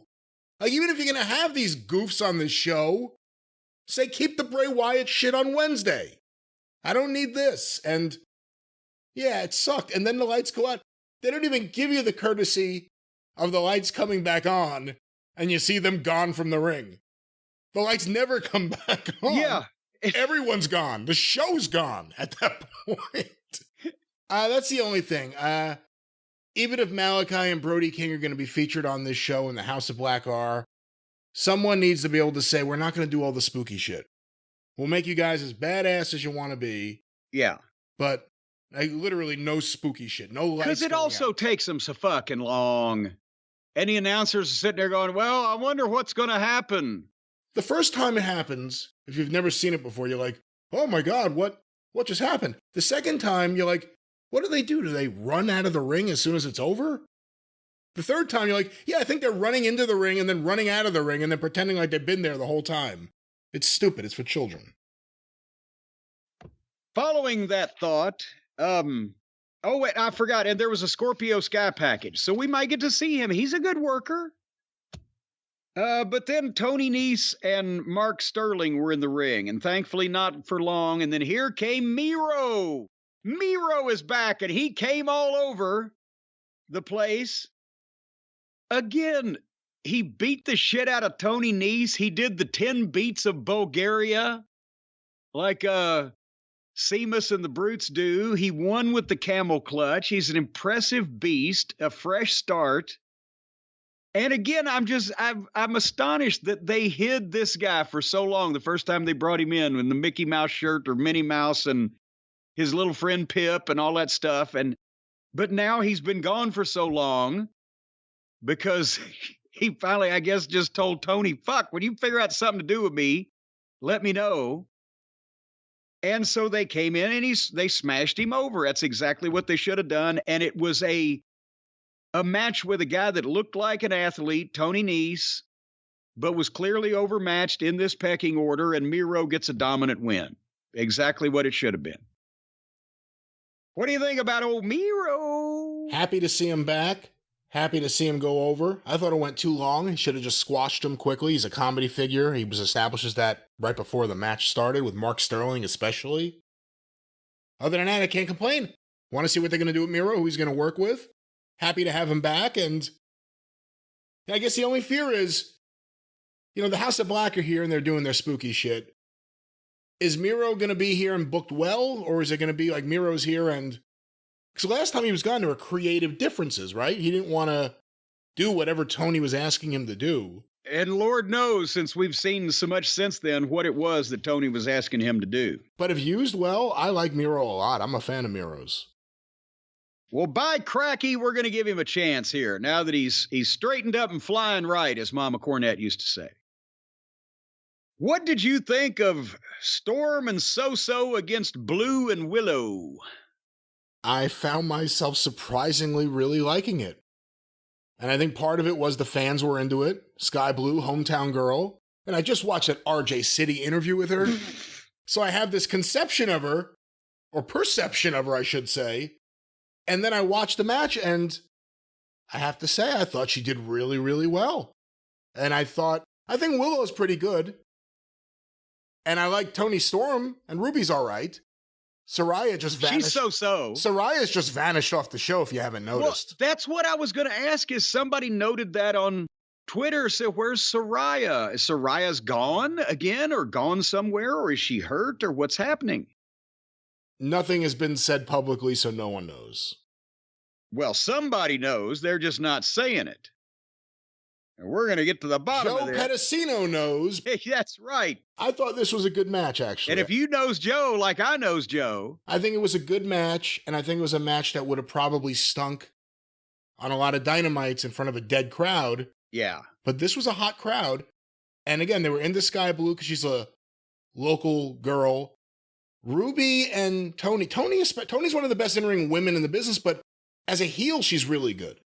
I'm not a fan of her new hairdo. She's a heel. Gotta be honest with you. It's great. She's a heel. But anyway, here's what I didn't like about this. And I like Willow. Once they started the match, it was, But the girls jump in fighting on the floor, and Sky Blue's mother is in the front row, and she gets to slap both heels. No, that was the only bad thing. I agree with that. One right after the other one. They're both standing there.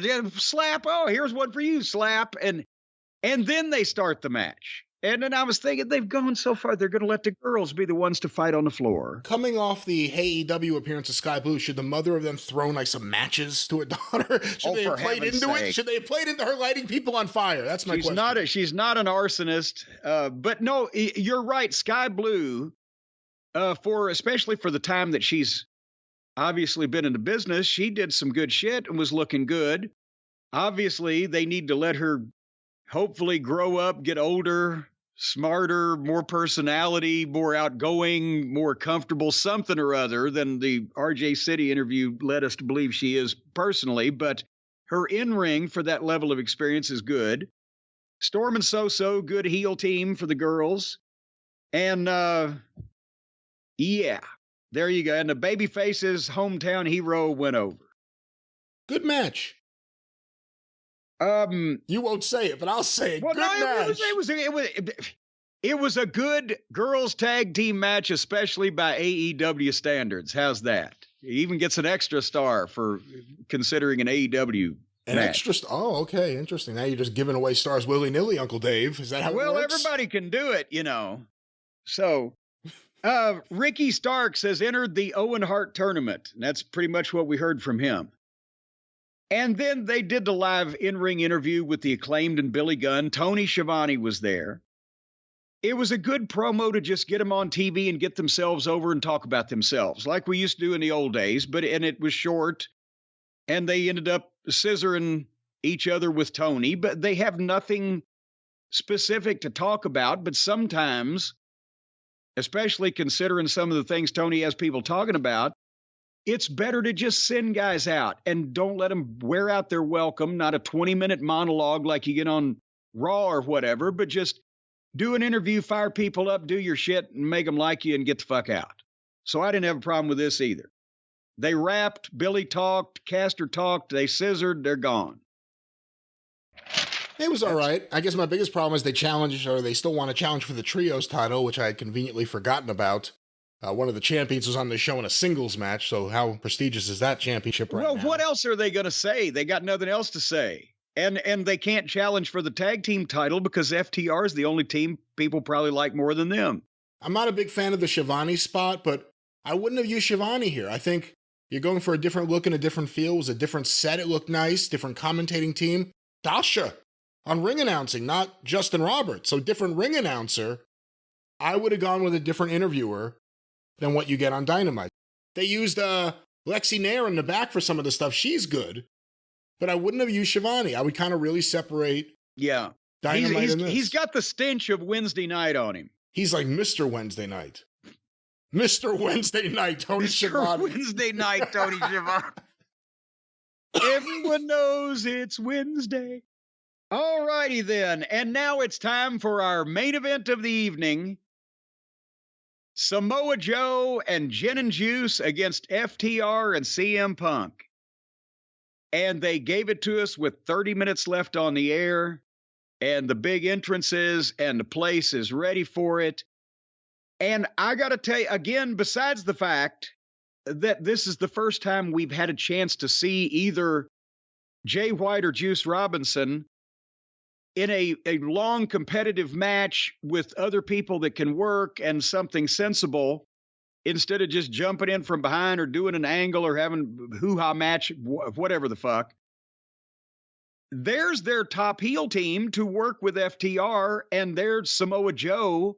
We already know that he and Punk want to work with each other. So this 6-man gave us a tease, and a very good one, of what we can see for the tag team title and what we can see for the Ring of Honor, whatever title Joe has or still has, or potentially the AEW title that Punk may reclaim, or some kind of title. But Punk and Joe and FTR and Gin and Juice are going to be fucking just swell, in my opinion. And I mean, the difference in this, just jotting things down. 6 pros that look like pros, like athletes. They look serious. They're wrestling.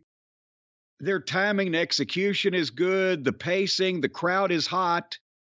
Good high spots, good action, but it's a struggle. No furniture, no combative parkour, no aggressive tumbling. nothing endless on the floor. The announcing, the production, everything makes this look like a Major League Wrestling show. And that is a completely different vibe on several of those levels than AEW usually reaches, except when, as we mentioned, there was the run that Punk had where his shit made sense and MJF has reached heights, but overall with the crowd, the announcer, the whole 9 yards, everything, it's not something that we normally see on an AEW TV show that you could say this is as good or this is competitive or this company is apparently on the level of the WWE. I mean, am I just overstating this or did you get that vibe? I don't want to compare it to WWE right now, but I think it was certainly a clear difference. There was a clear difference, I should say, between this and Wednesday night. And the commentating to me was the biggest thing because I always say how Excalibur and that Wednesday night team were the least effective commentating team out there. It's the tone, it's what they're saying, it's how they're saying it. It's constantly yelling at you, speed talking to you.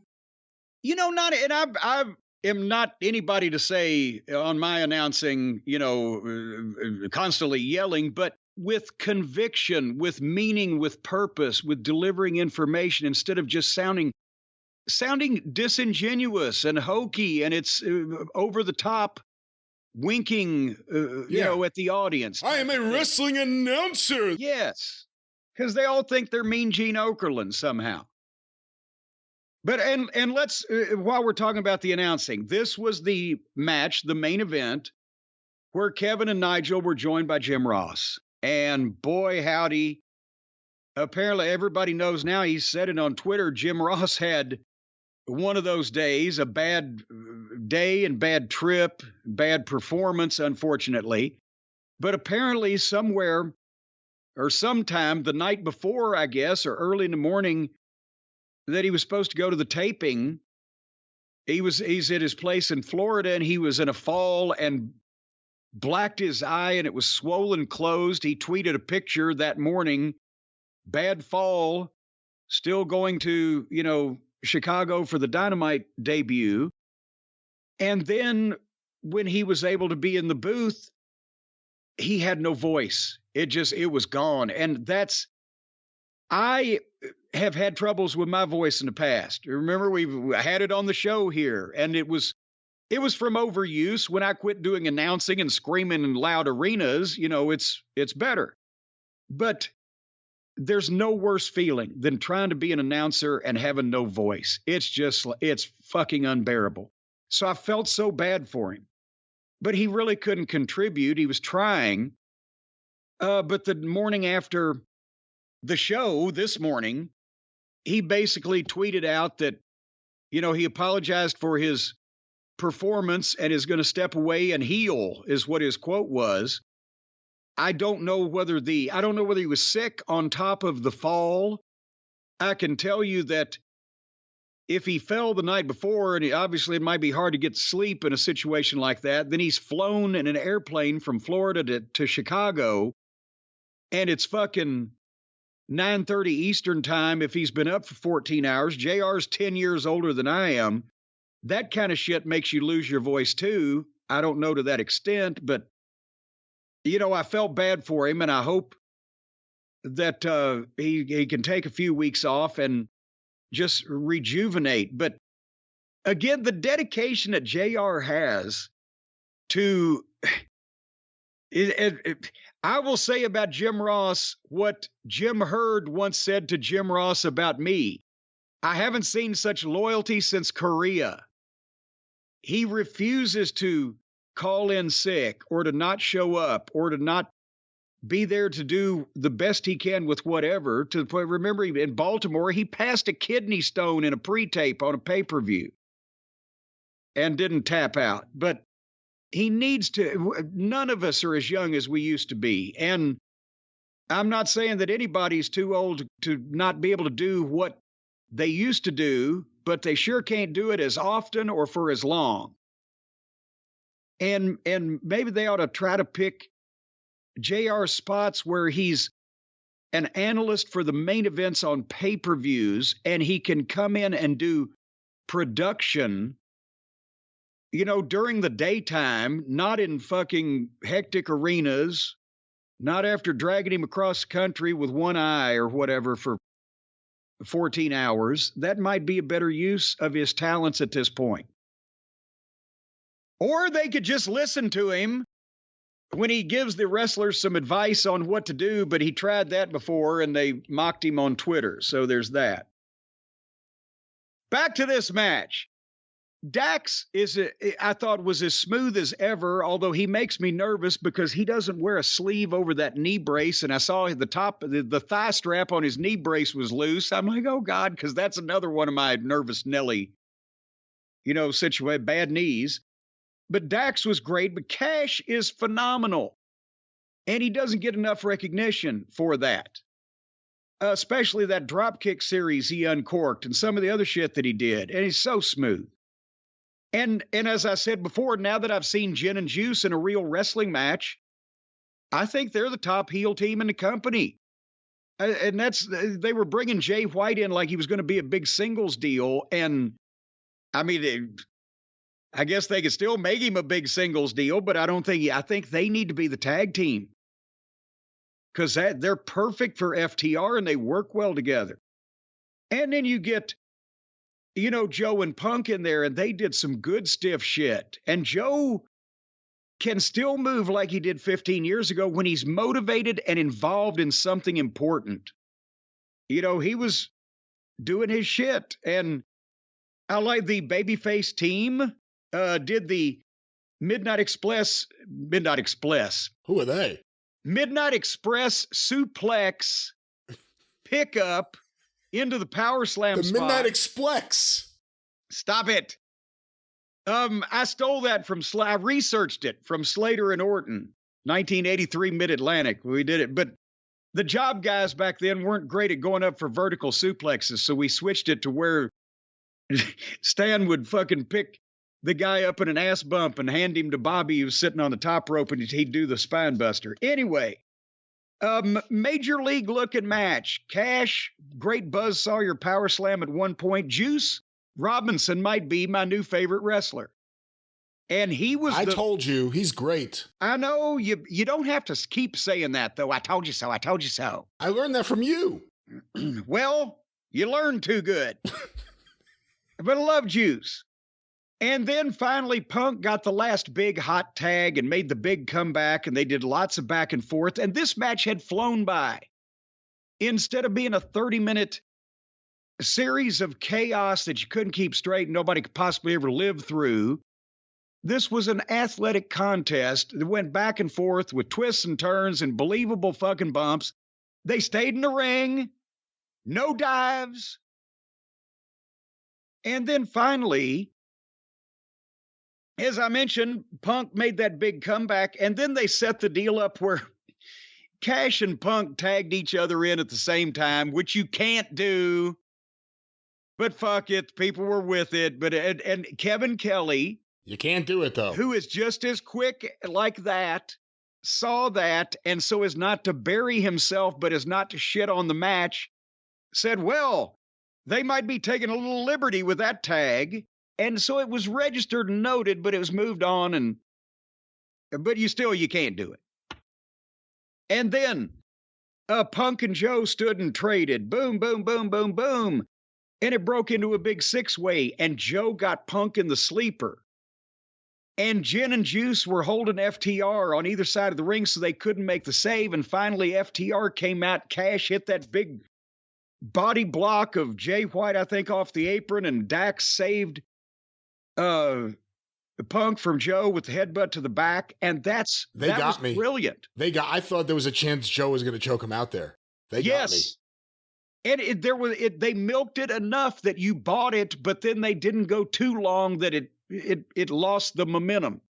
And then FTR broke it up just in time, but that was brilliant because they've showed that Joe would have choked Punk out, and even the announcer said it. If it hadn't been for FTR, Joe would have choked Punk out.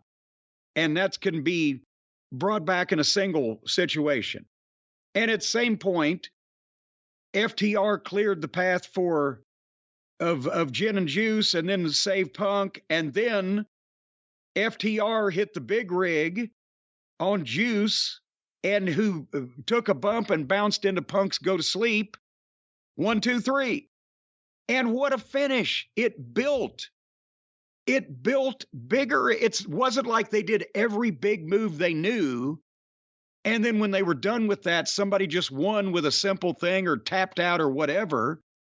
It was that they built it. And finally it was slam, bang, pow. 1, 2, 3. And then a big pop. And I'm losing my voice like JR from staying up and watching too much wrestling. But that's the way you build a finish. And then you blow it off and then you pay it off. And then the people loved it. This was the best 6-man tag match in AEW history. Now, I know that ain't saying much because normally they're the shits. But they proved here you can have a good one if you try and you know what you're doing. By far, this was the best 6-man tag they've ever had. And it wasn't for their bullshit trios title. It was just 6 guys, 3 on each side that wanted to fight each other. So, again, we don't know what the ratings are. This is Sunday morning, I guess. Good God. I don't know if this is planet Earth anymore. It's afternoon now. Well, there you go. We talked too long. But we won't get ratings for a few days. We'll see. It's a new show. It's Saturday night, et cetera, et cetera. But one would think that if they keep doing shows like this without the silliness and the softness, that they'll get some of the disaffected fans back. They're going to get the Punk fans. And if they keep having wrestling like that, then they may get some of the wrestling fans that have given up on all this other bullshit. We'll see what happens. But in the meantime, I would think that they will have a better audience retention on this program because the last 2 segments were just as good as the first one was. All right. Well, that was AEW Collision. You have no opinions? Are there no opinions? No workhouses? Well, to your overall thought, I think the most important thing, and that's one of the reasons why I didn't like the House of Black Blackout segment, even though I like Buddy Matthews' match, I want a different tone here. I think the experiment should be a different tone. Let's see how a serious tone. The original concept of a sports-based wrestling product. Mid-South 2023. Let's try to do that. And it was a promising start. Excellent 6-man tag match. FTR looked great. Juice Robinson, I'm telling you, he's really good. And I think Jay White, when you see him in the States, you realize he's not that everyone has to be a bigger guy, but he's not a bigger guy. And him and Juice together fixes that. Yeah. Because Juice has some size to him.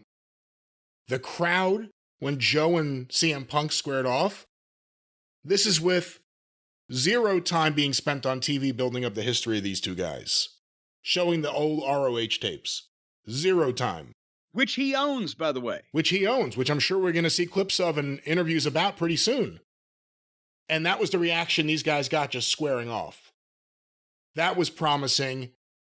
FTR, I think there's something with FTR to be said for mentally working against people who you know you're not going to have an issue with behind the scenes or whatever else, working with people you want to work with. Again, the new show, the new tone. I think it showed in the work there. These seemed like guys happy. Not that happy, hey, they're smiling and shit, but they seemed like they were happy to be doing this. They were motivated. They were working hard. You could tell there was extra aggression, we've all got something to prove here. We want to stand out. Because they've seen the other side of the coin. A few weeks ago, they would have been in that Aubrey match on Friday night on Rampage. That was what these guys were mixed up with. Mark Briscoe and Jarrett and all that. And now here they are doing this. And it was an excellent match. Can't wait to see what they're going to do with Punk and Samoa Joe. You have to think Punk and MJF long-term has to be a thing because he still has the belt. But we have a world champion. I thought this was an excellent debut episode. Other than the Wardlow match, I liked every match, although the Miro match I thought was too long. But promising. I mean, now it's going to be really interesting going from this to Wednesday night, just seeing the difference in the tone of the show and the quality of the show and who's on the show. The opening video here, it was noticeable who wasn't in the video. No Bucks. Yeah. No Adam Page, no Omega. I don't think it was Moxley. I was disturbed to see Pockets was still there. And my God, that's a pox that they can't infect a brand new program with. But it is Tony's personal religion, because Tony loves Orange Cassidy. And Tony believes he's doing special stuff with Orange Cassidy. And Tony is... Yeah, the word special could apply in there somewhere. And Tony's insistent on converting non-believers into being believers. If a wrestler doesn't get it or doesn't want to do something with him, Tony will try to get them to understand the brilliance of Orange Cassidy. Which is why he's going to put him on this show, because he wants to stuff him down your throat. Well, I'm going to cough him back up. But anyway, I thought this was a great debut show also, and it's not as laborious to watch as Wednesday night. It's not nearly as silly. It wasn't as repetitive. There was some control with the guys to what they were doing so that everybody's match stood out as somewhat different. And just some logic. No Justin Roberts, no Excalibur, no Shivani. No Bar Brady. No Bar Brady. Hate to put Taz in that mix, but, Taz, Renee Paquette, various people who are the sounds and the faces of Dynamite were not here. Shivani shouldn't have been here, but I think that's important. Set a different tone to the people who are already disinfected by AEW. Let them know there's something else to embrace. Jim, on that topic, if you don't mind, can we preview this Wednesday's Dynamite? Oh, good Lord. All right, before we close this thing out, and then I'm wrapping it up after that. Well, let's get your thoughts. This is Dynamite for this coming Wednesday, the 21st of June. Here is the lineup tentative as currently stands. Orange Cassidy and Shibata versus Zack Sabre Jr. and Daniel Garcia. Oh, that's that hot match coming off that cold challenge in a pre-tape on last week's program. So hopefully they'll give them 20 minutes, and that way we've got an hour and 40-minute program to watch. The Hardys, consisting of Hardy Party members Matt Hardy and Jeff Hardy, versus the Guns, Austin and Colton. I'm not even trying to shit all over the Hardys. I'm trying to say that he had an opportunity to use one of the iconic tag teams of the modern era in a couple of money-drawing positions. And instead, he just throws them out on television doing whatever the fuck with whoever the fuck, and now it's just sad.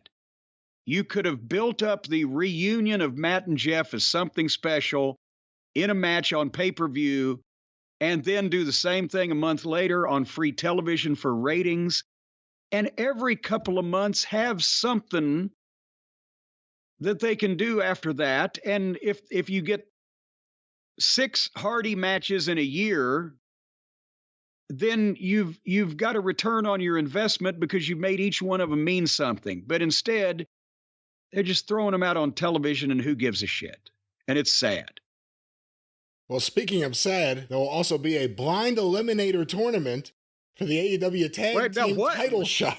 Wait a minute. Does that mean are the wrestlers blind? Is George Weingroff George the referee? Weingroff will be teaming with Silento Rodriguez because we can't find another blind wrestler.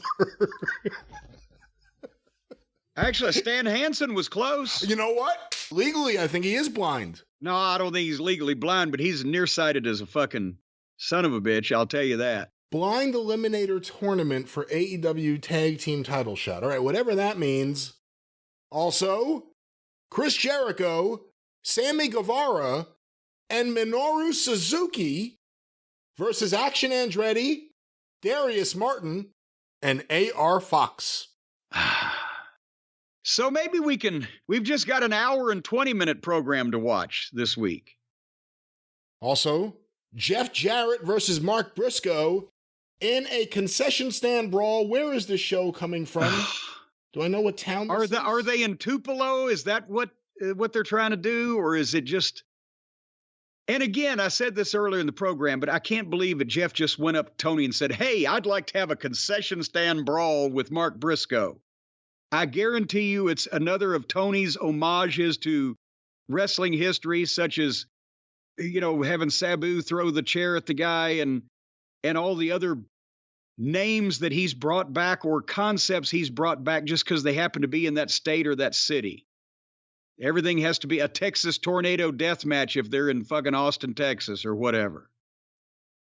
And by the way, have we even seen Mark Briscoe and Jeff Jarrett have a singles match? I don't think so. Have they wrestled against each other in anything other than the mixed tag match? I don't think so. So what is the point of all this? And finally, Jim, the final match listed, the TBS champion Chris Statlander against Taya Valkyrie. That might not be too bad. We might have to keep an eye on that. I'm wanting badly to give Taya Valkyrie another chance because her last outings have not been impressive, let's say. It was against Jade as a babyface. Well, exactly. So, but we believe that she was misplaced, miscast in that environment. So we're going to see what happens with this one. But and Statlander's looking good. Also, Tony Khan will announce the next thing Jon Moxley will do to upset the censors. Hi. Hey, everyone. Hey, what is it? We don't even know. It's either hey, everyone or hey, everybody. Hey, everybody. Mox decided he wants to moon everyone. And blade his ass. All righty. At least he can remove his own hemorrhoids. Anyway, so we're going to come back in a couple of days and do your program, The Drive-Thru. Maybe a few more than a couple of days, but yeah. Maybe one or two more. We don't know what's going to happen, folks. We'll be back as quick as we possibly can, and we won't let anything go without comment. Otherwise, Brian, closing thoughts. We look forward to your questions on The Drive-Thru this week. There you go. Thank you. Fuck you. And bye-bye, everybody.